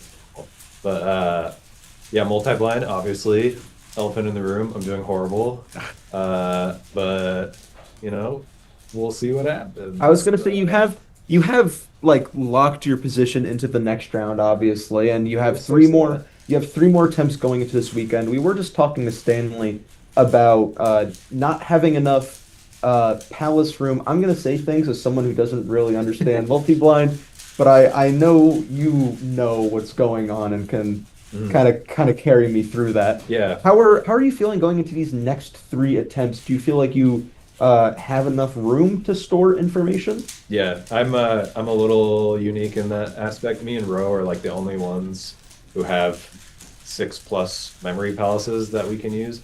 I think Ro has 5 that he's like very comfortable with, and a few that he doesn't like really, or he's not super comfortable with. I have 6 palaces now, 2 of which I'm not super comfortable with, and so I'm basically strategizing just to like use the ones that I've never used in Ambition before in the morning attempts, because I don't like morning attempts anyways, and those are like throwaways, just to like get used to those palaces kind of. So my morning attempt today was like first time I ever did a big attempt with that, aside from the 350 attempt. I used the palace I used this morning in 350. So yeah, I kind of expected that attempt to be really bad, and I was just like, just get through it, whatever. Like yeah, the next attempt I'll probably use like one of my pretty solid palaces. Hopefully that goes okay, but I'm starting to feel like this weekend might just be a bad multi-brain weekend. I feel like that happens sometimes. You do still have the three more attempts, and I know Stanley just mentioned about kind of feeling like this like a weird brain day going on, which is unfortunate in like these style of competitions where it's like Yeah. if it's just an off day, it's an off day. But I wanted to talk about your 350 cube attempt. We've been keeping the number of solved cubes secret on stream, waiting for a great opportunity to bring it up. Oh yeah. If you would like to share, if not, then we'll keep the number secret and people just have to watch the video. Oh, I mean, yeah, the video exists. It's on my channel. I think it's still on TheCubicle and Blindfolded Ambition, probably the VOD. But yeah, I solved 319 out of 350. That was also kind of a bad brain day, to be honest. The accuracy compared to like when I did 300 and 250 and 200, it's like significantly worse when I did the 350. Like I had 12 DNFs on 300 and 250 and 11 DNFs on 200. So to go to 31 DNFs when I go up to 350, that's just kind of bad. But it motivates me to do 400 sometime soon. I was gonna say, so like we're seeing this progression of like stacking on 50 cubes each attempt. Do you, not to like think about a human limit as like an actual limit, but do you see there like being at some point where like 1,000 just seems like an unreasonable number, but also I know what you and other blinders have been able to do, and it seems like it could happen eventually. Yeah, I mean, it definitely is possible. Even like several thousand is possible. It's just like the higher you go, the less likely someone's going to be willing to do it, you know? Because it's like, how are you going to get all those cubes? The harder part is how are you going to store all of those cubes? It's funny, the second I came in here, I saw this gigantic table and I was like, this could be where, if Mike wants to host it, this could be where I do like 500 or something because it's a big ass table. I can pitch in 20 cubes to help out. Yeah, I'm gonna have to buy cubes before doing 400, but that was one of the annoying things with 350 is so many of those cubes are horrible. I have like stickered Yushin Little Magic V1s and like 90 of those and like a bunch of stickered Waylong GTSs that those used to be my multi-main. The stickerless Yushin Little Magics, I popped on 2 of those, I think. Or no, I think I might have popped a GTS and I popped a stickerless Yushin Little Magic. But I had so many exec mistakes just on the bad cubes. So that was annoying. I'm going to just buy some more RS3MV5s before I do 400. But yeah, anyways, like, I think 400, I'm going up like increments of 50. 400 is probably the point where I stop doing increments of 50. I'll do 400. That's probably the max I can do in one day, like reasonably. After that, I'm like probably losing sleep actively while doing it, which is just not smart. I should just take a nap at least. So probably after 400, I'd like jump to 500 and just let myself take 2 days to do that and just be like more chill about it. So yeah, I'll probably get there eventually. Who knows how high I'll go though. And I want to switch gears and talk about multi-blind for a second. One thing we noticed with Stanley is that he did that 63 cube attempt, didn't do great, and then he scaled down a little bit. You did 66, you did better, but still not great. And you only kept it at 64. Was that a deliberate attempt to sort of keep the pace, or what was going through your mind after that first attempt? Well, 66 is just like I got world record in 65. Beating that world record with anything below 64 is like super hard. I mean, you have to have one DNF, which is just like extremely difficult at that level. But 66, like 64 is so comfortable for me, like almost arguably too comfortable that I should just be doing 66. But 66 is like this weird mental barrier where like it's barely different than 65, which is also very comfortable. But just like whenever I do 66, I stress myself out, and that's probably partially what happened then. But then, I don't know. I might have like I literally could not tell you like why I'm doing so bad. It could be like the way I practiced leading up to this. It could completely be mental, like just mind state, and I'm like stressing about memo, and then it's just like I'm not thinking actually enough about the memo enough. I don't know, but I just went down because I'm like I should probably just like get a good result. Like 64 is usually extremely comfortable, but yeah, this competition is feeling similar to Worlds, where like I just have some comps where I just like do so horrible, and I just was like it feels like there's nothing I can do about it. On the topic of multi-blind, but not your results, Stanley attempting 63 cubes on his first attempt. I believe he's been keeping people in the dark. Were you one of these people? He refused to tell what he was doing. I think the only person who wasn't in the dark, well, I think maybe Mike wasn't in the dark, and Michael. So the Mikes. Mike and Michael, yeah. They're you gotta have that name in order to be let in.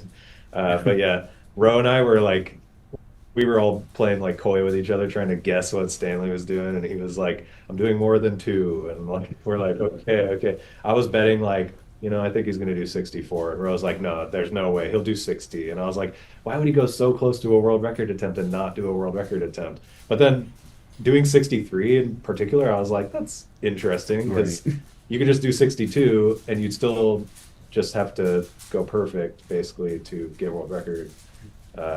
Or 64, but I guess 63 is like his max number at this point. He just wanted to do that. Yeah.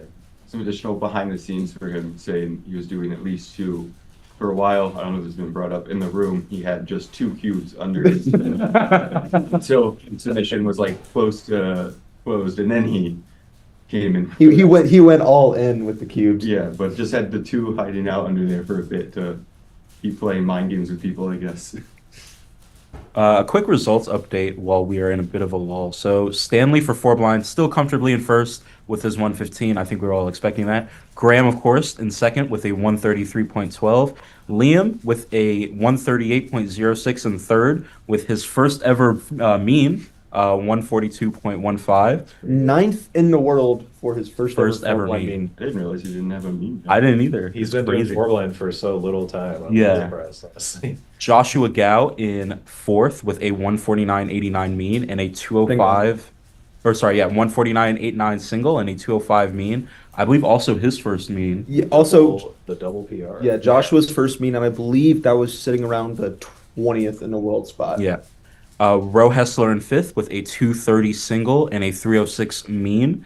Andrew in sixth with a 248 single. Still no info on his second and third attempts, which he may or may not have done. He's currently doing 5 lines, so we'll have to check on that. Tommy in seventh with a 324 single.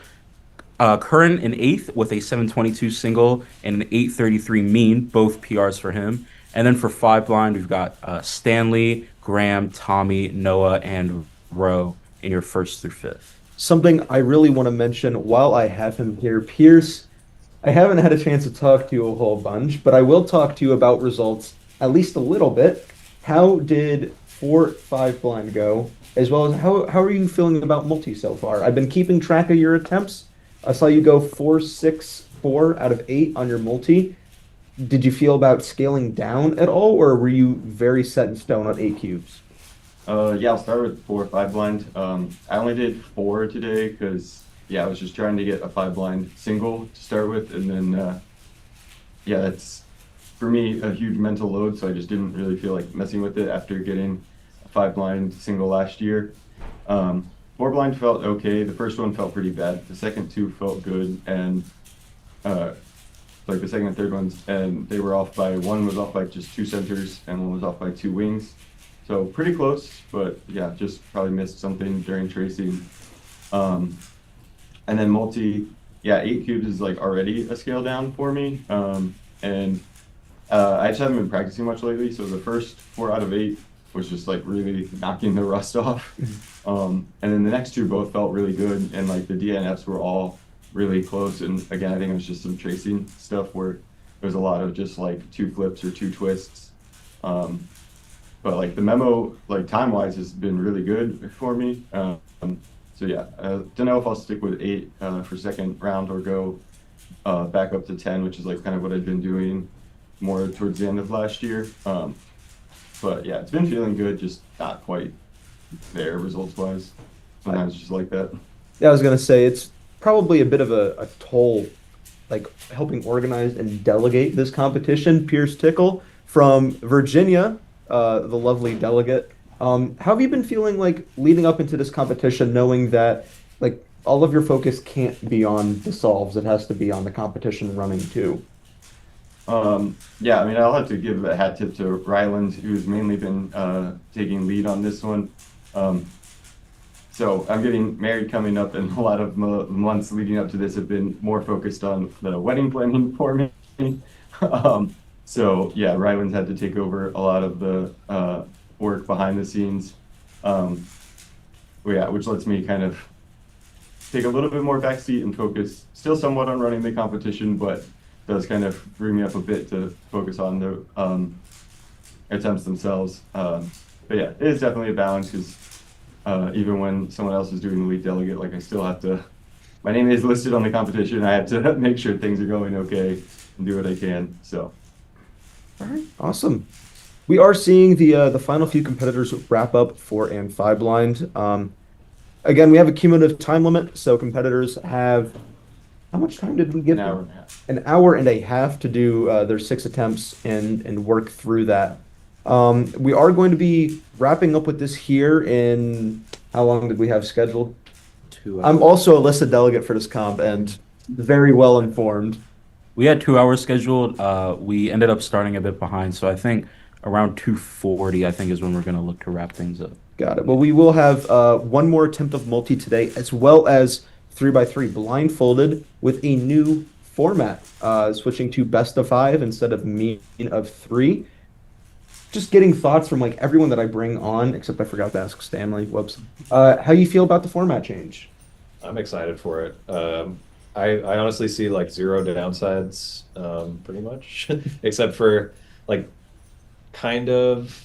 it's kind of annoying that like the advancement and / like winning criteria is just like do good on the good scramble of the round, which like it already was, but now like we have much higher likelihood of having a pretty lucky scramble, and like doing well on that is like all that matters to win the comp, which that's like barely worse than before basically.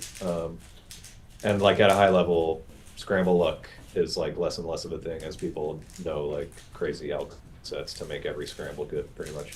But yeah, otherwise it's really cool. Gives way more of a chance for us to possibly see world record single get beaten. Of course, world record mean is going to be way harder, or world record average is going to have to beat the mean in order to be a new world record. So that's going to be tough, but it'll happen eventually. Yeah, we will see. Most solvers will be able to get 10 solves this weekend, which is usually a limit. At most, like 3x3 blindfolded held like 3 rounds tops, and that'd be 9 attempts. And now we're getting that in more than that in just 2 rounds. Are you hoping for anything? Any expectations going to 3 blind, or is all of your focus really in multi or the big blinds? I'm looking forward to 3 blind. Just yeah, best of 5 is just exciting because I feel like, for one, for people who don't know, I am like the eternal never triple DNF streak world record holder now, because I've never triple DNF'd and I had like 160 something rounds of that. And so now I'll never triple DNF, literally ever. Yeah. So that's cool, but I don't have to worry about that stat losing that streak anymore. And on top of that, like I am almost never going to DNF 5 solves in a row, so I can basically just go all out. Whereas with mean of 3, if I DNF the first solve, I'm like stressed because I'm like, damn, if I DNF this one, I'm gonna be like scared, like really scared. So like I would basically like half safety the first solve every time, just like knowing how that can play out. And yeah, now you have the opportunity just go all out on all 5 solves. Yeah, and pretty then, much. And a lot of people are going to be feeling like that, so we're probably going to see a lot of crazy singles from crazy people. I'm really hoping we did just see one of these crazy people in the room. He Yeah, was popped in and popped out. he was telling me about a dream earlier. But maybe we'll bring him on stream for that. You were in the room when he was discussing this, but Tommy Cherry, sorry, I realized I like did not name drop it, but the man to watch for 3x3 blindfolded, especially now with these increased attempt counts per round. So we're really looking forward to seeing what's going to happen with that. Stone, can you give us an update on results? Yeah, so for 4 blind, we're still seeing Stanley, Graham, Liam, Josh, Ro, Andrew. Tommy came in with a 324, Karin Wilson 722, Braden coming in with a 723.88 single, and that is going to be confirmed our finals. So our finalists for 4x4 blindfolded from 1st to 9th are going to be Stanley Chappell, Graham Siggins, Liam Chen, Joshua Gao, Ro Hessler, Andrew Tao, Tommy Cherry, Kern Wilson, and Braden Adams. Everybody, that is pretty much everybody with a success. Yeah. Got it. I am tired and I am only commentating, and I'm realizing that you guys are like the ones actually doing all the thinking. How do you feel exhausted right now? I can only imagine yes, but you guys also are pros at this. I'll speak first. Just like I feel really tired outside of the attempts, but somehow like during the thing, I feel kind of like locked in. Again, like the results haven't actually really been there, but like I'm feeling good during it, and then afterwards, it's kind of like immediately like I could go for a little relaxation right now. Yeah, I am somewhat unique in that I just like have good endurance with this kind of thing. Yeah, comps like this, I feel like they tire me out, mainly just like the social aspect tires me out, 'cause I'm not always like socializing this much. But yeah, doing like 2 multi attempts, 2 rounds of big blind and a 3 blind, that's not much for me in one day. I'm mostly tired from like 3-hour time change earlier than normal, waking up at 7 a.m., which is like 4 a.m. on the West Coast. And I haven't gotten great sleep the last few nights either. Maybe that has something to do with the multi-blind, but I have no idea. This happens without that, so who knows? Yeah, it's definitely a very lengthy weekend. I think we're around the halfway point for the weekend as a whole. Do you have any personal highlights, even if they aren't results based, but like have you done anything fun in Charlottesville? Partying at Mike's house is fun. we like just hung out at his house all day while my 350 premiered, and it was like on the big screen, and I don't know, it was just fun hanging out with everybody. That's been the most fun part. Getting that 305 and 5 line, that's actually pretty good for me. I think that's PR2. So I was gonna say, yeah, we did notice that, and it was a very Where like flowy solve. It looked Yeah. great on our end. Yeah, it's funny. I haven't touched big blind since the last time I did a 12 blind attempt, which was like 2 or 3 weeks ago. And somehow my first attempt is a 0.5, which I probably global at best like 310, 315, and that was an average scramble. I just went and nothing went wrong, and yeah, it didn't even feel that fast, but it was probably like PR2 or 3. You mentioned 12 blind. Yeah. 12 blind, and you kind of just glossed over it, like it was no Yeah. big deal. I just figure a lot of people watching this probably know that I was attempting 12 blind. Well, I was watching your 11 blind attempts and finally getting it after so many streams and so many attempts. My question is hardware, because obviously we have good 4x4s and 5x5s and obviously good 3x3s. But like a good 11x11 that I'd feel comfortable solving blindfolded, if I could solve it blindfolded, I feel like doesn't exist. Have you tried any of the Dianshings?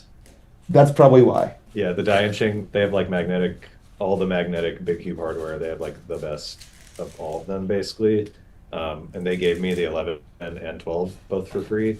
The 11 is like way more unstable than I would like. The 12 is actually like feels better than the 11, weirdly.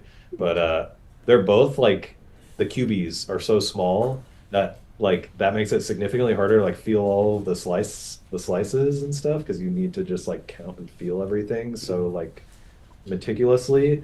Where like when I first was trying 10 blind in like 2018, I was using a Yushin and it was like this big, and the Diansheng 11 is like that big or something, like almost like half the volume. I can only imagine because like even on 5, I'm like sometimes like, do I have 2 layers or 3 layers? Yeah. I can only imagine on like 11 and 12. Yeah. I was just say, how heavy is it? I mean, I'm sure like this is all stuff that I could look up, but like, does it feel like your hands are like getting really tired throughout that attempt? Because it's like one of those tungsten cubes where it's like there's so much mass Yeah. like inside. I don't really feel like my hands get so tired, even though I am like just holding this thing for like 45 minutes during 12 blind attempts or like 50 minutes.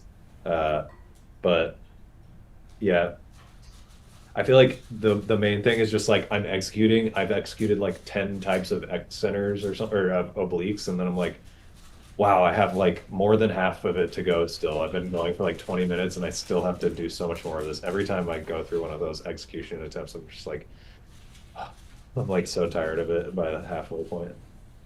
As I say, they, at least from a like a content perspective, they've been very entertaining to watch. Yeah. Thanks to the time zone difference. Of course, I reside on the East Coast. You're on the West Coast. Oh, yeah. So they are amazing to fall asleep to. Nice. So So you're saying they're boring. no, they're relaxing. They're calming. It's As long as you're watching. as long as you they're get that ad revenue, sweet ad. sweet ad That revenue. 1 cent per hour, yeah, or whatever it is. I think I've paid for at least like a new like set of stickers and then your sticker Yushin Little Magics. Nice, So nice, thank you. I am contributing at least somewhat. Yeah. It's been awesome having you on. I think we're gonna Thanks. rotate as we've had another top level solver. We've had 2 of the big 3 from this competition and Blindfolded Ambition, the featured documentary. I'd like to thank you for coming on and talking, Graham. I'd like to thank you, Pierce, for tagging along, for tagging along as well. Yeah, thank you both. Just a quick update on the results as we rotate. 5x5 blindfolded results are getting entered right now. Stanley Chappell still in first very firmly with a 212.98. Graham Siggins, as we mentioned, with a 305.9. Tommy Cherry with a 501.36. Andrew Tao with a 601. Noah Swore with a 610. Ro Hessler with a 653. And then Liam Chen with an 855. So Stanley, Graham, and Tommy are currently the only people who are confirmed to be in the next round, with Andrew, Noah, Ro, and Liam still on the bubble. But I think it's safe to assume that they'll be able to make it into that next round. And speaking of Ro Hessler, here he is. Ro, how are you doing? I'm good. How are you? I'm doing all right. How have you been enjoying Charlottesville, the area? I know it's kind of close for you. Yeah, 6 hours. It's nice. Yeah. As I say, out of the main multi-blind competitors that we're seeing of like Graham and Stanley, you've definitely had to travel the least. Yeah, I think. fair. I wanted to ask your mind state going into this competition. Of course, finally getting the multi-blind world record that you've been chasing for so long. Are you, I mean, of course you're gunning for it again, but you did take like a little bit of a break and you came back and you're right back into the swing of things. Yeah, it didn't take long. Yeah, I definitely, after the world record, I definitely lost some motivation for a while. Like, even if I wanted to try to practice, it was just hard to, like, needed a break, like a long one. Even Worlds wasn't enough to motivate me. It was just so, I was just so relieved that I finally, like, reached fulfillment with the event. So, like, no matter what happens, anything after this is a bonus. But I definitely feel more relaxed competing now that it's out of the way. So it's a lot more fun. Like, even these attempts didn't feel like I feel so much less nervous. Like, I just don't care as much, and I'm doing okay. You know, it's not, they're not bad. I was gonna say, do you want? Like, Yeah. yeah. What's funny is, and even last week I competed. They all felt not great, but then I get to execution and they feel better than I expect. and that's been the case for pretty much all of them except for like my first ones yesterday. Yeah, I was gonna say I think a theme that we're noticing throughout the results for multi is that first attempt for a lot of people is not going super well, and I think a lot of people are perhaps scaling down.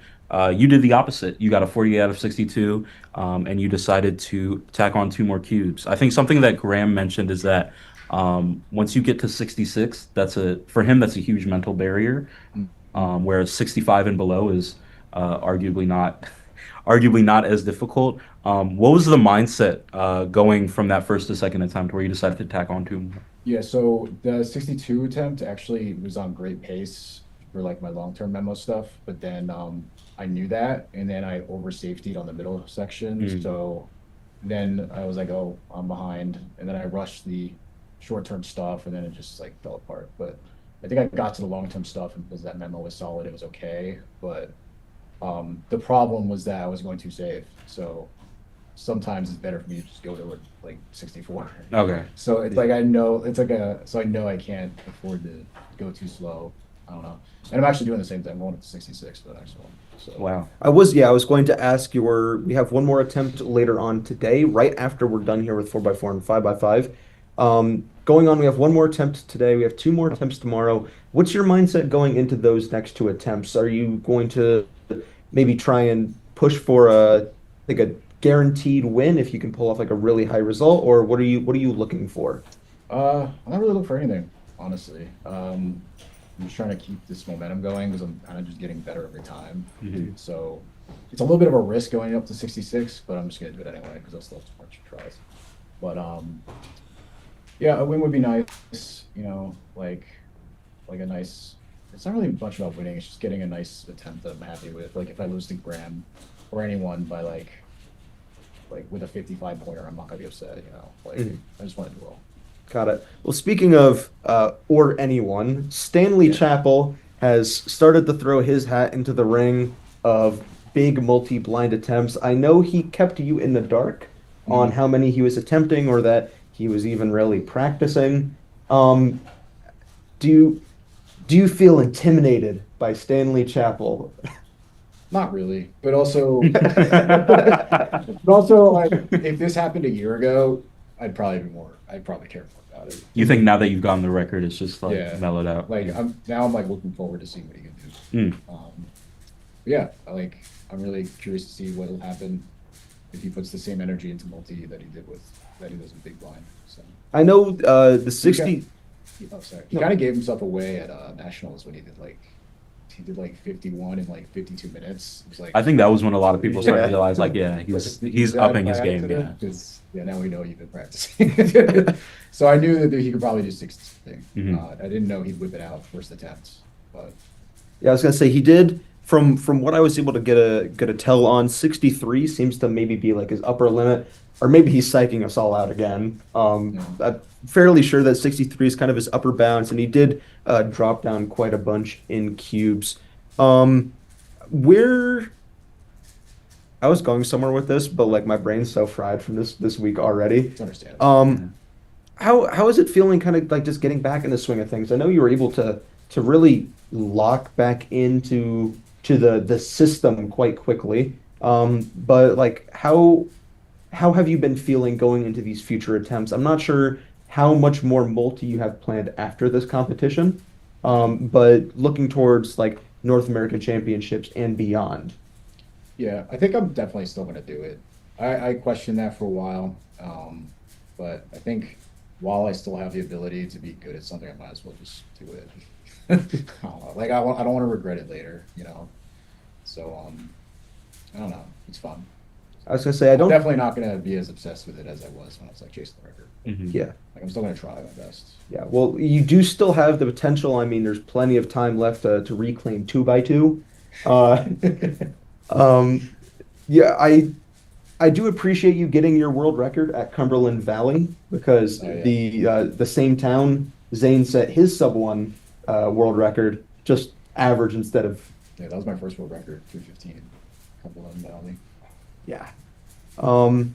Yeah, but great solving all around. Yeah. Talking about Big Blind, how did Big Blind really pan out for you? Was it about what you were expecting? Have you been putting focus into big blind at all? Yeah, so me with big blind, I always start with 5 blind first because I actually have the longest like streak for rounds with at least one success going. I think it's like in the upper 30s now.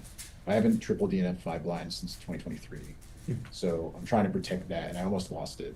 Yeah. So I was doing like really safe attempts for 5 blind. That's been the case now for years. But and then I get to 4 blind, I go all out and usually triple. So I actually got a mean though. Yeah. 4 blind, so I was happy with it. Like 230 for a single is good. Like Yeah. I'm happy with that. Of course, with like multi-blind solving, you have to be good at 3 blind first to do many in under an hour.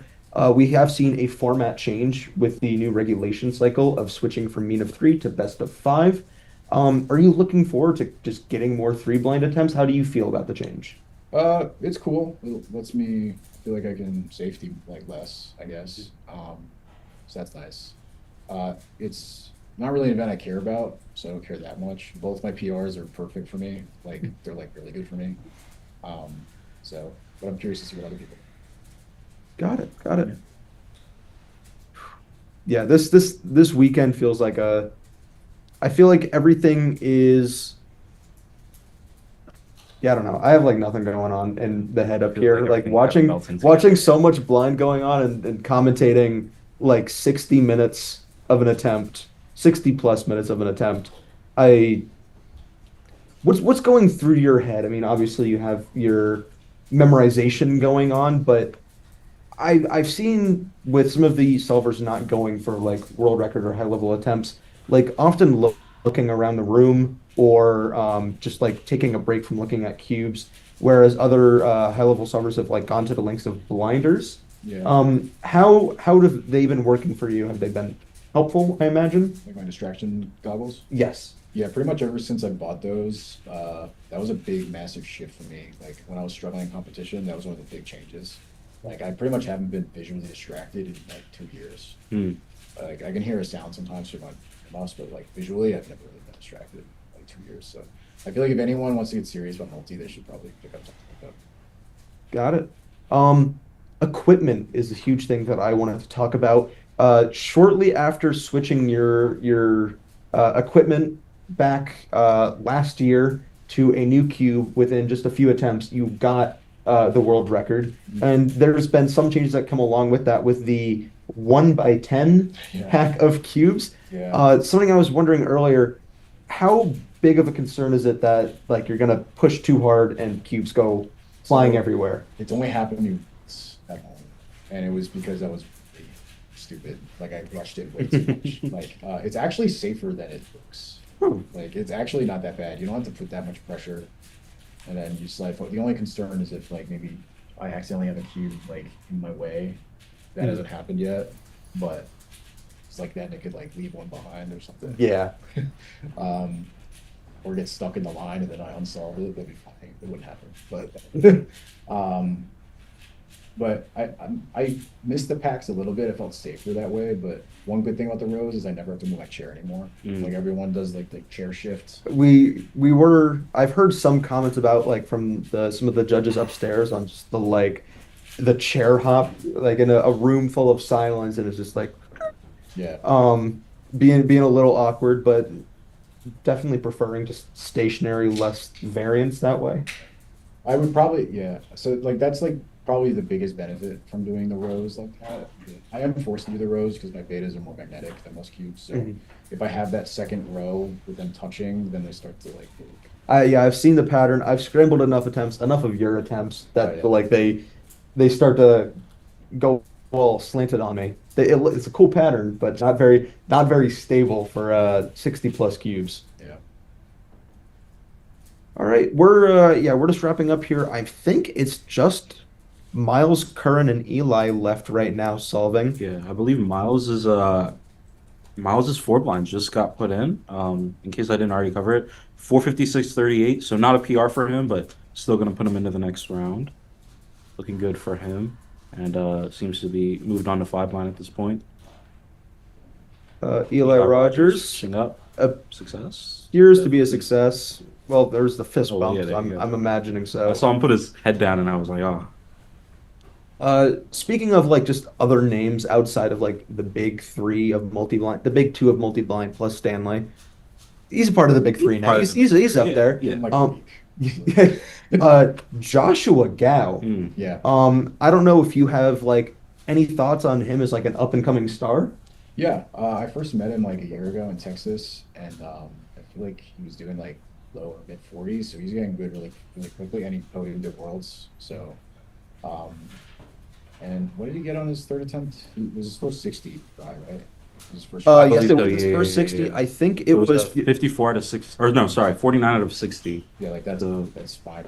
Yeah. I was happy with like 31 out of 60 in my first. Yeah. So,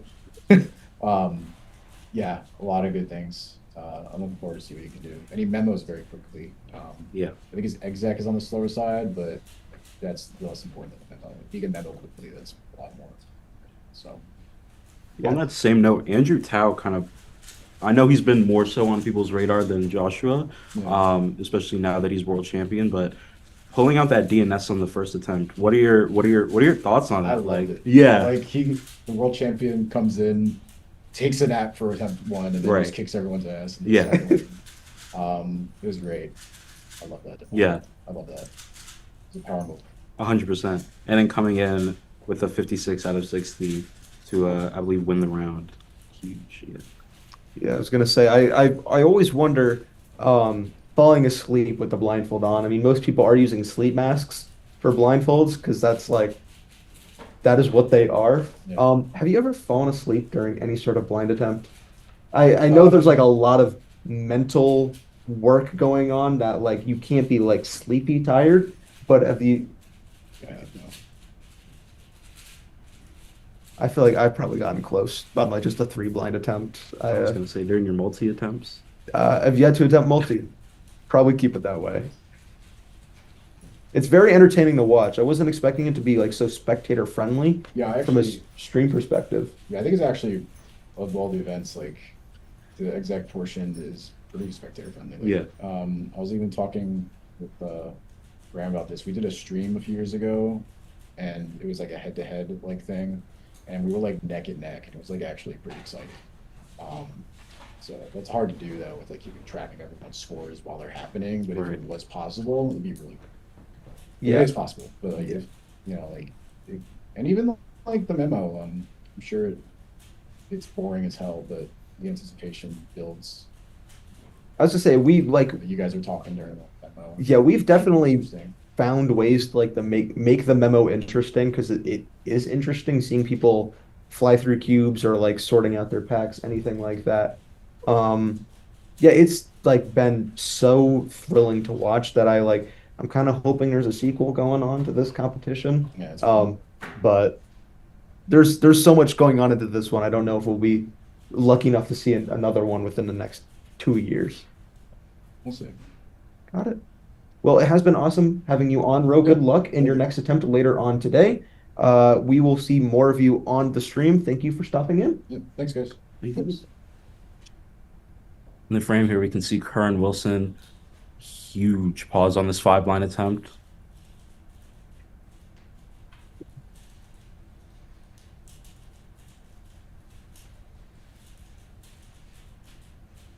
Joining us for Curran's attempt, it is the man that Curran beat, Braden Adams. He did beat me in 4 blind by less than a second, right? Less than a second? Yes. Yeah.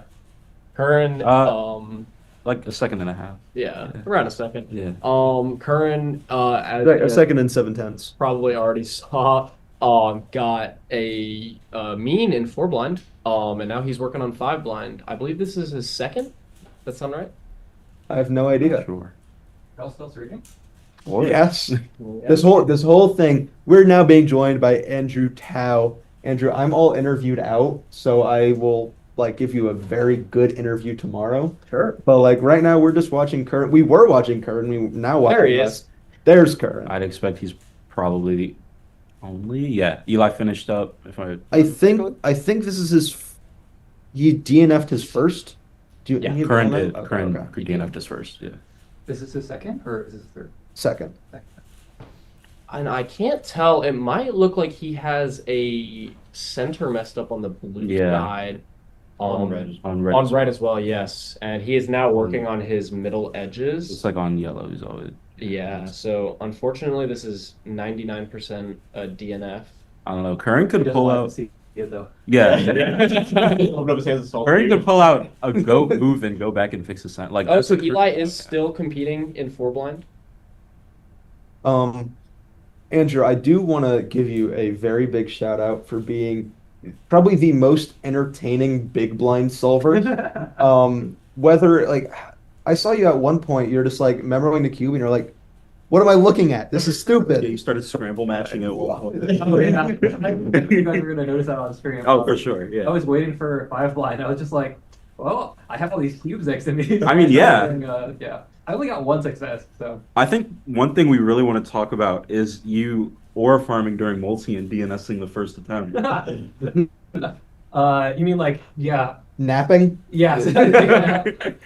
So I was in Dallas for like New Year's with my family, and then I flew over here to Charlottesville, like literally morning of January 2nd, like starting at like 7. It was like a layover, and like my second flight got delayed. It was like a whole thing, and I got like maybe 3 hours of sleep like the night before, and then I got an hour and a half on the first leg of the flight, and then an hour on the second leg, and then like I got to the venue, I was like, yo, this isn't happening. So it wasn't like I don't need this attempt. It was I really need this sleep. Yeah, it was Gotcha. like there's no chance I can get a good like result on this first attempt. Yeah. I just, like, took a nap on a sofa. It was great. It was a It nap. it seemed to pan out well. That 56 out of 60, new PR. Yeah, I was gonna say new PR single, but like small no, thing. yeah, it is Uh, the PR single.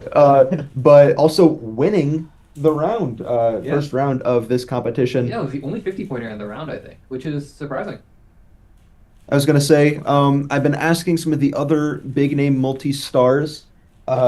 Stanley Chappell finally tossing his hat in, saying, I'm gonna start going for world record attempts, guys. I belong here. How have you been feeling? I imagine he's kept you in the dark on Yeah. him practicing. I mean, I kind of knew he was practicing because we talked about it a little bit at Nats. He pulled out like a 48 out of 51 in like 52 minutes at Nats, which is like, you know, homie's been practicing, obviously. Yeah. But yeah, you know, it's exciting to just have another guy competing. You know, I've never been like, you know, definitively the best in the world or anything. So it's like, you know, more friends. World champion, by the way. I think like, honestly, my thoughts on world championships are that like, if they happened right now, the results would be very different. I think Josh and I are much better, and Stanley is much better, and Bro is no longer retired. And yeah, I think right now is a very exciting time for multi-blind. So we got a bunch of big names. Big weekend for people whose last names end in AO. Indeed, yes. Joshua Gao also really on the come up. I mean, we saw Yeah, for real. his first 60-point attempt this weekend. Yeah. But also just we said we are going to cut that down, Michael. I didn't do it. I think I saw a fly. I was getting, Yeah, you're swatting fly out. I am curious though. So I think for a lot of us, Joshua Gao wasn't on our radar until like post Worlds. Once he got that podium, when was that point for you? Oh, I've known about Joshua for like forever. Okay. Yeah. Joshua and I are like 4 cubes apart for like a really long time. Like in the sense that like when I first started sub-hourring 37, he was doing 33, and when I first started doing 41, he was doing 37 or something like that. And like say like it was like this until like Worlds. I was doing like 57, he was doing 53, and like you know at Worlds I did 55 and 51. Like after Worlds he started like I think he just caught up to me entirely. But yeah, I mean we kind of were like getting better around the same time. So I've known Joshua for like a long time. And You both grew up in Texas, right? yeah, Yeah. I'm from Dallas and he's from Boston. Yeah. So did you know about him before he was even starting multi-blind? No, I did not. I never was. Do you know how big Texas is? Well, they have. It's a lot closer than. It's like some of asking if us. Soren Mamdani knows who like Pro Hustler is. Shout out Zoran. Shout out. No, really? Yeah. So you did not know about him before multi. Okay. No, I did not. Okay. I actually didn't meet him in Texas. I met him at Worlds. Oh really? Yeah. Oh wow. But like I only started cubing like in New Jersey in college. And then You had a pretty slow start. I mean, yeah. Yeah, I started when I was already too old to be. Well, good. What do you think of the comp so far? Is it? It's been great. Interesting venue, like big blind at this like everyone's facing different directions. Everyone's got their own table. It's kind of interesting. This many big multi attempts is very fun. Yeah. I get to see all my friends. It was great. Awesome.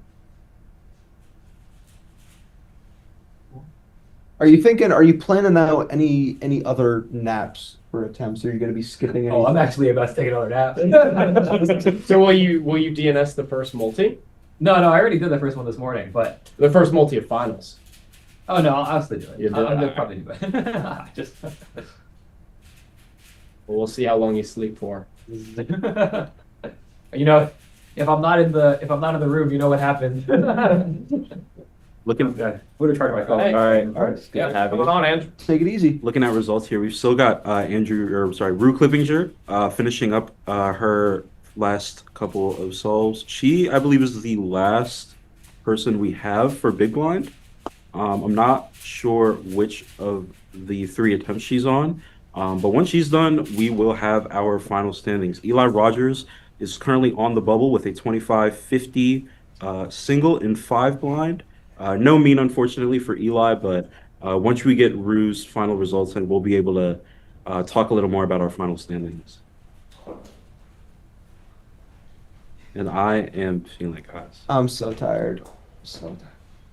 Yeah, I like the nap idea. Yeah, I also like the my head hurts. You guys, My head hurts. like, no one is stopping it. We could just nap. We could. Facts. Or play outside in fresh air. That would wake me up. I'm low down. We could play outside. We could. We could go frolic. I was we gonna could say go we could frolic go in the frolic.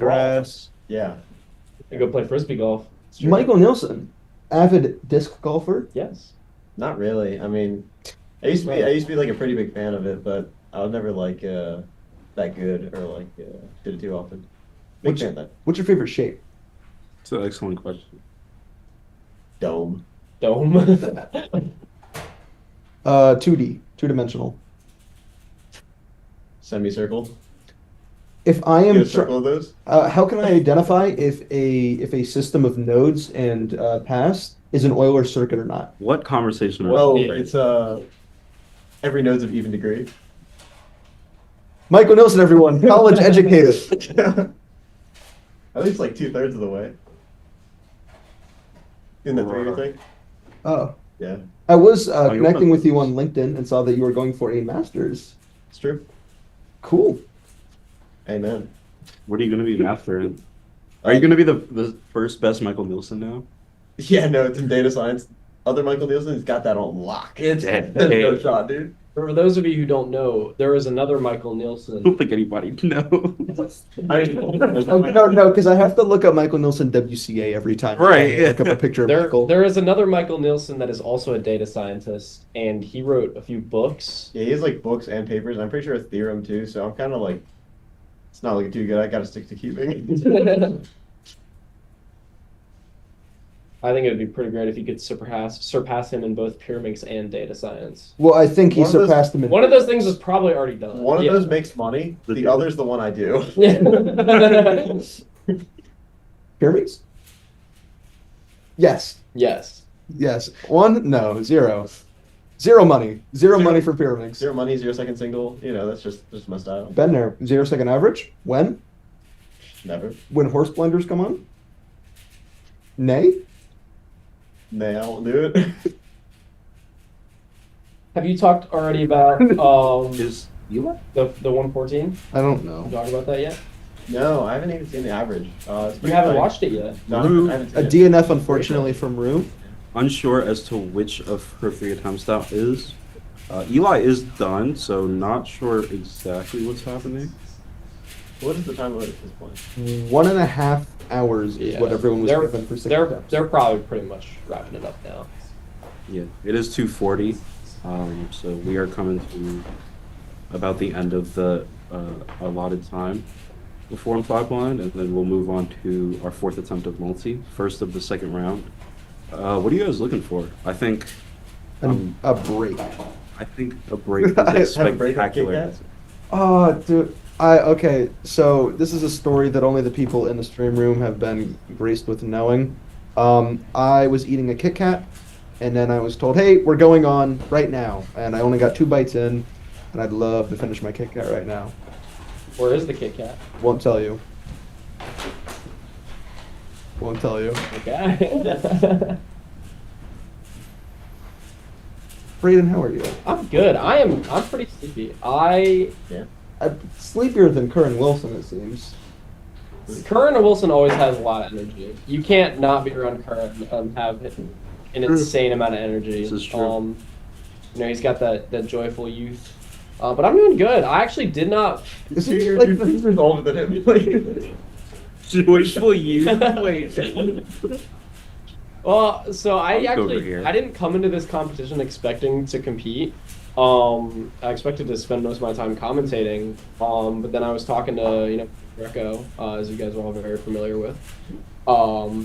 And he was like, yeah, I mean, we got 3 people who can work on commentating if you want to compete. So, I ended up getting thrown into this with little to no blind practice. But I got a PR today, so already happy with that. I will say, it's been very apparent that the 3 commentators that were left with commentating an entirely blindfolded competition know little Yeah. about blindfolded solving, but it's nice to have an expert in the room with us. 8. Where? Ari Randers, Pearson, everybody. 4x4. Whoa, we are. I was gonna say we were gammed out for There a we moment. go. Charles Jerome in the chat wants to know, Brayden, if you've gotten any hole-in-ones in disc golf. Actually, yes, I have. One time, I go to school in Athens, Ohio, and we have a really short course. So you and- could get the hole in one. Well, the holes are still pretty far. They're all 100+ feet. I think my hole in one was about 105 feet. And I threw it and it went right around a tree, just went right in the basket. It was great. So it was a great moment. Yeah, it was a great moment, Charles. Michael and I talked about playing this weekend. Yeah. We might not have time, unfortunately. You But busy? am I busy? Yeah. No, I'm not doing anything. All right. But no, maybe we'll get a round in later tomorrow, or we'll Yeah, figure it out. it gets dark too early. It does get That's dark the big really one. early. Yeah. If any of you have ever played glow frisbee golf, I have glow in the dark frisbees. Golf. Golf. And I think with that, we are going to head into a break. We will be back at... What time will we be back at? Hey, look at that. Multi-blind. That's incorrect. Yeah, We Yeah, are. that is tomorrow. that is tomorrow's schedule. But we will be back for the final... That's There we go. Aiming for around 3:30, but we are running a bit behind and we still need time to scramble. So maybe looking around a 3:45 to 4 o'clock mark. I don't know. Just keep watching the stream. We will catch you guys for the next attempt of multi-blind. See you guys later. See y'all.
Hello, everyone. Welcome back to Multi Mayhem Virginia 2026.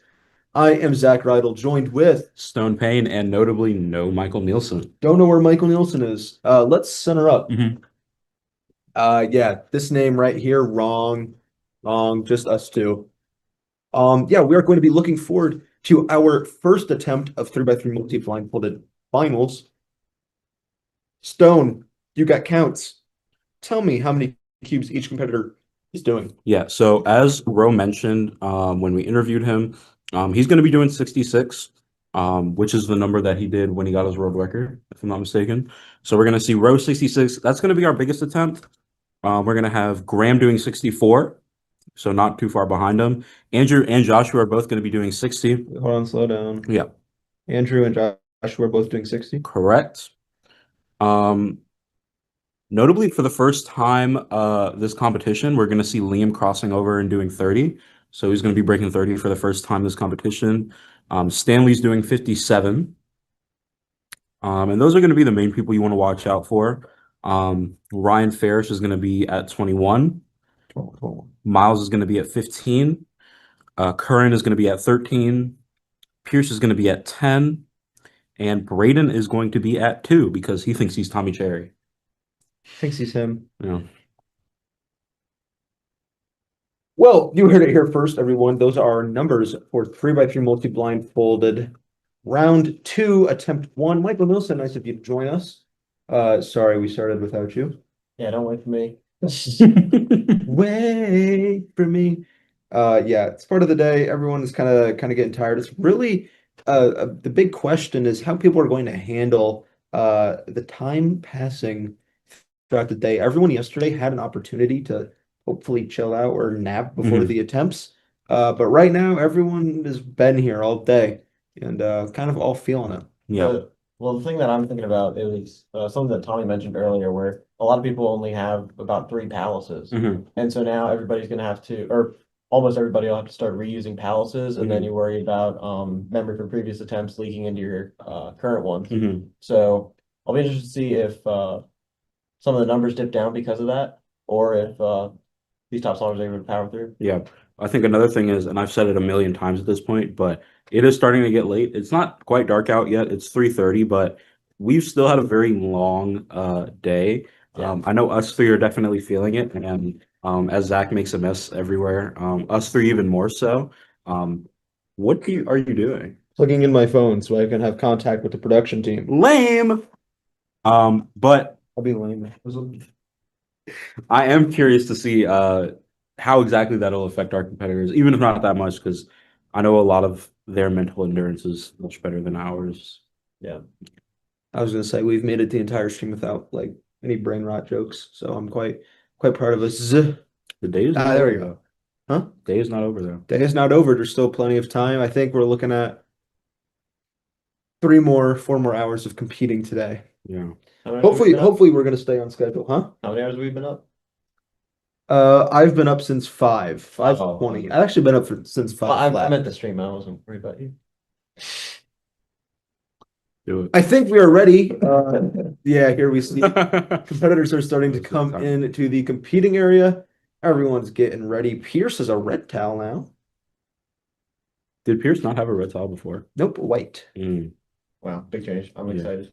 Big change. I think Saturation. could be indicative You know- of something huge, something massive. Yeah, Tiger Woods, when he Something felt red. invincible, he would wear the red polo and black pants. This could be Pierce saying this is his Tiger moment. I'm thinking of the song Red Button. Rawr.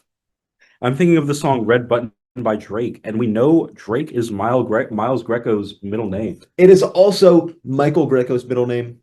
Actually, Really? I learned. Really? Yes, Wow. yes. They must be big fans of the Six, What do you think Yeah. Drake was like named after them? most likely, Heads up. after Miles. Yeah. Six.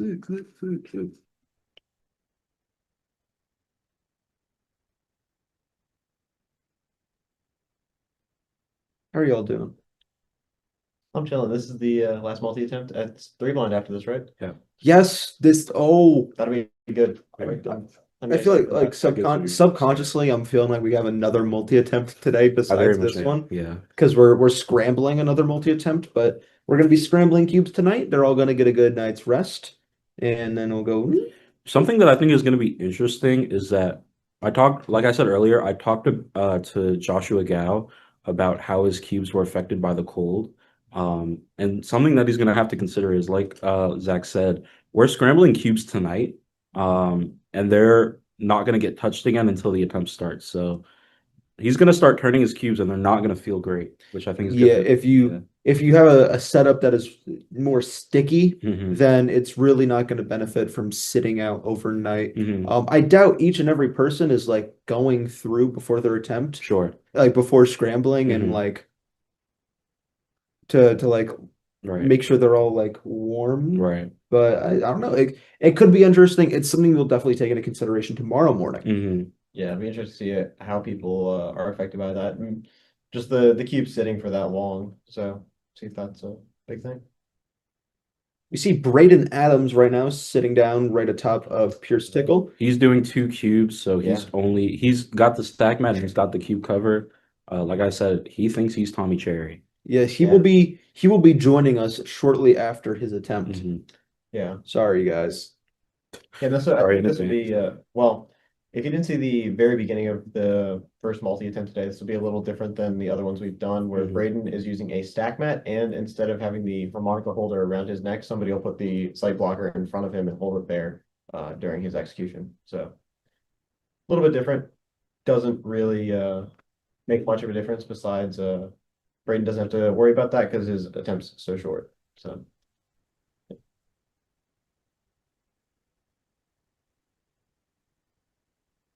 Curran's a big fan of staring off during memo. I've Yeah. noticed that it's a choice that I've seen some competitors make, Yeah. and I feel like it is just. I feel like there's more room for distraction that way, but if that's what they need. I don't know. This past semester when I was taking my math exam, sometimes I catch myself, I was just staring up at the ceiling when I was thinking really hard about something. I catch myself looking over at someone else's test, seeing how they're doing. See, Academic integrity is very important. see Brandon Lynn in the chat. What's up, Brandon? Brandon, oh, I miss you, Brandon. Oh, I should keep track of when the big names start their attempts. Braden has started his attempt again. He's only doing 2 cubes. Not keeping track of him. Do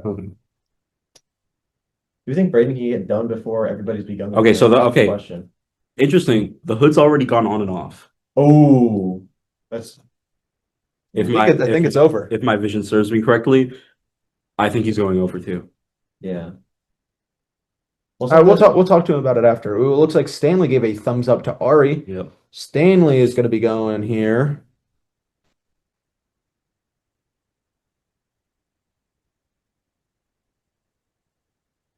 Now. So Stanley started off at 3:34 and 38 seconds.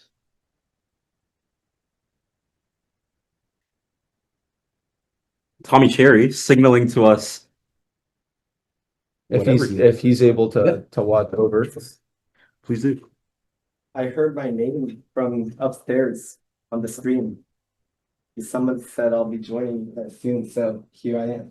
I'm down. Braden will be joining us as he is trying to Yeah, I think imitate you might have heard Braden. Rowe has started his attempt.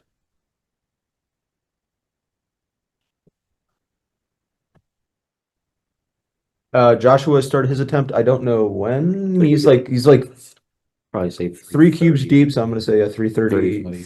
No, 3:34, bro. You don't know me like that. Okay. Just as a reminder, Graham is also a go. Oh, Graham just started. Okay. So just as a reminder of the counts, Rowe is going to be our highest count for this attempt at 66. Same number that he attempted when he set his world record back in March or April of last year. Next highest is going to be Graham with 64. Joshua and Andrew are both at 60 even. Next highest is going to be Stanley at 57, so keeping the pace with his last 2 attempts of the last round. And then we have Liam at 30, which is going to be his highest attempt of the competition thus far. Miles at 15, who I believe is cutting down on a lot of, he's done a 22, a 21, and a 19. So he's steadily coming down. He got a 15 out of a 19 for his third attempt of the last round. So maybe trying to go perfect there. Ryan at 21, Pierce at 10, Curran at 13, and Braden at 2. Braden is executing right now.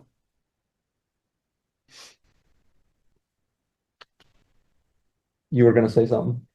I was gonna ask, is this the first attempt where Graham has not had the highest submission? That's fine. I think so. I believe so, yeah. Yeah. Because Graham started with a 66 and then a 64. So Graham and Rowe were tied for 64 on the second attempt, as well as on the third attempt. Okay. But this is the first where he's had strictly the highest. Looking at some of the messages in chat, so a lot of these multi-blind solvers are using freestyle. Mhm. It is the fastest and like most efficient method for solving three blind. So I really hope Tommy doesn't correct me. I feel I'm looming. But it is like the shortest move count. For Tommy, take it away. You mean like freestyle being I mean, you basically got it. Yeah, I mean, like freestyle is the method, the top dogs use. Like if you don't use freestyle, you're going to be doing more algorithms, so it's going to be more moves. Yeah, you got that. And you have less time to do cubes. Again, you are limited to an hour no matter how many cubes you pick. Looks like in the background, Braden is done with his attempt. I'm unclear. really? Yeah.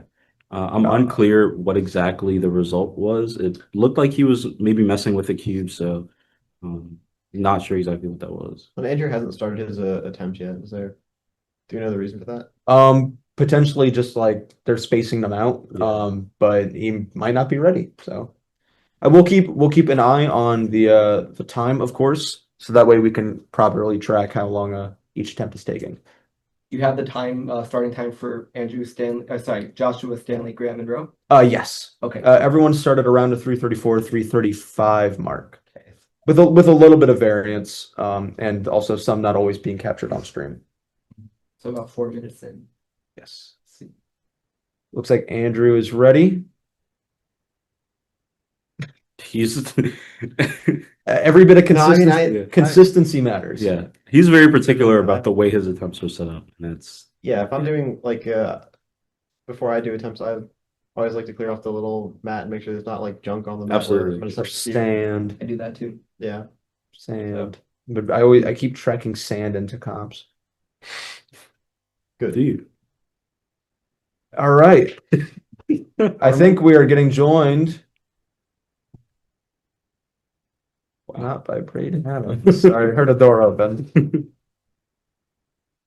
I don't know if you guys have talked about this yet, but I'm just recalling now that I remember a few years ago, Graham would have this like log of a bunch of different like factors when he does multi-blind attempts, like what he ate the night before, how much CP got and stuff. So I don't know like to what extent he does it nowadays, but I know some other multi-blinders have kind of followed in his tracks a little bit, and just to kind of really reflect on like how your attempts go over time.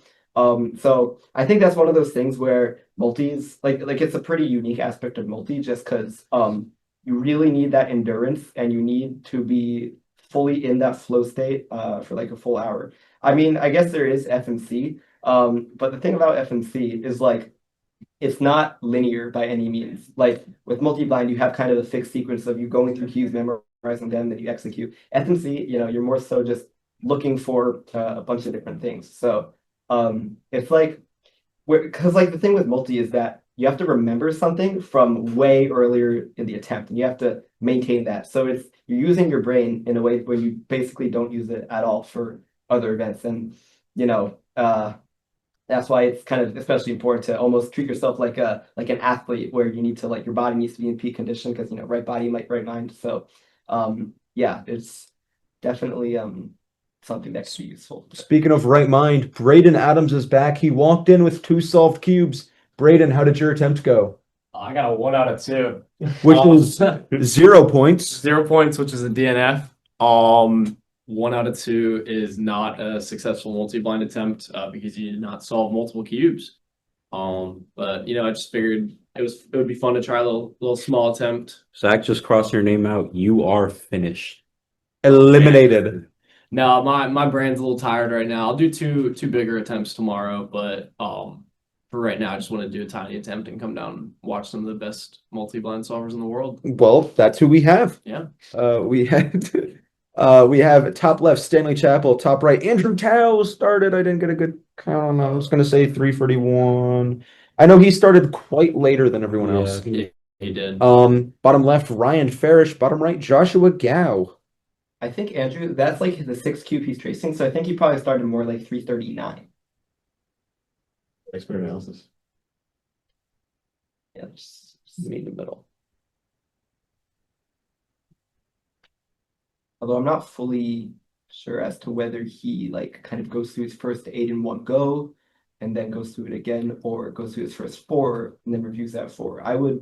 I'm inclined to believe that he goes through all 8 in one go without reviewing, and then after that reviews those 8. But I wish I knew more certainly, but I guess we'll see soon kind of what sequence he does things in. We were talking earlier about consistency. I mean, we saw Andrew Tao kind of funnily like scraping off his mat of any dust, but Joshua Gao just rocking with the tablecloth that was provided. Yeah. Definitely like when you're attempting these larger numbers and like these higher mentally taxing attempts, that you kind of want to keep as many variables out of the way as like, oh, I don't have to worry about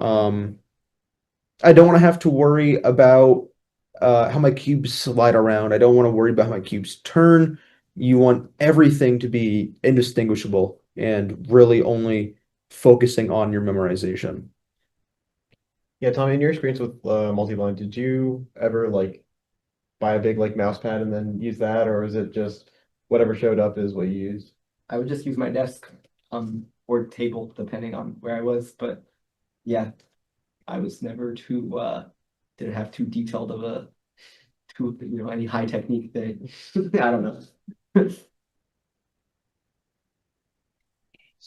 I also never got quite as high as a lot of these guys, so didn't necessarily need that adaptation as much as they probably do. Yeah. Liam Chen in the bottom right, attempting 30 cubes, so looking to break that barrier. Miles Greco top right, attempting only 15.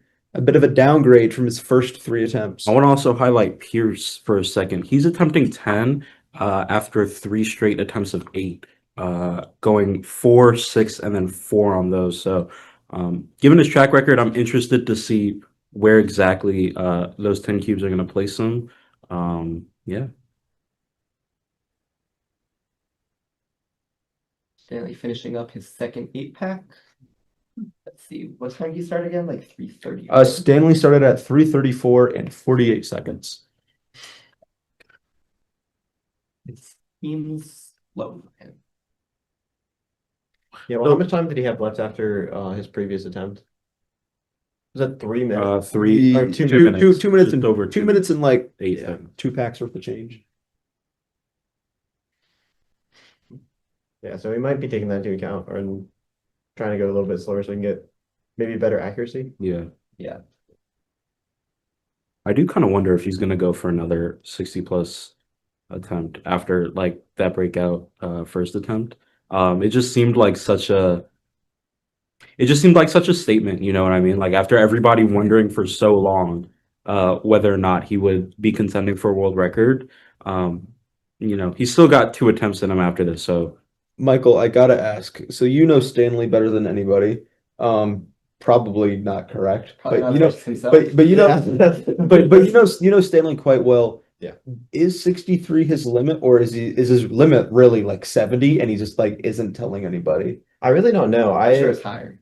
yeah. I mean, his like absolute limit is definitely higher because he's like he wasn't able to practice for this as much as he wanted. But even like I did not know about his multi-blind practice until very shortly before the comp. So it was even a surprise to me. I didn't think much about his results at All Stars, which I might have fumbled the bag, but you know, Next year. yeah, you live and you learn. Oh, no, this year. This year you'll get That's true. Yeah. Yeah. Yeah, if Yeah, last year he'll get it. Yeah, if he's secretly practicing an event this year, I'll sniff that out this time. Also, it looks like Graham's pace is pretty good. He's already finished his first 24. Rowe, on the other hand, Oh, well, I guess he does 10 Yeah, passes. Roe right now has looked at 30 cubes. Oh, okay. He's done at least one pass on 30. Yeah, Tommy, Yeah. I was gonna ask, as our resident blinder, can you tell us a little bit about the pacing and when we can expect these guys to finish up their memo, or at what points will they have finished certain numbers of packs? Yeah, so I guess first and foremost, a lot is kind of just estimating because I'm not fully like, I haven't really looked at, that type of thing, like Right. predicted splits nowadays in quite a while. Mhm. So I guess I can kind of just compare to like what I used to do Mhm. and try to kind of just give a general idea based on that. So back when I was doing around 50 cubes, I think my 3-pass 8-packs were around 5 minutes. I could just be making this number up, so it's honestly really hard to say. But considering that they do 2 passes, I do 3 passes, we can kind of cut that into 2/3, say like 1:40 per pass. So yeah, I do remember them saying, like, some of them talking about it, like they go for sub 3 8 packs pretty regularly. Can't remember if it was like high 2 minutes or mid 2 minutes, but let's see if it's so you're kind of going through 16 cubes total. If you like, it's like 10 seconds per cube. Yeah, I would reckon it's like high 2 minutes per pack per 8 packs. So Ro's a little different here, but let's see. I guess let's see if my estimate lines up at all with what we're talking about. So we've been going for 13 minutes. Stanley has gone through 3 packs and a small portion of another one, so we can kind of say it's like 4 minutes per pack, which I mean, I guess this is like somewhat of a safety for him, and maybe he was off to a bit of a slow start. 57 was it, or 57 last time. oh, Or 57 cubes. 57 this time as well. 57. Okay. And then let's see. Hard to estimate for Andrew since he started so much later. Right. What was it? Andrew's attempting 60. He started at 340. Started at 340. Okay. So he's 8 minutes in. Okay, so just kind of a disclaimer, like I said, I'm not fully familiar with what exact system each person uses, but I'm assuming that this is Andrew's last pass of the first 16, which means that, let's see, sorry, you said 340? Yes. Yeah, so 8 minutes in. Something I hope you can maybe provide context on, not the passing part of memo, but the execution part. Well, not the execution part of memo, just execution. We see 2 different styles from our 2 recent world record holders.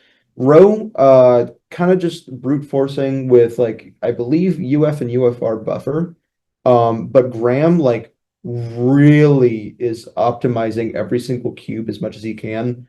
Do you have any insight on that you can share? I guess a little bit. So Graham, I believe, learned letter pairs for every floating buffer. So he, like you could get the same pair from multiple different buffers. So he learned a different word for each one. So that ends up being like almost 3,000 letter pairs. So he, you've got to be pretty creative to come up with that many mnemonics. And I guess, I mean, yeah, that's kind of the main thing that comes to mind right now. I think there are definitely pros and cons to each strategy. Like if you're kind of sticking to vanilla UFUR and UFUFR and not doing many tricks, it's like you can kind of go like robot mode like as much as possible, where you're kind of just not really thinking to do any tricks and you're just fully focused on like getting it done, thinking ahead to the next thing. But you will have less efficient execution. So things will still kind of take a little bit longer, but it's just a matter of there being a little bit more flow. I think there are definitely more pros to implementing more tricks and stuff. But it could be a little bit risky to kind of think about different types of solutions. And for example, like cancellations, that's definitely something that can be pretty risky, where your current owl cancels with the next one. But it's like something where maybe you do it on 3 blind, but since with multi-blind, it's less about optimizing every 0.2 seconds and more about maintaining an overall good flow. So there's often more of a reason to not do special tricks in multi, but something like just floating, where you have an assigned like piece of information to indicate that, like in the case of how Graham does like letter pairs for every floating buffer, like that's not really a risky thing, considering that he's not like doing something beyond the specific letter pairs he memorized. Yeah.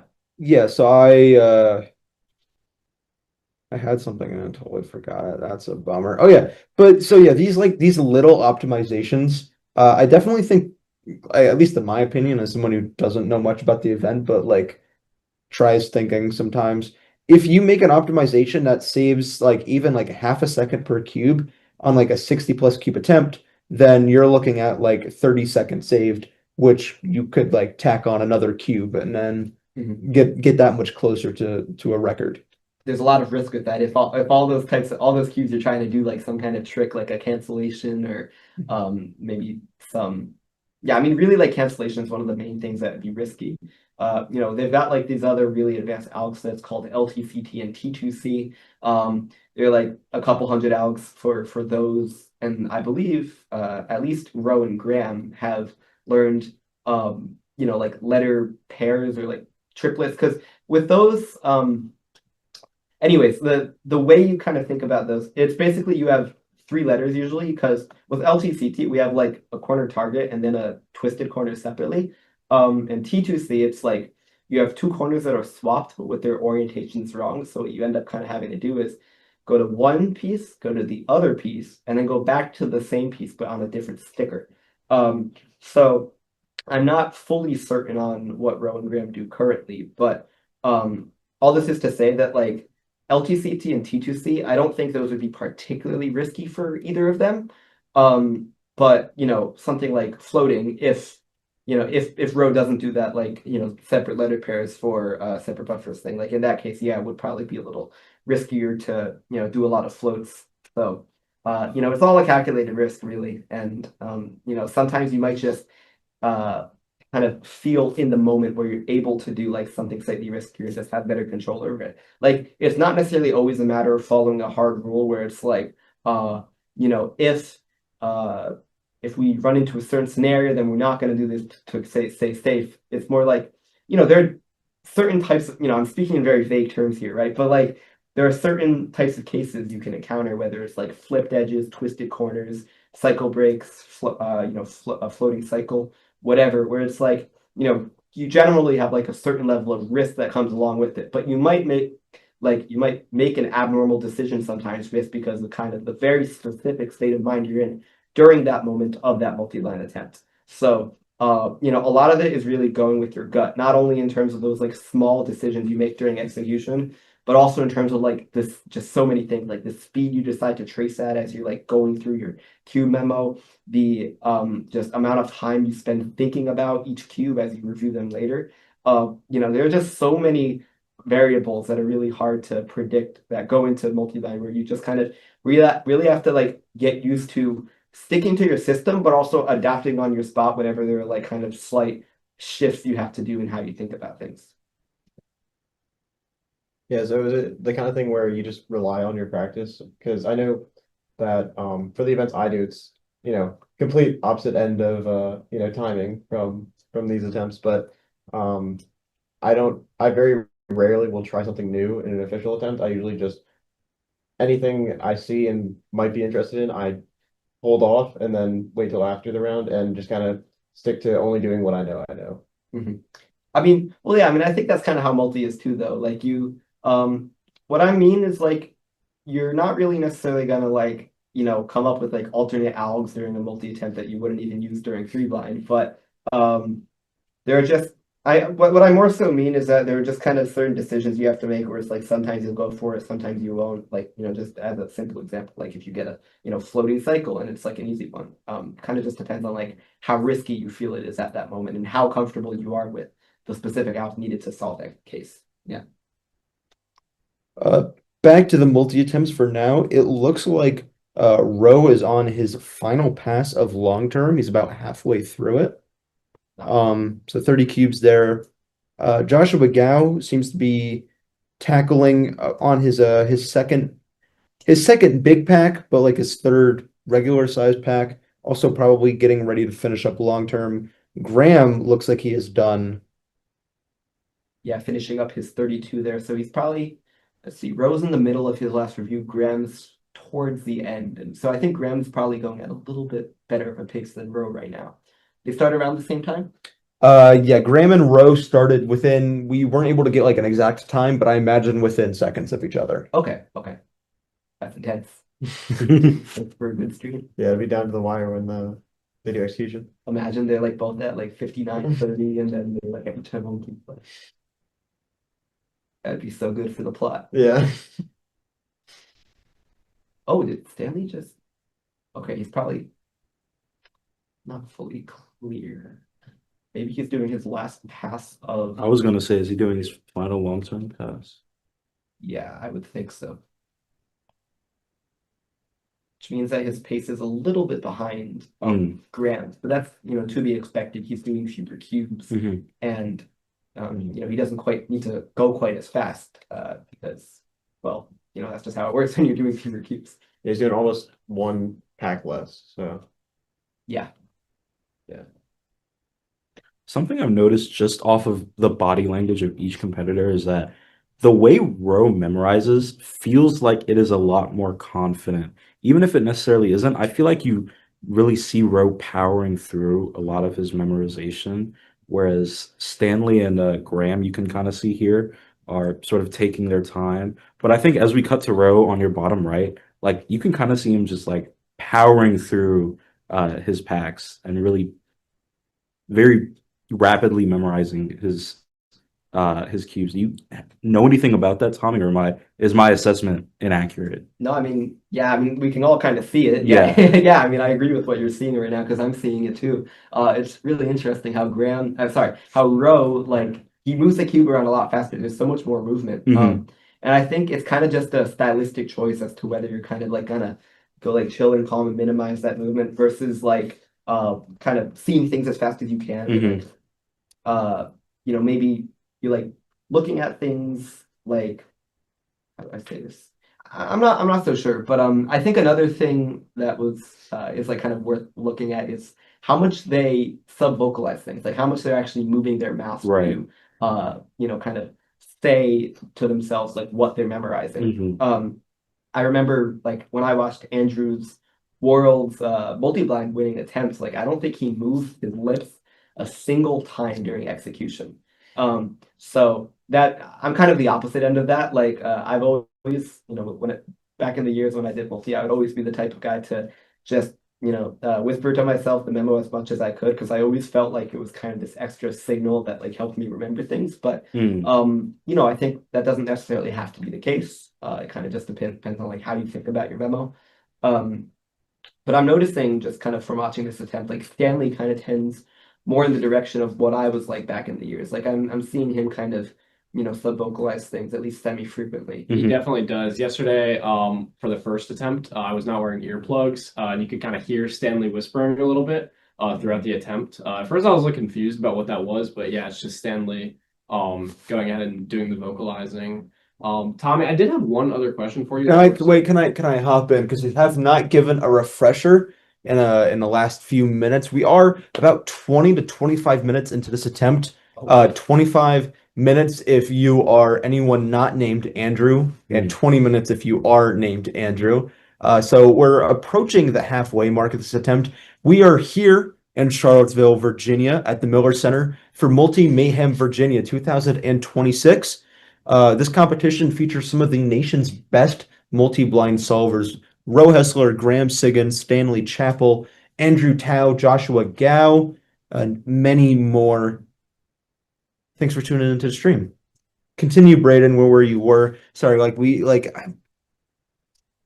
you're all good. You're all good. Continue, Braden. All good. What I was gonna ask before, Tommy, was what like the decision to make the decision to submit a certain amount of cubes is like crucial to the attempt, obviously. What goes through a multi-blinder's brain when they're deciding how many to submit? Well, first of all, based on how you're doing at home, what you're comfortable with. Also, just the strategy you want to use in terms of the level of risk, because let's say we have two people who are like kind of doing about the same amount of cubes on average at home, but then, they have like different mindsets going into the comp. Maybe that day, one of them is really confident, the other one's not so much. Then the confident one ends up doing like 5 more cubes. So you have room for more DNS, but then you also have to fit more into the hours. So, it's really, really a game of numbers, just kind of weighing the risks of how much you how likely you are to do well on different amounts of cubes. And another thing that factors into it too is how your short-term memo would be affected by the amount of cubes you're doing. Because, for example, if you have a multiple of 8 plus 1, then you can kind of just do 8 packs all the way through and then just one 3-blind cube. Whereas if you're doing an even number of cubes, then you're not just going to have like this isolated 3-blind cube. There's going to be at least another like short-term portion.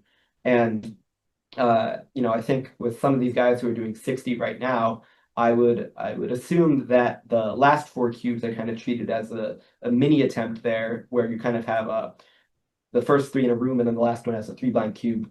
And so yeah, because like the precise differences, like if you add on or subtract like 1 or 2 cubes, that can have a bit of an effect on the short-term portion you have to do, and that could actually play a big difference because there are kind of varying levels of comfort you can have with that. Like I remember when I was doing multi-blind more seriously, and if I had a short-term portion where, let's say, I had like 3 cubes short-term versus if I have like 5 cubes short-term, I think sorry, let me give a different example actually. Let's say if it was 2 cubes short-term versus 3 cubes short-term.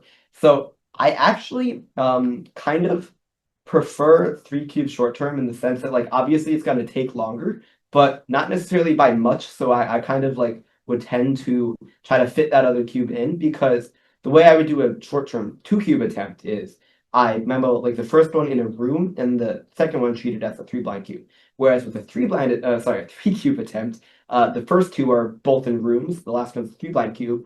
So what I tend to do is for the 3-cube one, basically for the 2 cubes with rooms, I like memo each of them and then review them one more time. Whereas like so the good thing about that is that when you're reviewing it one more time, there's a slight delay between when you initially memorize those cubes and afterwards.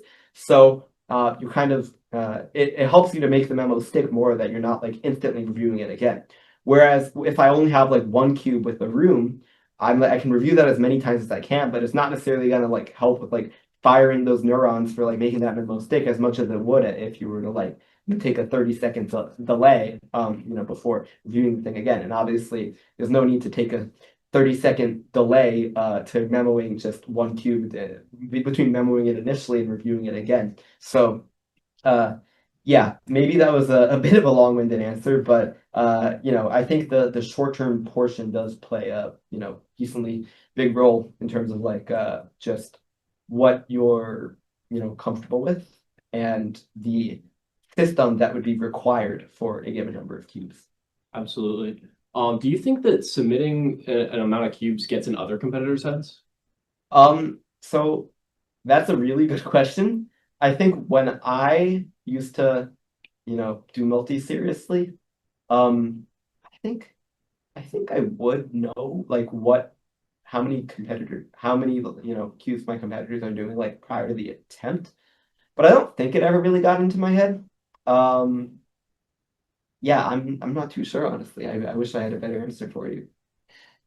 But I would imagine that like if you're vying for a title like world championship title, like it definitely like is something you have to factor in. I would imagine certain comps like probably have. Well, I know like some of the multi comps I used to compete in, like we would have to email the organizers ahead of time with. Well, you know what? No, that was just kind of an approximation of how many cubes for the sake of understanding how long it takes to scramble. I'm not actually so sure if there are comps. One of you guys might be able to kind of fill in the info here. But do you guys know if like any comps have it so that you have to like submit a number before like I guess everybody. I think in my experience, we really only did that when we just wanted to know like at a competition where like Roe was doing 40 more than the next person, just getting an exact number on how many he was looking for so we could generate scrambles properly. But we never asked for an exact number. And given like regulation from a regulation standpoint, it's just comes down to the submission window posted onto the schedule on when we need an actual number. and the cubes. Makes sense. Yeah, I think I would like, you know, you kind of have the decision as to like whether or not you're gonna check how many cubes your competitors are doing, unless they tell you directly. In that case, like whatever. But yeah, I think that could also kind of affect how much, you know, how your nerves are going into the attempt. Speaking of this attempt, we are at that halfway mark for our competitors that started early. So Roe and Graham specifically started at 3:35. It's 4:06 now, so just past that halfway mark. And I think, at least for Graham and Frame here, it's about showing. For unfortunately, we don't have Roe and Frame here. I think I'm seeing Stanley started at 3:39, along with Josh. So they've still got a few more minutes to go before their halfway point, but for the most part, we're pretty much there. I will probably be heading out soon actually to prepare for 3-blind, but I'll stay for a few more minutes. No, well, you'll miss the best part. I know, Yeah. but I'll have to find out about it Yeah. later on. Yeah. It could be something I look forward to finding out after I compete in my Yeah. Anxiously awaiting the WCA live. Yeah. We are too. We are too. Yeah, what are you, Stone does not have it pulled up on Is our there- second monitor. There's is there anything big you're looking forward to in 3-blind? Average 5. Yeah, fair I mean, enough. Yeah, I'm kind of trying to treat it as much as like a normal round as I can.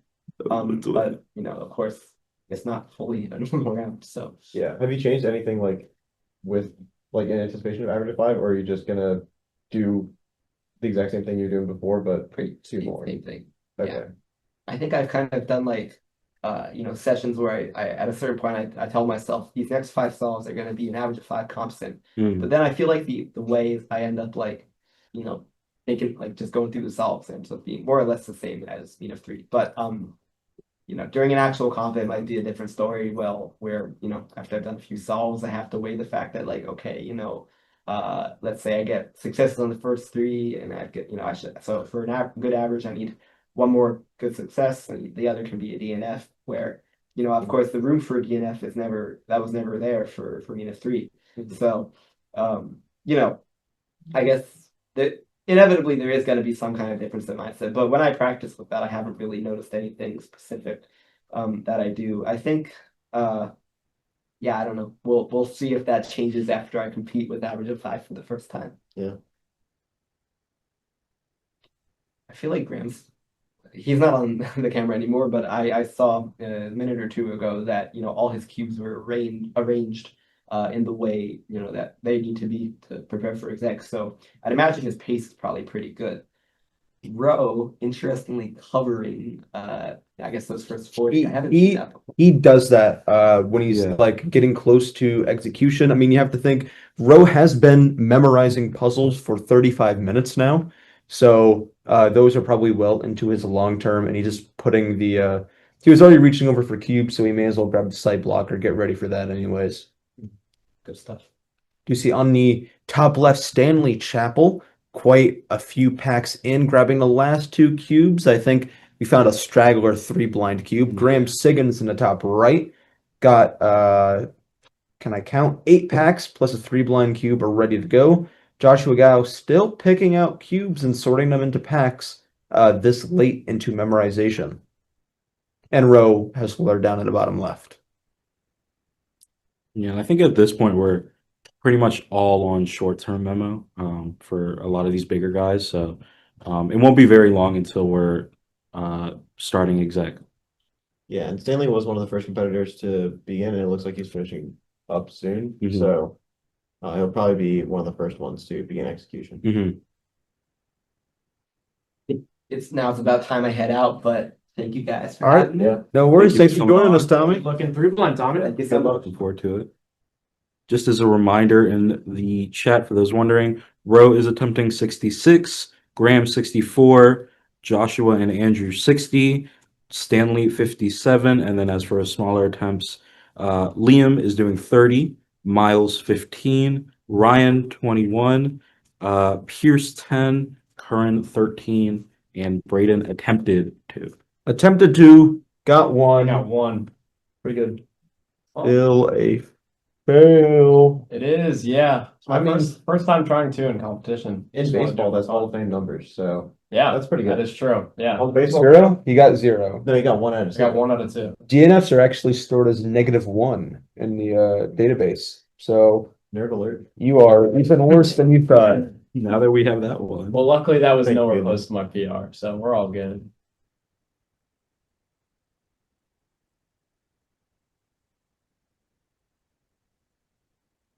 Looks like Stanley's putting his sight blocker on. Ooh, Stanley is going to be So the starting. line cube. As someone who does multi-blind, that 3-blind cube is the most stressful part of the entire attempt. You know what's about to happen. So here we go. So Stanley starting exec now. Was that the Alec, Michael? Oh, I wasn't looking. Okay. It looked like It looked like the Alec. Yeah, at this comp I had Stanley teach me this one out, but I'm not sure what exactly it's called or like what it swaps. But Moves basically pieces, right? It swaps UF UR edges and then UFR and DFR corners. yeah, and I found that a lot of blind solvers like flap their elbows when they do that out. So I really liked watching it. And I wanted to get in on the fun, so I had Stanley teach me it, and it's been like on my cube since. Every attempt so far. Ooh, 1 DNF already for Stanley. Only 3 cubes in. Brandon, potentially. Actually, yeah, that reads correct. UFR, DFR parity. Dallas Fort Worth. Sound about right? Yeah. Yeah. Again, still just Stanley executing right now to our knowledge. Graham on seemingly looking at his last pack. And Stanley 5 cubes in. Still only that 1 DNF, but there is a lot of exec left. Not to say that I'm expecting more DNFs, but there are a lot of cubes to go.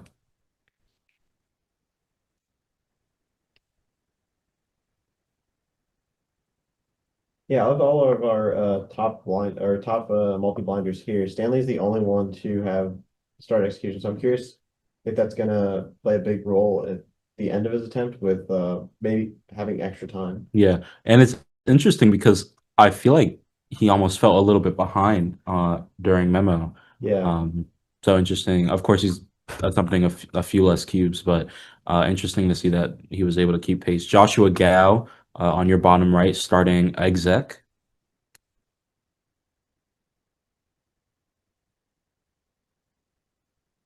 Joshua Gao, an up and coming star, definitely leaving his mark at this competition. 100%. Solved number 1 for Joshua. Liam Chen inspecting down on the bottom left. Liam Chen has a similar Graham, sorry, No, you're is currently doing his 3-blind cube inspection. what I was saying is Liam has a similar method to Row in that he does his packs in rows instead of big blocks. Graham starting his execution on his 3-blind cube. Looks like we have a second DNF from Stanley. Yeah. Yes, Brandon, I believe every single cube that Liam is using is different. Not one cube is the same. So far, looks like we've seen 4 out of 4 from Joshua Gao. Joshua does have 56 more to go. Let's see if he can keep that pace building. Is that 4 out of 4? At that. Looks like some Looks like the- unsolved that cards. one look- Oh, yeah. So about that. Yeah. So now there's 4 solved, but out of 5. My apologies. The monitor is quite far away. If you really think about it, we've just been watching TV all weekend. Yeah, but like, do you like sit there and analyze TV as you watch it? Yes. No, you don't. I do. Mm. Depends on the game. Go Hoosiers. I wouldn't be upset. I would not be upset about it. My partner's mother, she is from Indiana, so Is this Row on the bottom left on his 3-blind? No. No, Nowe. Hmm. Got an exhale from Michael Nielsen. I thought it was kind of funny. Yeah, so at this point we've got 4 of the big 5 in exec as far as we can tell. Andrew did start about Mm. 5 minutes late. Mhm. So I would expect him to be 5 minutes late to the exec game as well. Right, but in all 4 corners of your screen you can see Stanley, especially big pause on that cube there. He does have 1 DNF and He has two. Two there. DNF. or sorry, 2 DNF. So we're hoping that he can pull through on this one. Joshua's still been mowing through. I think still just the 1 DNF that we saw earlier. Mhm. Unfortunately, we can't see all of Graham's cubes that he's already completed, but from what we can see, it looks like he might have 100% success rate. Yeah, if nothing else, a very high success rate Yeah. so far.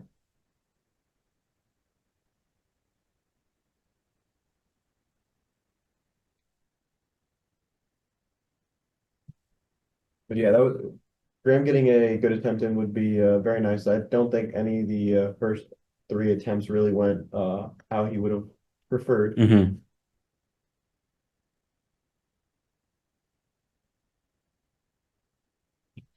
Row 5 solves down. 5 solved cubes, as far as I can tell. When did Rose start relative to Graham? After. Okay. Before? One of the 2. Like start attempt wise. Yeah. Row and Graham started around the same time. Both were off camera at the point. Okay. But I was able to see in the background that both had their cubes uncovered. So I'm thinking that they started around the same time. A quick Panda Graham's solved cubes indicate that he is perfect so far, and he continues the streak. Go Graham. Graham perfect right now. Yeah, but it looks like he's been paused on that one for a while. Yeah. Yeah.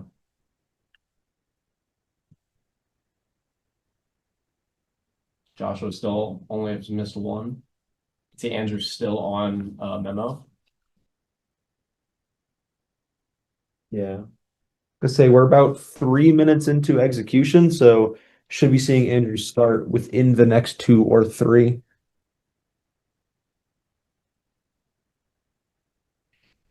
You can see in the background behind Joshua Gao, Curran Wilson has also started his attempt, going for a PR attempt of 13.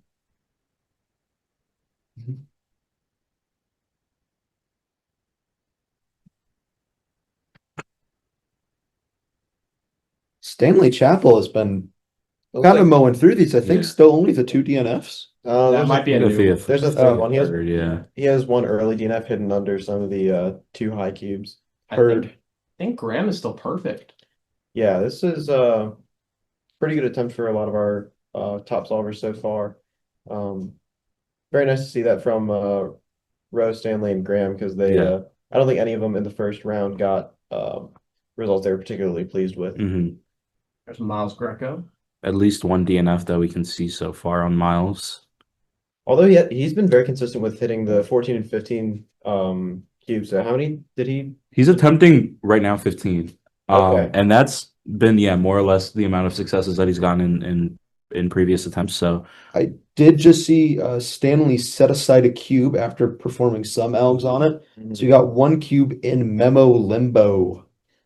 And is that the same for Row? You see that cube on the bottom left? That looks uncharacteristically Yeah. not solved. Yeah. I don't know if he just I think he kind of put that in the pile. Mm. yeah. Yeah, I think he's kind of like acknowledged that he's just not getting it. And I think that that cube also has been set aside for Stanley. So I like added to his pile. So I think we are seeing 4 DNFs for Stanley. Mhm. We're not going to see a 50-point attempt. Yeah. Or 50-point success. Graham, still perfect. And then we've Big got pause. Andrew bottom left or bottom right, sorry. As far as I can tell, the blindfold is Ooh. done. Even with the big pause, Graham got that one solved. Yeah. Just Curran. Local legend, Curran Wilson. Legend's a strong word, but shout out to Curran. Dude, I know one when I see one, and he's in front of me. Game recognizes game, and he looks very familiar. Stanley with another limbo cube Yeah. off to his left. He had a very good run at the start with his short-term cubes. Starting to get a little hazy, though.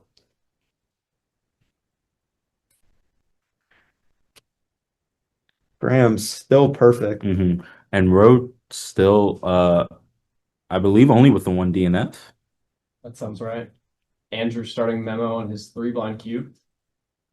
Looks like Graham is stuck right now on this cube. Yeah. It's unfortunate. Let's hope he can find it in his brain.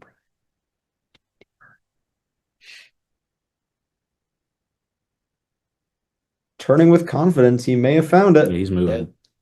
Looks like edges are solved. Yeah, I mean, even if he does, There we go. He got it. He's there. but even Wow. still, he's done that on 2 cubes now. So at the end of his attempt, his pace might become a concern. He did move quite quickly through memo, though. I'm fairly sure that he Yeah. he can make it back. Yeah. Yeah. Graham is doing 66. A reminder for our viewers at home: Rowe attempting 66, Graham 64, Andrew 60, Josh 60, Liam 30, Stanley 57, and the cubes attempted start to taper off around there. Sorry, I think I said Graham was doing 66. No, Graham is doing 64. Yeah. Row is our big 66. Another DNF added to the pile, so he looking at least 2 so far. And soon enough he's going to be moving into his long-term memo cubes. I think Joshua is still only DNF'd 2. Yeah. Andrew's perfect so far, 5 for 5. Do you know how many cubes deep Graham is right now? I would guess at least 20. Well, he is doing 64, and he has 4 packs remaining, and then 5 cubes plus 4 packs. So he has 37 cubes left. Help me out. So he's done 27. Quick maths. Yeah. Quick maths. 27 per 27 is pretty incredible. Yeah. Graham is the guy to watch right now. Absolutely, yeah. Still going strong. Stanley's still doing excellent in the bottom left. He has only 4 A new DNF has arisen for Joshua. I think we're looking at 6 DNFs for Stanley, if I'm not mistaken. 6 Yeah. DNFs for Stanley. I'm seeing Look- 5 in the frame, and there's 1 hidden. It looks about 5 Yeah. or 6 total.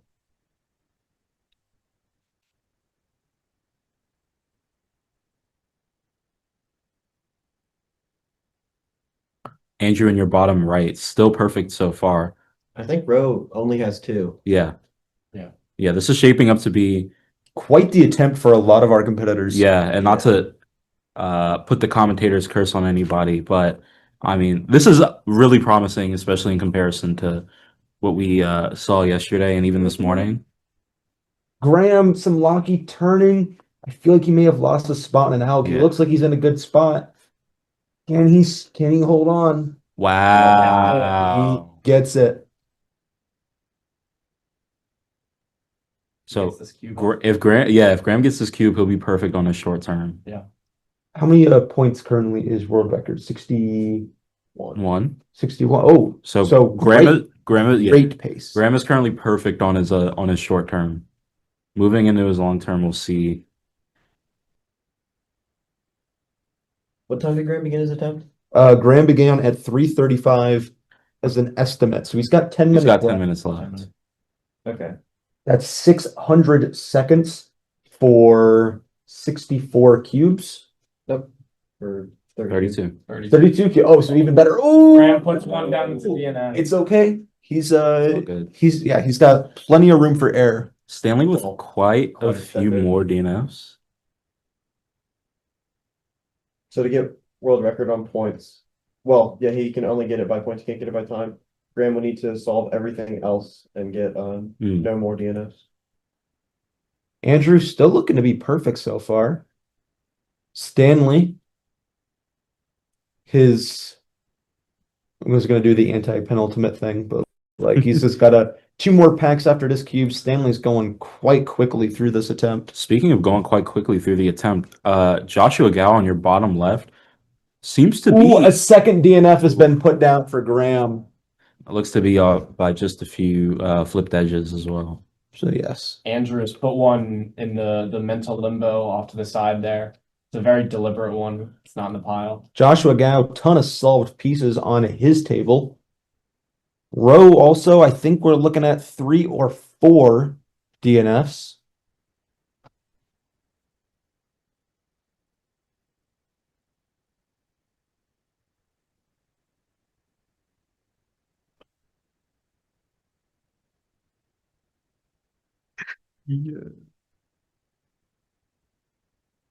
Rowe starting on his long term now. Pack number 1 of long term. That is gonna Graham just put down another success, so looks like things are shaping up to sort of be coming back to normal. Might have spoken too soon. Putting that cube to the side. Andrew Tao has put down at least 1 DNF so far. So I don't think we're going to see perfection from anybody on this attempt Looks yet. like, are we thinking that cube is to the side or in the Well, pot? there's another DNF in Yeah. this pile. No, I'm talking about the one off the map.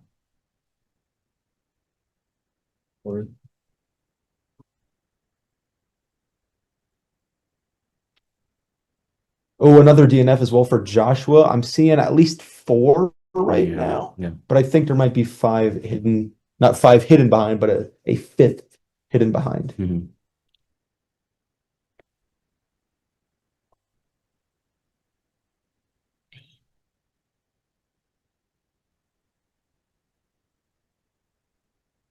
We don't see him now. Perfect timing. Stanley Mm. coming back. He's got 10 cubes left.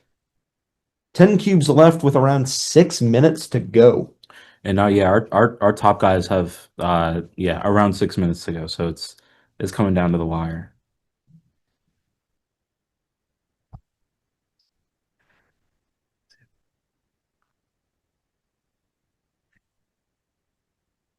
And Stanley to his last pack.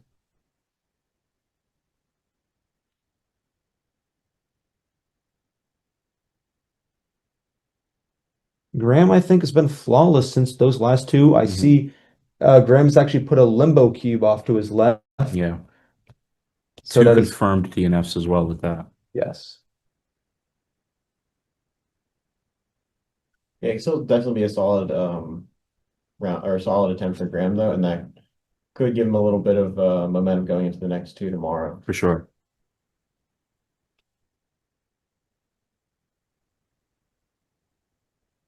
And I think Graham, well, if somebody, I'll poke the floor, but I think One more DNF for Graham. I think he has 6 palaces, so he might have an easier time with filling with all these attempts than most other competitors. Yeah, I was talking to him earlier, and he really does not sound concerned with filling up his memory palaces before attempts tomorrow. Looks like Andrew has put a second limbo cube to the side.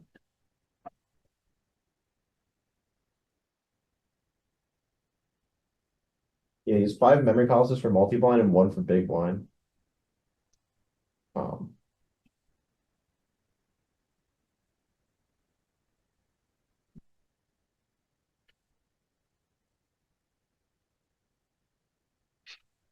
Stanley looks like he's about to finish.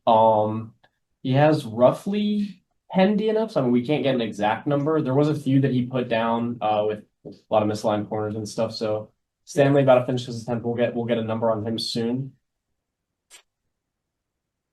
Joshua has about 10 or so cubes left. Stanley finishing up his Stanley attempt. finishes. Yeah, I think he's confidently not happy with that one. Yeah.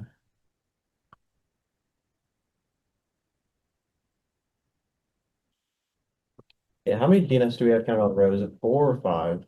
I think 5. We got Okay. a couple results coming, or just one result coming in. Pierce Tickles 7 out of 10 and 52-55. Not a PR or anything, but congrats to Pierce. I believe a 4-pointer.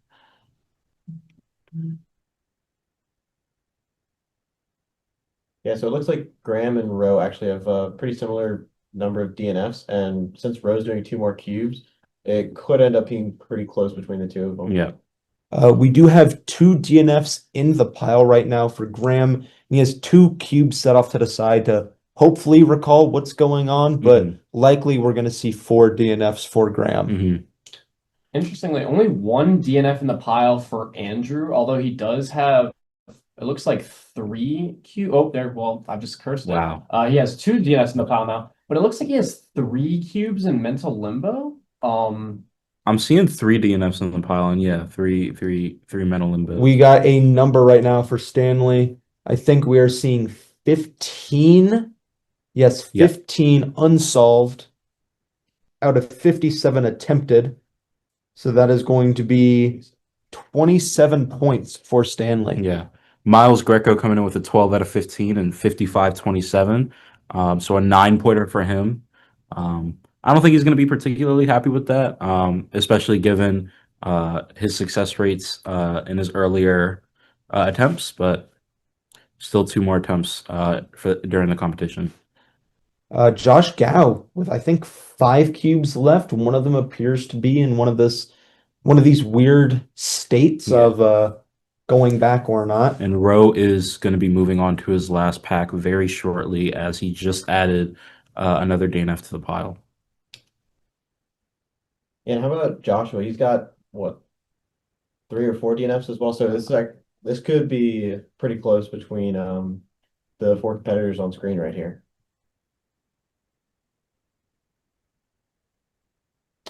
Time is ticking. We are looking at around 3 minutes left for our competitors, if not less.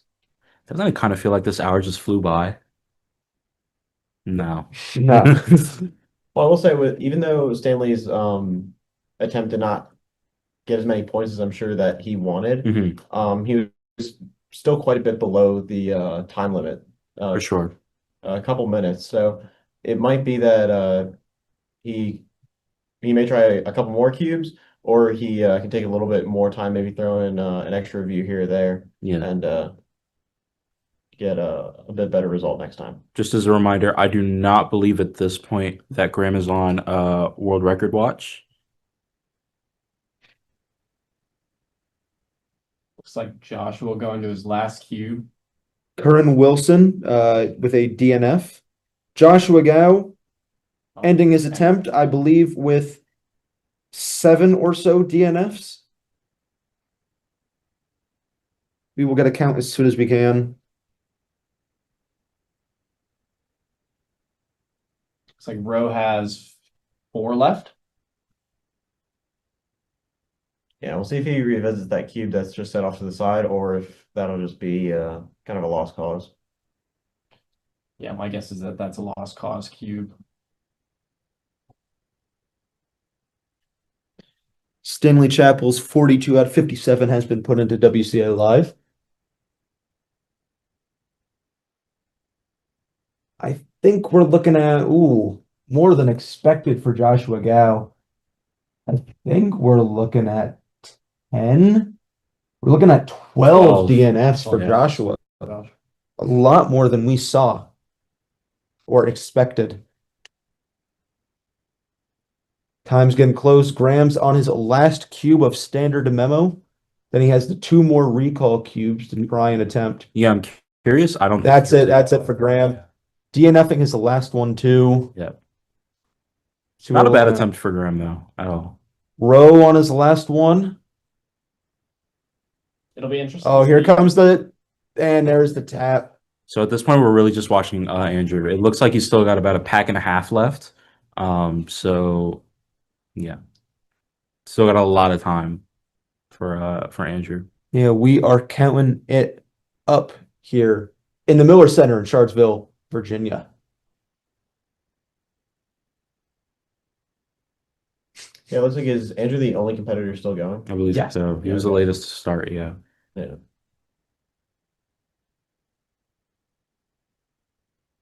I'd like to give a shout out to Rich Tyag, currently grading Rowe's attempt Absolutely. and putting the DNF cubes out of frame for us. Bummer. Looks like Andrew's put a fourth cube off to the side. So I'm a little confused how many he's gonna try and work through in his mental limbo. Definitely doesn't want to give up on those cubes, but that's a struggle. Yeah, I mean, we did just see Rogue get the back off there. So Andrew probably has like 4 minutes left in this attempt worth of time. Is he gonna put another one? Wow. Yes. Oh, a fifth Oh. cube. Keeping him in order. Fifth cube just chilling. It'll be interesting to see if he gets any of those. Hopefully this last pack of 8 for him goes well.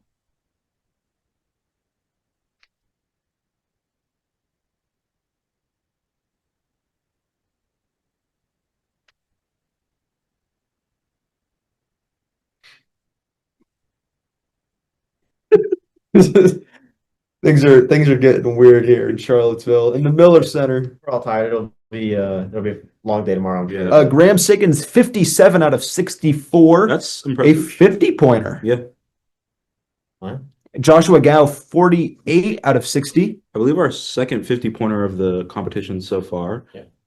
Andrew Tao, all eyes on him. Let's remove us from the zone production team if possible. That way we can get a good eye on Andrews, if possible. There we go. Thank Thank very you. much. I'm curious to see if he'll go back to those cubes. I think at this point, he's probably just going to fully abandon them. I don't know. It'll be interesting. It looks like they're all pretty much scrambled except for the one. Mhm. Looks like he has edges. So it might be that would be his best shot. I will say I did see the message in chat while I still have time before Andrew's attempt. Yes, this competition is being filmed as a part of Michael Greco's feature documentary, Blindfolded Ambition, following the stories of Roe Hessler, Graham Siggins, and Stanley Chappell. Andrew Tao, 2 cubes left. I think he's got plenty of time. I think he's got 2 minutes or so. Yeah, and he seems to be moving through these. I thought he was going to set Wow. another cube off. Yeah, he seems to be moving through these relatively quickly as he finishes up parity on this one.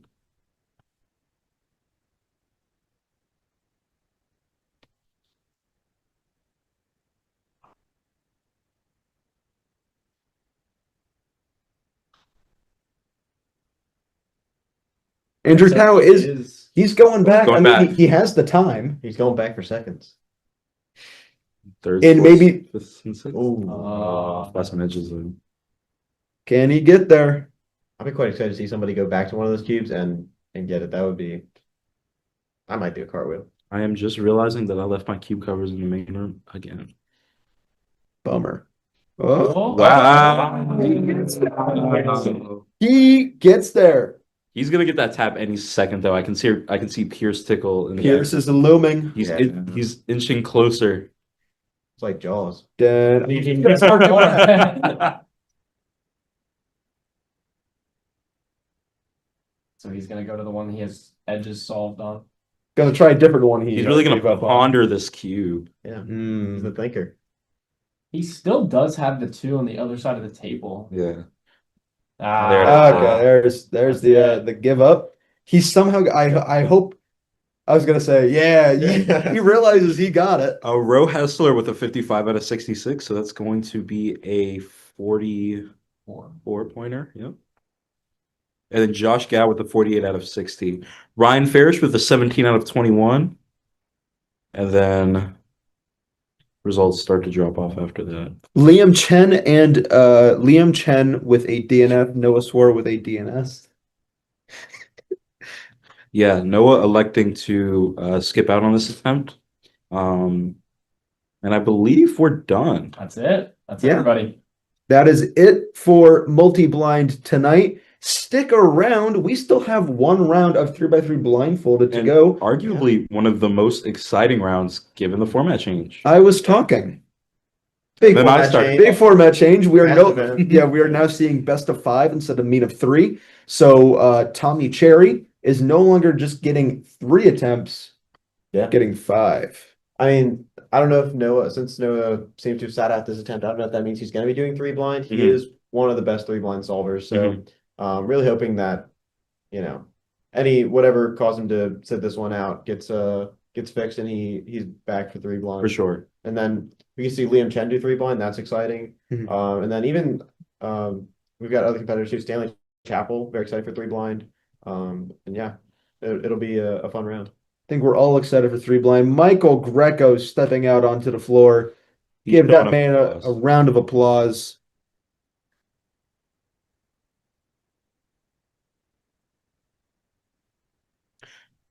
Do we know what time we should be expecting 3x3 blindfold at the start? Now would be a great time to put up the slate. It'd be great if it happened. Production 4:45. So in schedule start very shortly. 4 minutes, but likely within the next few minutes here. So don't go anywhere. There's still so much more stream to happen.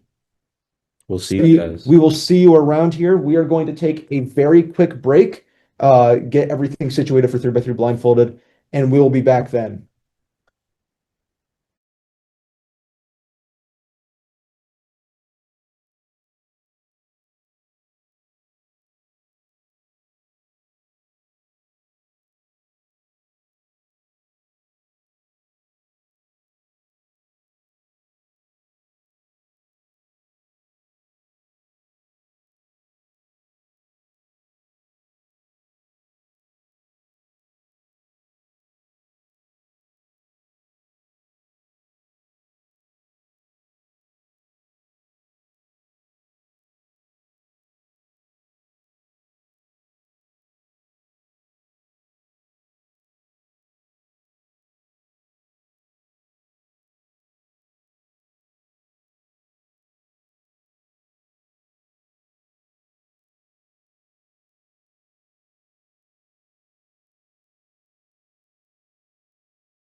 Welcome back, everyone, to Virginia Multi Mayhem 2026 here in sunny Charlottesville, Virginia at the Miller Center. I am Zach Rydell, joined with Stone Payne. Michael Nielsen. and we are about to get started with 3x3 Blindfolded round one.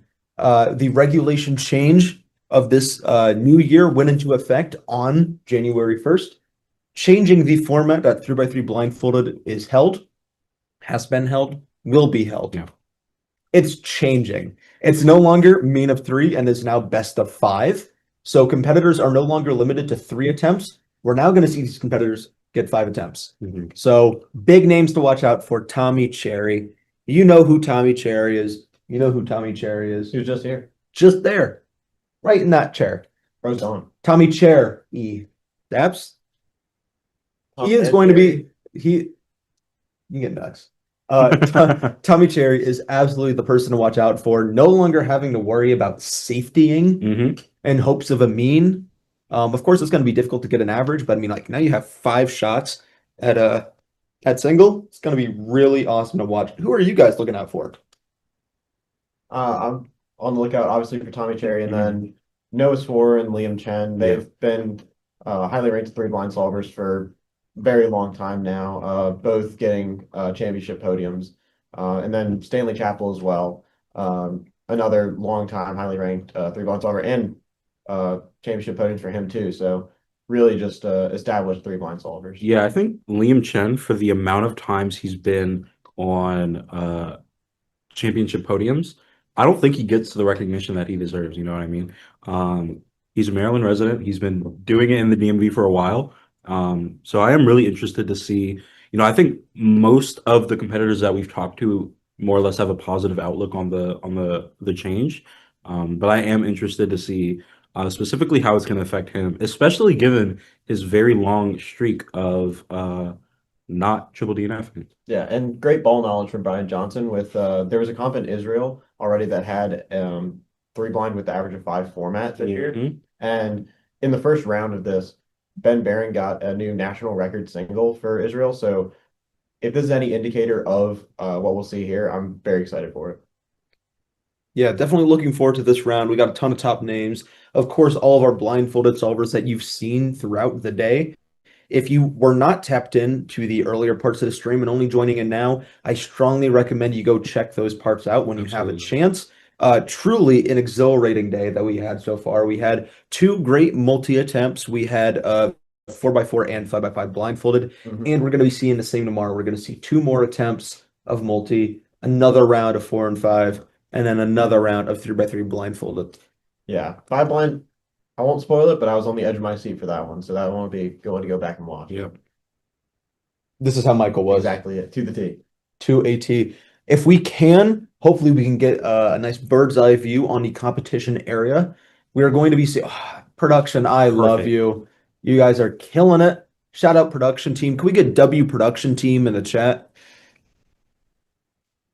Yes, this is the slate for today's schedule. We could show you tomorrow's schedule if we can maybe pull that up. That would be nice. There we go. This is what to expect tomorrow. We're going to have a bit of a later start at 9:30 in the morning with our second attempt of multi finals. And then 10:15, we're going to have 4 and 5. 1:30 is the third attempt and final attempt of multi. And then at 2:45, we're going to have our final for 3 blind. Yeah. Yeah, so going back out here to this big overarching view of us 3 sitting here enjoying the competition. There we go. Seeing competitors get ready. Down at the bottom left, Stanley Chappell. Top left, Graham Siggins. Yeah. Top middle, Joshua Gow and Noah Swore. Top right, Tommy Cherry and Ro Hessler. Mhm. And in the very middle there, Miles Greco. Yeah, I was just in the competition room, just sorting some things out, grabbing my cube covers like I keep forgetting to do. And I saw Stanley doing some warm-up solves, and he looked pretty locked in. I know he's not necessarily at the top of the top level, which is in contrast to what we've seen throughout a lot of this competition. You know, normally we're looking at him to win, and in a lot of cases this weekend we've been looking at him to get world records, but he seems to be very dialed in. And I know multi has more or less been his focus over the past little bit here, but I am interested to see how he goes in 3 blind.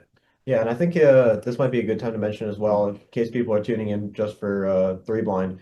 that this whole comp it was organized to be part of a documentary following Stanley Chappell, Graham Siggins, and Ro Hessler Absolutely. and in their journeys through blind events and their lives.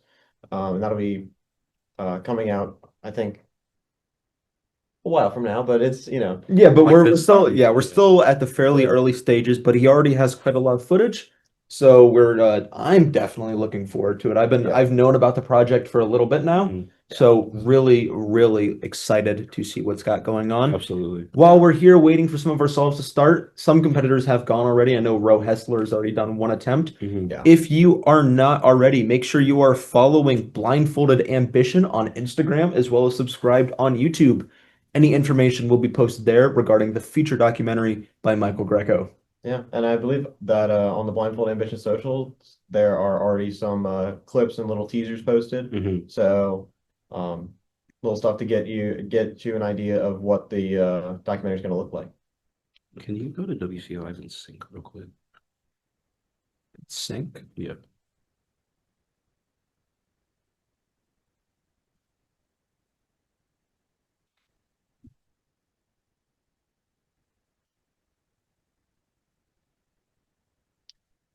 Thank you. Yes. Here we go. You just had yourself. Mhm.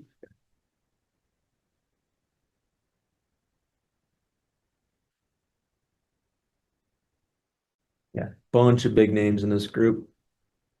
Yeah, this will be one where sub-20s will be plentiful, which Yeah. is a rare thing at a non-championship event. Yeah. Stanley Chappell on the upper right, Tommy Cherry bottom left, Tommy Ro and Hessler right bottom next to middle, each other. Ro Hessler right there. Oh, Cool. cut off. Noah, his first attempt, 17. 17-2. He's not going to be too super happy with that one. Yeah. Here solved though. Yeah. Yeah, Hoping to and- get some live data, but we'll see what we can do.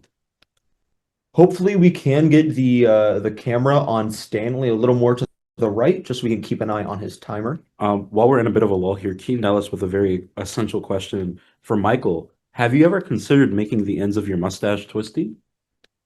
these are the hard-hitting questions that I'm here for, and I'm happy about this. So, no. Derpy Cuber, in case you were wondering, we are a full floor and room over from these competitors, so I can be as loud as I want with no consequences. It is Probably. some. Also, Keaton Ellis, what is your opinion on fanny packs? Graham Siggins solving in the top left right now. Rowe finishing up his solve in the bottom middle, I guess. DNF for Graham, DNF for Graham. but it doesn't matter. He's still got 4 more attempts. Yeah, so what's really interesting is that there's going to be leeway. So these competitors will be allotted one DNF before things start to get on the rocks for them. You know what I mean? Yeah, I mean, I'm fairly sure that a lot of these competitors aren't too worried about going for an average right now. I mean, Yeah. it would be really cool. Yeah. But mostly just like 5 shots at a good scramble or a Mhm. good singles would be really nice. So in terms of, so we sort of measure 3-blind and the quality of scrambles by how many algs they take to do. So Michael, what are we looking for in terms of a average scramble and perhaps a quality scramble? Yeah, so, well, I'll start off with the splits that we're looking for. So, Mhm. for most of our solvers, a 6-second memo is pretty good. And then sub-6 is going to be very, very good unless your name is Tommy Cherry. Mhm.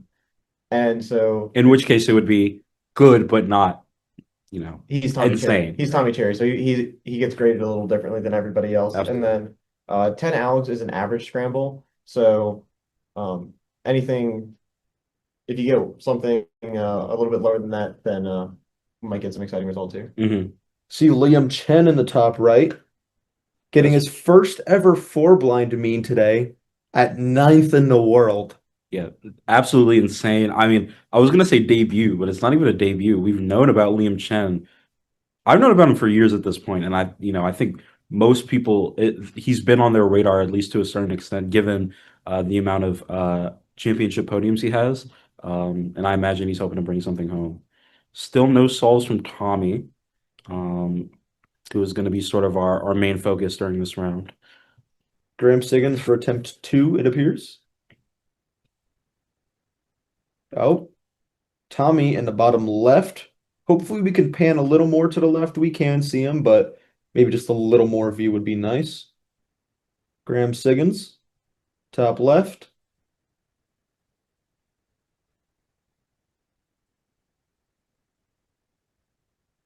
A little bit of hesitation there. It is a DNF, unfortunately. So that does mean Graham is not going to be able to get an average, but of course he's still eligible for single.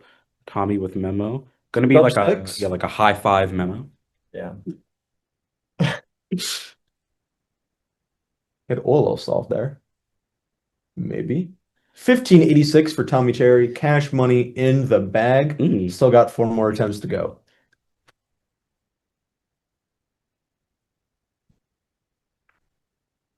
Yeah, so I'm not sure if we mentioned, but it may be important to note that even though the number of solves that you do for a 3-blind round has changed, it is still ranked based on single. So getting an average or an average of 5 is possible now, but it's not essential. Yeah.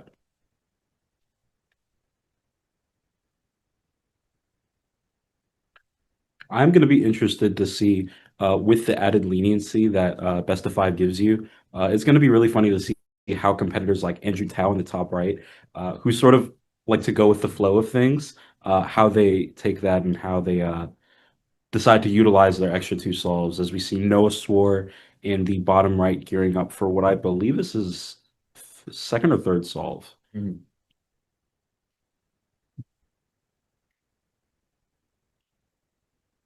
Noah starting now. Blindfold donned at 6 seconds flat. Yeah, Noah Swore is somebody who he's definitely a Tommy contender. He's somebody you're going to be wanting to watch out for. Absolutely. Yeah. Tommy, of course, still in the lead with that high 15. But Noah with a high 16 probably going to place himself firmly in second place so far. Nothing in WCA Live yet. I believe Kern Wilson, no, not Kern Wilson, the judge. Oh, that was Keegan Joyce judging, I I believe. believe so, yeah. Kern Wilson is judging Graham's upcoming attempt in the top left, though, as he starts memo now. And Pure Sickle dropping off a cube down below for Tommy. Ooh, that is a high 7 memo for Graham.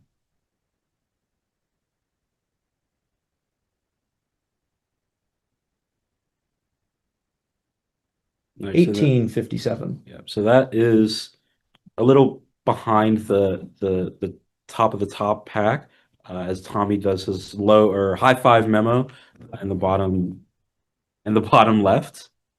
Ooh, big pause. So Yeah.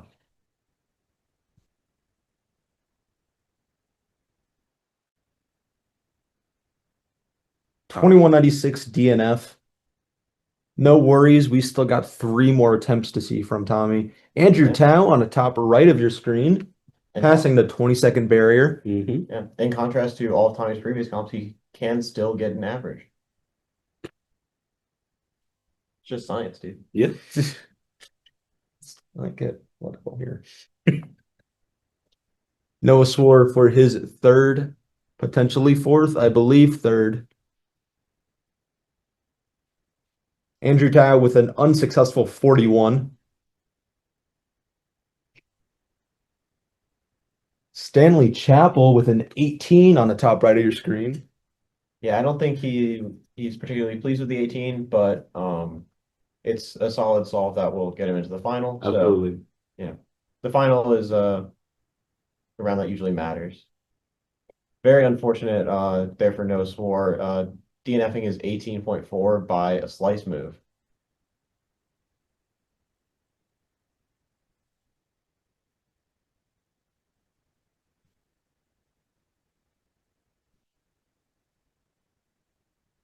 Ryan Farish in the top left of your screen.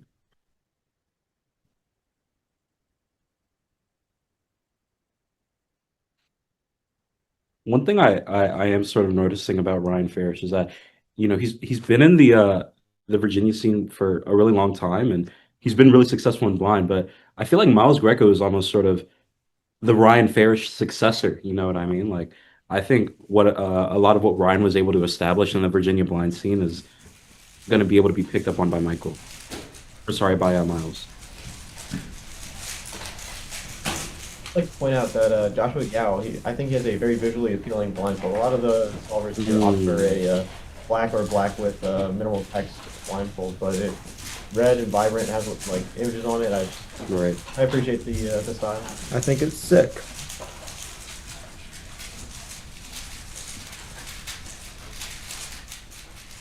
Tommy Cherry for his third, judged by the lovely Rich Tyag.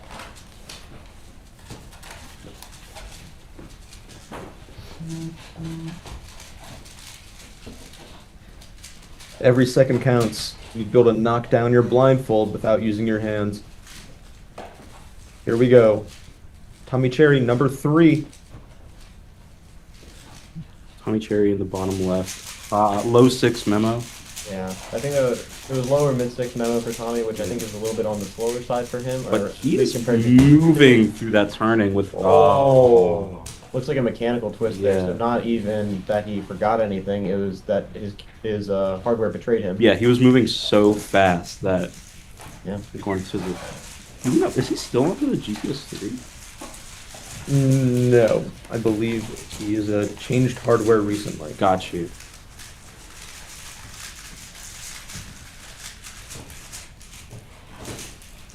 Stanley Chappell, upper right. Can't make out the time.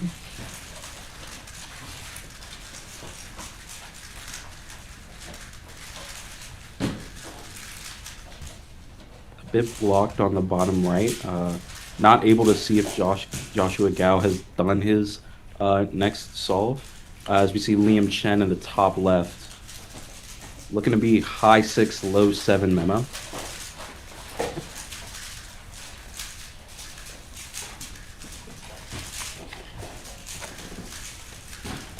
That is a success for Liam Chen on 1941. Yeah, I would like to point out about Liam solving. He has a very relaxed turning style. If you look at Tommy solves, it's Absolutely. very yes. very hectic. It looks very chaotic, and then he gets to the cube solve very quickly. Whereas Liam, it seems like he's just going for a relaxing walk and happens to have his cube with him. Yeah, Liam Chen's turning is the definition of flow state. The very famous quote. Every time we have a competitor survey, Liam Chen always fills out his solving style. Slow is smooth, smooth is fast. I mean that's poetry. I can't say it. It's tough. Can we get snaps? Snaps? As we see Noah Swore in your bottom right. Looks to be a Low state. 1539 DNF by 3C. Tommy Cherry, bottom left. Attempt number 4.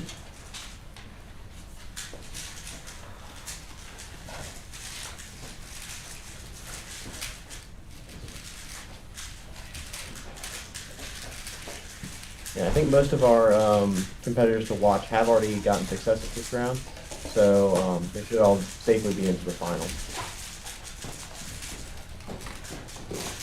Tommy with a mid-6 memo in your bottom left. Again, nothing crazy for him thus far. I wonder if he's testing the waters. Still a 1504. Wonder if he even feels that testing the waters is necessary. Stanley Chappell, top right of your screen. Inspecting now. Executing even more now. Stanley Chappell, top right. Look to be like 7 seconds? Yeah. 7, 8. A little bit of a pause. And he doesn't seem to be super happy. It looked like to be about a 20.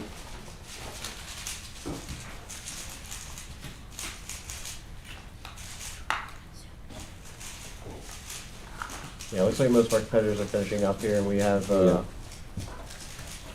Tommy and Noah still waiting for at least one more solve. I believe Tommy's got one left, and Noah probably also has one left. yeah. Noah seems to be a little disappointed in his performance thus far. His head in his hands, just maybe thinking about his results thus far.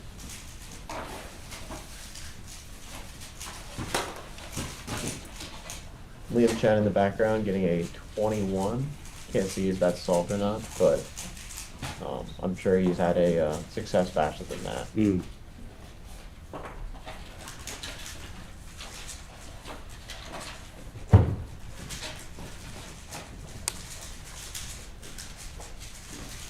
Just waiting now for our last two competitors here.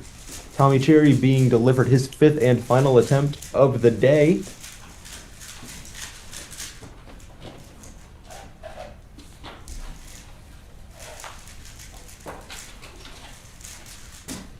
And I'll have to verify this, but I believe, if I'm not mistaken, whoever gets an average here will be perhaps the first in the country. Yeah, I'm not sure. That'd Yeah, I'll have to check that. be interesting to see. High five memo for Tommy. As Noah finishes up his attempt at 1895 with quite a few pieces left to be sold. 1477 for Tommy. 777 winner, winner, winner Yeah, for Tommy Cherry.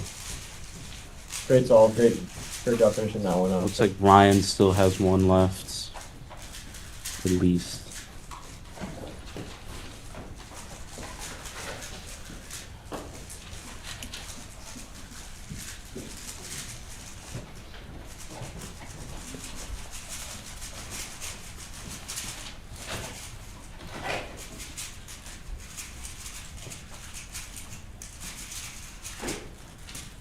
Ryan finishing up 20, or no, that seems to be the other display. Not sure what the time was, but regardless, it is a DNF.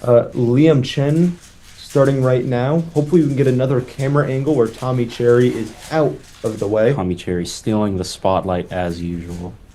I think Tommy's just trying to get us focused on the solve, not the time. Bars, Michael. Bars. That's what they brought me in for. Yeah, and Liam's turning just super smooth and super accurate. Unfortunately, DNFing, yeah. DNFing. Yeah, it's interesting to see though that Liam's turning style and Tommy's are total opposites, but they're still two of the best blind solvers in the world. Absolutely. And for a long time as well, both of them. So, you know, there's definitely more than one way to be good at blind. Andrew Tao, Top left. his name in the frame in case you ever forget it. Miles Greco, 50-55 DNF. Andrew Tao forgetting memo. Quite unfortunate. But either way, he seems to be fine with it. He's really pondering there.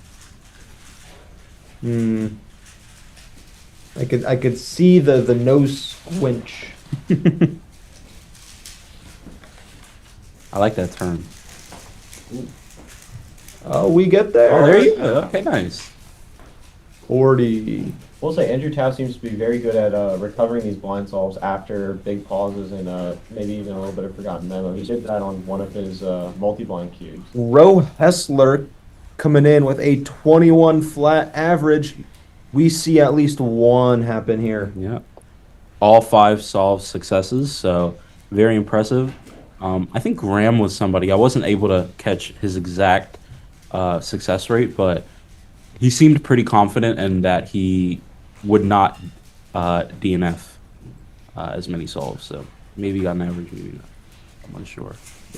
Stone, you want to take us through the results that we have currently? Absolutely. So in first place, no surprise, Tommy Cherry with a 14.77 single. He is currently the only person. Never mind. He is one of 2 people. He's currently the only person. He is one of 2 people as of right now who is currently locked in to the next round. Second place, we have Graham Siggins with a 17.25. Nice. Second place, we have Noah Swore with a 17.25, and then Graham Siggins with a 17.72. Those are the top 3 who are locked in. Then we have Stanley Chappell, 18.33. Liam Chen, 19.41. Ro Hessler, 1953, with a 21 flat average. Andrew Tao, 2089, with a 30.33 average. And then Josh Gao with a 21.52, and Miles Greco with a 37.90. That was just our top 10 competitors, so our next group will be seeds 11 through 20. How are we feeling after that first group? I feel electric, Stone. I feel electric. Sorry, let me say that louder. I feel electric. Yeah, I think it was definitely exciting to watch. I'll be curious to ask these guys after the fact if Average 5 played any role in how they felt about it. Yeah. I would suspect a lot of them didn't seem to have a whole lot of conviction one way or the other. They're kind of excited more attempts Yeah. with less rounds, which I totally understand. That's big. I wish they'd do that for me. Yeah, So- the vibe didn't really seem to change throughout the round. It kind of just felt like they had 2 extra solves, you know what I mean? Yeah. And I think that's more or less going to be the case when we're seeing 3 blind rounds that aren't head to head. I don't think we're going to feel a major shift, at least not for these top guys. I think, you know, maybe we're going to get more averages, but at the very least, they get 2 more solves. Yeah, and I'll be curious, further down the road as this change, gets a little older, if it actually changes the meta for 3 blind solving in comp, or if it ends up just being an increase in attempts with no real strategy change. I think the interesting thing, and I say this as somebody with very little to none to no 3 blind experience, I think the interesting thing is going to be how world records are going to be achieved at this point, because you need 4 good solves as opposed to needing 3. Yeah. So I think that is probably going to be the most noticeable change, a change that we may or may not see take effect in the next round, just given the amount of talent that's here. But I think that's probably the most significant aspect. And the other thing with it being an average now is your best solve will not cannot significantly bias your average anymore. Right. So I'm curious to see if that will sort of make the new world record stagnate for a little while. But maybe not. It might, time will tell, but it's true. We've been saying time will tell so much this weekend. Yeah, truly, And no it could, clock. and no clock. Fist bumps. Yeah, time is really going to let us know. I'm trying to avoid saying it again. On like how long the mean record potentially stagnates, The clock as Michael Nielsen already said. But also with high-level competitors like Tommy Cherry and Charlie Eggins, like it might not even like be Might that not be deep. very It deep. might not even be that deep, and they could like just be goated like always. Yeah. Well, I mean, it'll be interesting to see because it's so rare that we get like big regulation games. It's exciting to see what It happens. only really happens once a year. Something's like really Big bad, bad. like the wolf.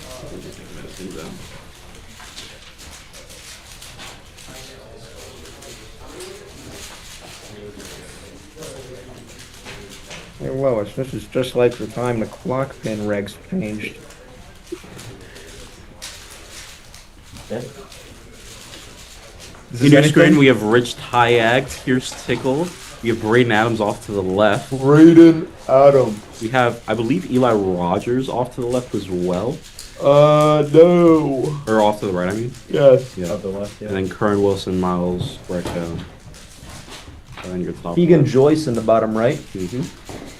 I'm not sure who that is in the top right.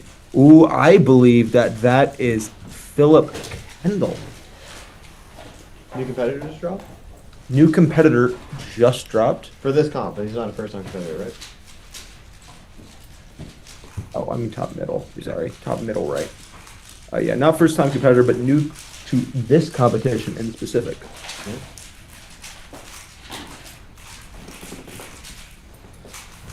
We also have Surya Ravanatala, who never done a 3-line round before. So it'll be interesting. This will be probably one of the first competitors to compete in 3-blind who is not competing under the regulation of there being a best of 3. Like this will be one of the first competitors who will only know best of 5.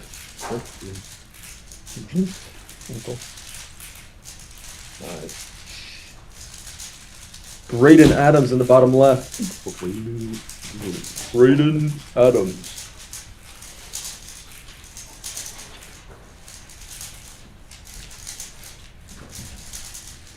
Braden kind of speeding through the solve.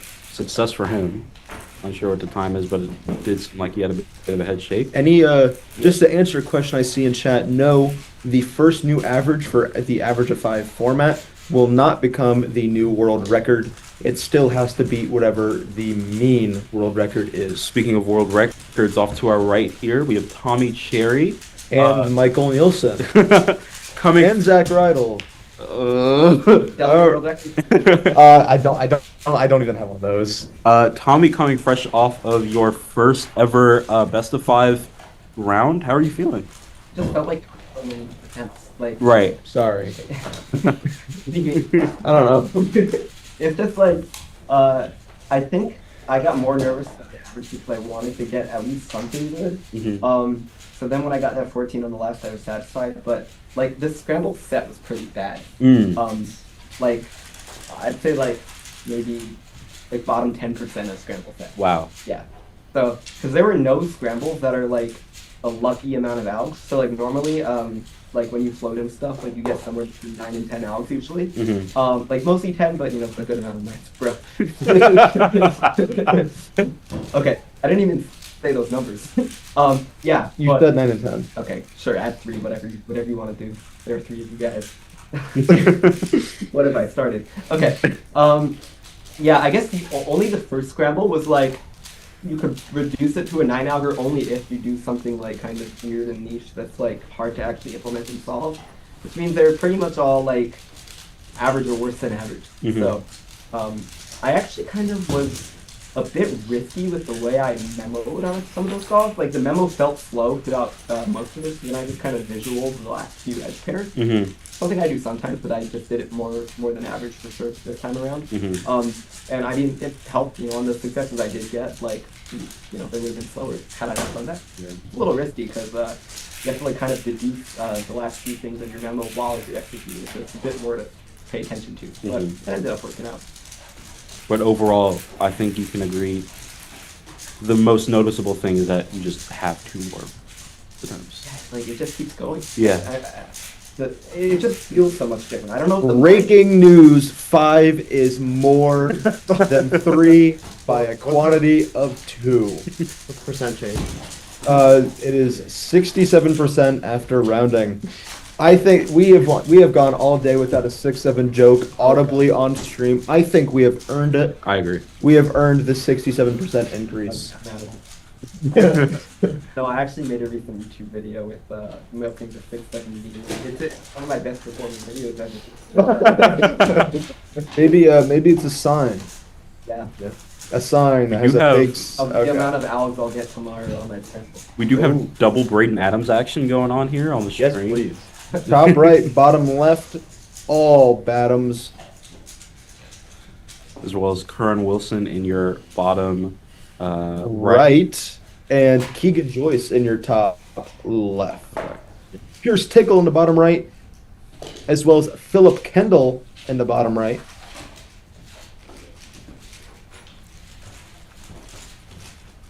How was your guys' experience commentating an average of 5 for the first time? An average of 5, no, I'm not doing. Mm-mm. We all saw where I was going. It was great, but like I'm used to there being 3. Yeah. I really wasn't affected by it. It was just like, okay, well, more cubes, yay. Yeah. I guess it's a weaker effect, not being a competitor. I felt like my mindset was very similar, but the feeling was different. Right. It's like 67% more feeling statistically. it feels like a little more at stake. Yeah, because there are more attempts. Keegan Joyce in the bottom right. Another one of our competitors with not too much blind experience, so really getting him exposed. You mean the top left? Sorry, yeah, top left. Turning pretty fast. Though. Yeah, Philip Kendall in the bottom right. Yeah, Braden Adams, bottom left. Curran Wilson, top right. yeah. Philip Kendall, another one of our competitors, also with very little blind experience, so getting him exposed to a lot of rounds, a lot of attempts, and he seems to be doing relatively well. I'm unsure exactly. Is he using like not OPOP? It's a DNF, unfortunately. I saw him with rocking with some slice moves. Yeah, off by just a few edges. I think it's doing By slightly 3 edges. for setup. Yeah, edge layer setup. Ah, Edge. SP setup after two players, but yeah, 'cause like when you have something in the layer, you want to bring it to like the top left, and you gotta bring it over to the front and back first. So some people like some people do layers. Who's the guy with the knack jacket? We got a couple. It might be Braden Adams. It might be Keegan Joyce. Braden Adams with a slight DNF off by just a couple edges. Looked to be in the 50s. Kern Wilson in your top right, really just getting a feel for the environment around him. Really just looking everywhere but his cube. Yeah, Just scoping it out. would not want this guy in the exam room. Tommy, I believe your mom is in the chat. Really? Yeah. Hi, Mom. I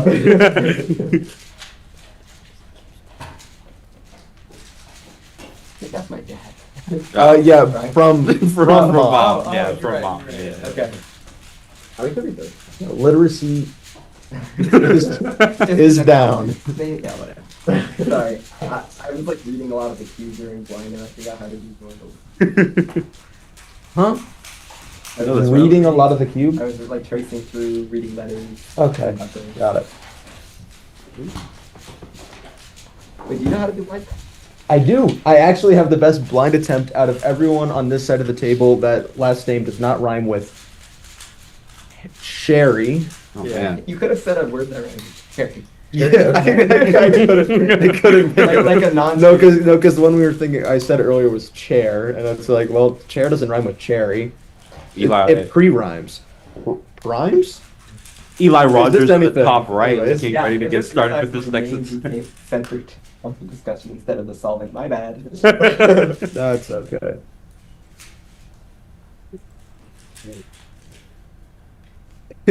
As you have Keegan Joyce. Blind. I'm confused right now. Correct. Okay. That's all right. Braden Adams in the bottom left. Really getting those elbows up. A little hard to see what the time updating is, but we can clearly see that the display clock running. Yeah. If only we could have it zoomed in.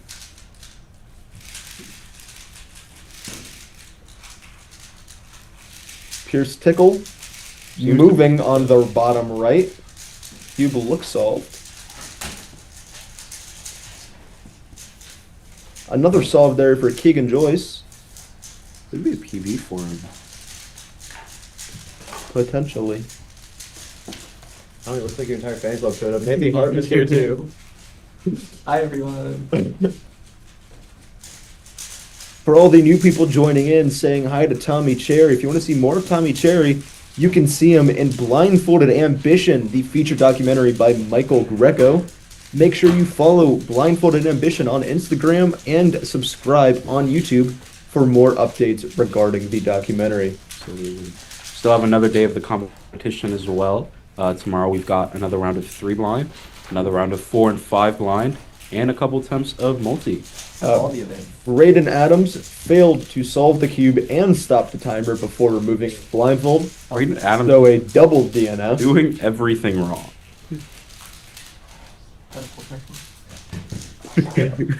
I believe so, yes. Bit of a big few, I have to say. Eli Rogers with a 118.71. A lot of ones. I agree. 7 is A minus 1. If you add 1 plus 1, you get 2, and you...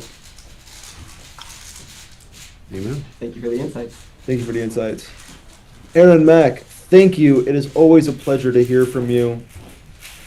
You are missed down here. Aaron Mack coming through with W chat logs as usual. Chat logs? I don't know, man. It's been a long day.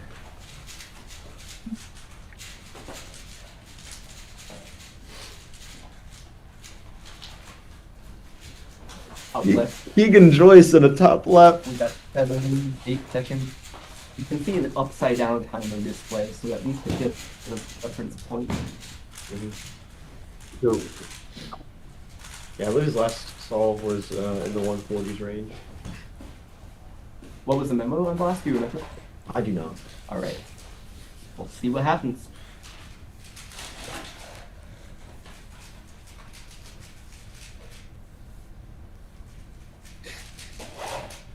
Kern Wilson beginning his attempt in the bottom left, as Braden Adams is deep into memo in the top left. Along with Philip Rivers in the bottom left, not deep into memo, but deep into execution. Philip Kendall. Philip Kendall. Philip Rivers, San Diego Chargers quarterback. I don't even know how to consider that. Sorry. Deep into exec now at the 340, almost 5 mark. Have you gotten a success yet? I don't believe so, but we are not able to have Live Live data data. entry because Sean Mack is lacking. Yeah. Smack, slack, whack. What's the cumulative? Is there a time range? An excellent question. Oh, thank you. 10 minutes. 10 minutes. Yeah. Okay, so probably got one more attempt after. Probably, yeah.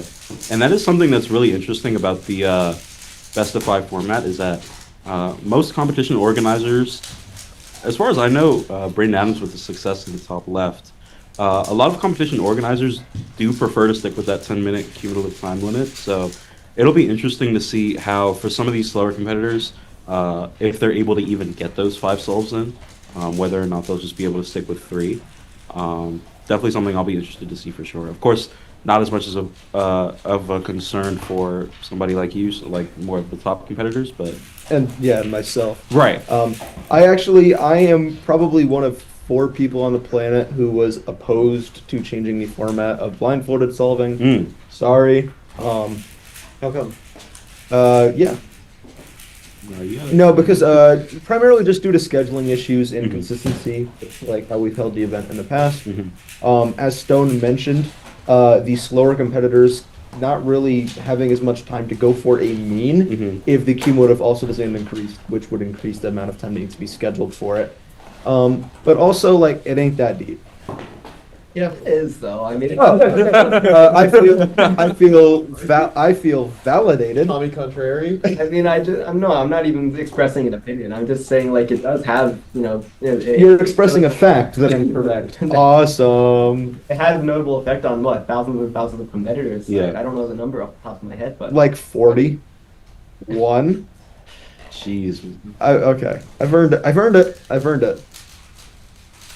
Rich Rich Hayek. Hayek. just as confused as anyone in the audience now. Let's see. I wish we were able to see the cube. Yeah. It's like, Rich Hayek, one of our competitors who uses a somewhat unconventional color scheme. I believe he's been using black. Take your time. Yeah. double action at the bottom. Yeah, black on the bottom. So I'm interested to see what he's able to do with his solve.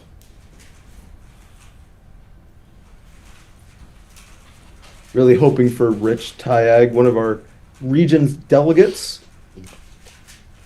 The greatest of all time. Is it solved? Is it solved? It looks solved. The grandest. Keegan Joyce on the bottom left, starting execution at 1:06. With a nod on. That's Oh, cool. Yeah. yeah. Was that Rich's first success of the round? Potentially. Potentially, yeah. We're unsure at this point. ATP. Somebody who I'd be interested to see is Surya, who I believe is here, right? Not sure. I haven't been out of the room in a while. Yeah, I have not been out of the room. Yeah. I think I've been upstairs twice today. Yeah. But either way, one of our competitors with no blind experience. In fact, I believe our only competitor with no blind experience. So hopefully he can sort of get his first few solves today. Yeah. Eli Rogers analyzing what it is he messed up on with his 155-47 DNF. What it is. Mm. The documentary is probably going to be uploaded onto Blindfolded Ambition, the YouTube channel. But you've got a while. Yeah, it's going to be quite a while, so that's why you want to subscribe as soon as you can. That way you can keep posted on any updates and information regarding the documentary. From what I know and everything that I have seen, it is going to be a spectacle Absolutely. for the eyes. That's what spectacle means. You see it. Yeah, well, I'm very excited for it. There's been cubing documentaries in the past, but from what I've heard, this one's supposed to be a little bit different than those ones. So I'm very interested to get more cubing content, and then something new. Yeah, it's gonna be awesome.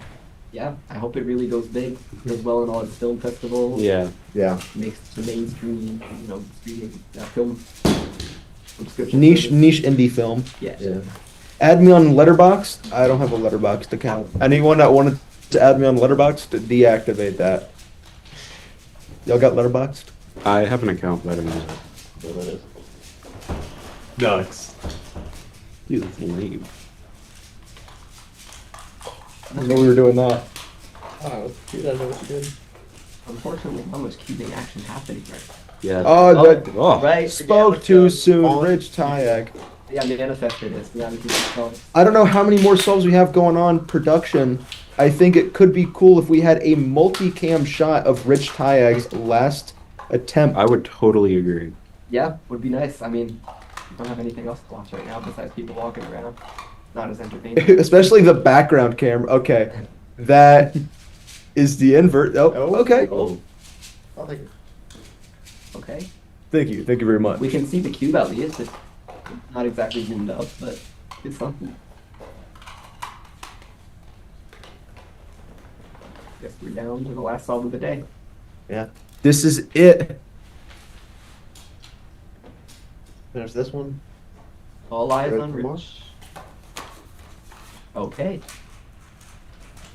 Started his attempt. Or started his Solve solving. is off.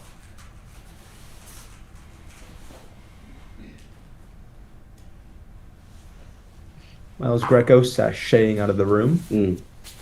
This is really testing my vision.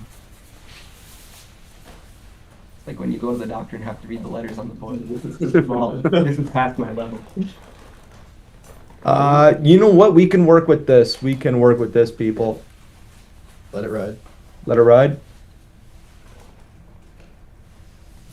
Yeah, it looks like he does use an unconventional color scheme like Stone was mentioning before. Mhm. Yes, he uses black instead of yellow. Mhm. Interesting. Okay. Do we know if this is something only for blind or if this is for all events? As far Uh-huh. as I know, I think Not I sure. believe it's for all events. yeah, I believe it's all events. I'm not sure though. I've scrambled Rich's cubes a number of times though, and I recall more often than not. As we have We gotta have 6. As we have the two greatest last name AO solvers, Andrew Tao. Nope, sorry, it's the mirror. Andrew Tao and Joshua Gao. Yeah. I'm not feeling it right now. How are you guys doing? How did you enjoy 5 solve? I can't like turn around because then I can't see that. How did you enjoy 5 3x3 blindfolded solves in one round? My first average of 5. Exciting. I'm sure it was everyone's average of their first I think average it was of 5. everybody's first average of what? Most of them didn't get an average of 5. Andrew, on the other hand, though. Yeah. Yeah, I completely blanked on corners on the 5th solve, and like it was already like We 5 s- seconds slower. We saw. I was just like, I want an average of 5. You know, it doesn't Yeah. have to be fast. I want it. Yeah. I was so confused to look over at your display, and it's at like over 30 seconds. You're just looking up, not doing anything. Not Andrew. Doesn't Andrew average like 20 something? Joshua, how did it go for you? It's pretty alright. I mean, I was hoping for a decent score towards the end. From what Tommy told us, Tommy said those were the bottom 10% scrambles of all time. Do you concur? Those are like average scrambles, but Mm. I'm not as good as three line as some others, so maybe they're average for me. That We'll do floaty stuff. I do not float. I have 0 floating, LTC. 0 LCC. Okay. Yeah. I guess so. It's me floating. Alright, I'll count like this. They tend to be different. And Andrew? There was like 1 float. Right? I think The so. first And you want us? Then it doesn't even Never matter. noticed. No, usually you get to float a little. Oh, I guess. There was the UFL float. though. Can we get results check-in? Stone Payne. Absolutely. So in first place, Let 'em hear it. Tommy Cherry, 1477. Second, Noah Swore. And we have Graham Siggins, 1772. Stanley with an 1833. Liam with a 1941. Rowe with a 1953 and a 21 flat average. This is not FMC. Andrew Tao in 7th with a 20.89 and a 30.33 average, also not FMC. Joshua Gao in 8th with a 21.52. Ryan Farish, 25.38. Miles Greco with a 37.91. Curran Wilson with another PR, 56.03. I'm sure I won't hear the end of that one either. Braden Adams with the 58.40. And then we start to head into the competitors who are not confirmed for the next round. Eli Rogers with a 1 flat.93. Rue Klippinger with a 120.93. Also a PR for her. And then we have Keegan Joyce with a 143.85. And I believe that's actually, as soon as Philip's last results are entered, we'll see who's confirmed for the next round. I am unsure of how the results of the New Year's competition in Israel went, but we have Pierce Tickle and Rich Tyag with potentially the world's first pentuple DNF. There was a pentuple. There was a pentuple DNF. Unfortunate. False alarms. False. Well, now what? How are we feeling, guys? Awful. No, great. This is awesome. It's mayhem here in the Miller Center. Yeah, Joshua, I don't think we've gotten to talk to you on stream yet, right? No, I don't think so. Yeah, how have you felt about this time? We've gotten well, from what we've seen, everything's been great. How do you feel about it? On day 2, I'm definitely a lot more tired. Like during attempt 4 of the comp. I long term, I kind of knew from the start it was going to be really bad. But I finished the attempt. My midterm and short term I think were pretty good. And then long term, I don't know. I think I had like 40 DNFs at the last pack. Okay. I think as far as the first round goes, like especially during that first attempt, like all eyes were sort of on you. What was your mindset like going into the second attempt, but also the third attempt, especially you got that double PR in the first round? Going into the second attempt, so I've been like sub-houring like over 60 cubes at home. So I wasn't feeling too hot like on Friday, so I kind of started small. And I got PR on 56, so like let's step it up 1 cube. I can probably sub-hour this, and then I got 53 out of 57. I was definitely happy with that. And you know, I'm just gonna pop out on Saturday or like this morning, I was just like, let's do 60 cubes. Let's see how it goes. And honestly, I'm pretty happy with what I got. It was sub-houred by about a minute, and accuracy was okay. Right. Not the greatest. I gladly rushed everybody. Food's here, which is not our cutoff point, but of course the stream has to end at some point. Make sure you tune in tomorrow. Can we throw the slate back up, production? Everyone goes 3, 2, 1 slate. 3, 2, 1 slate. 3, 2, 1 slate. It's like down here. Slate, there we go. 9:30. We are going to see you right then, right and early for multi-blind attempt 2 for the final round, as well as another round each of 4 blind, 5 blind, and 3 blind. It's going to be an amazing day here in Charlottesville. We're looking forward to seeing you all then. Signing off. Us.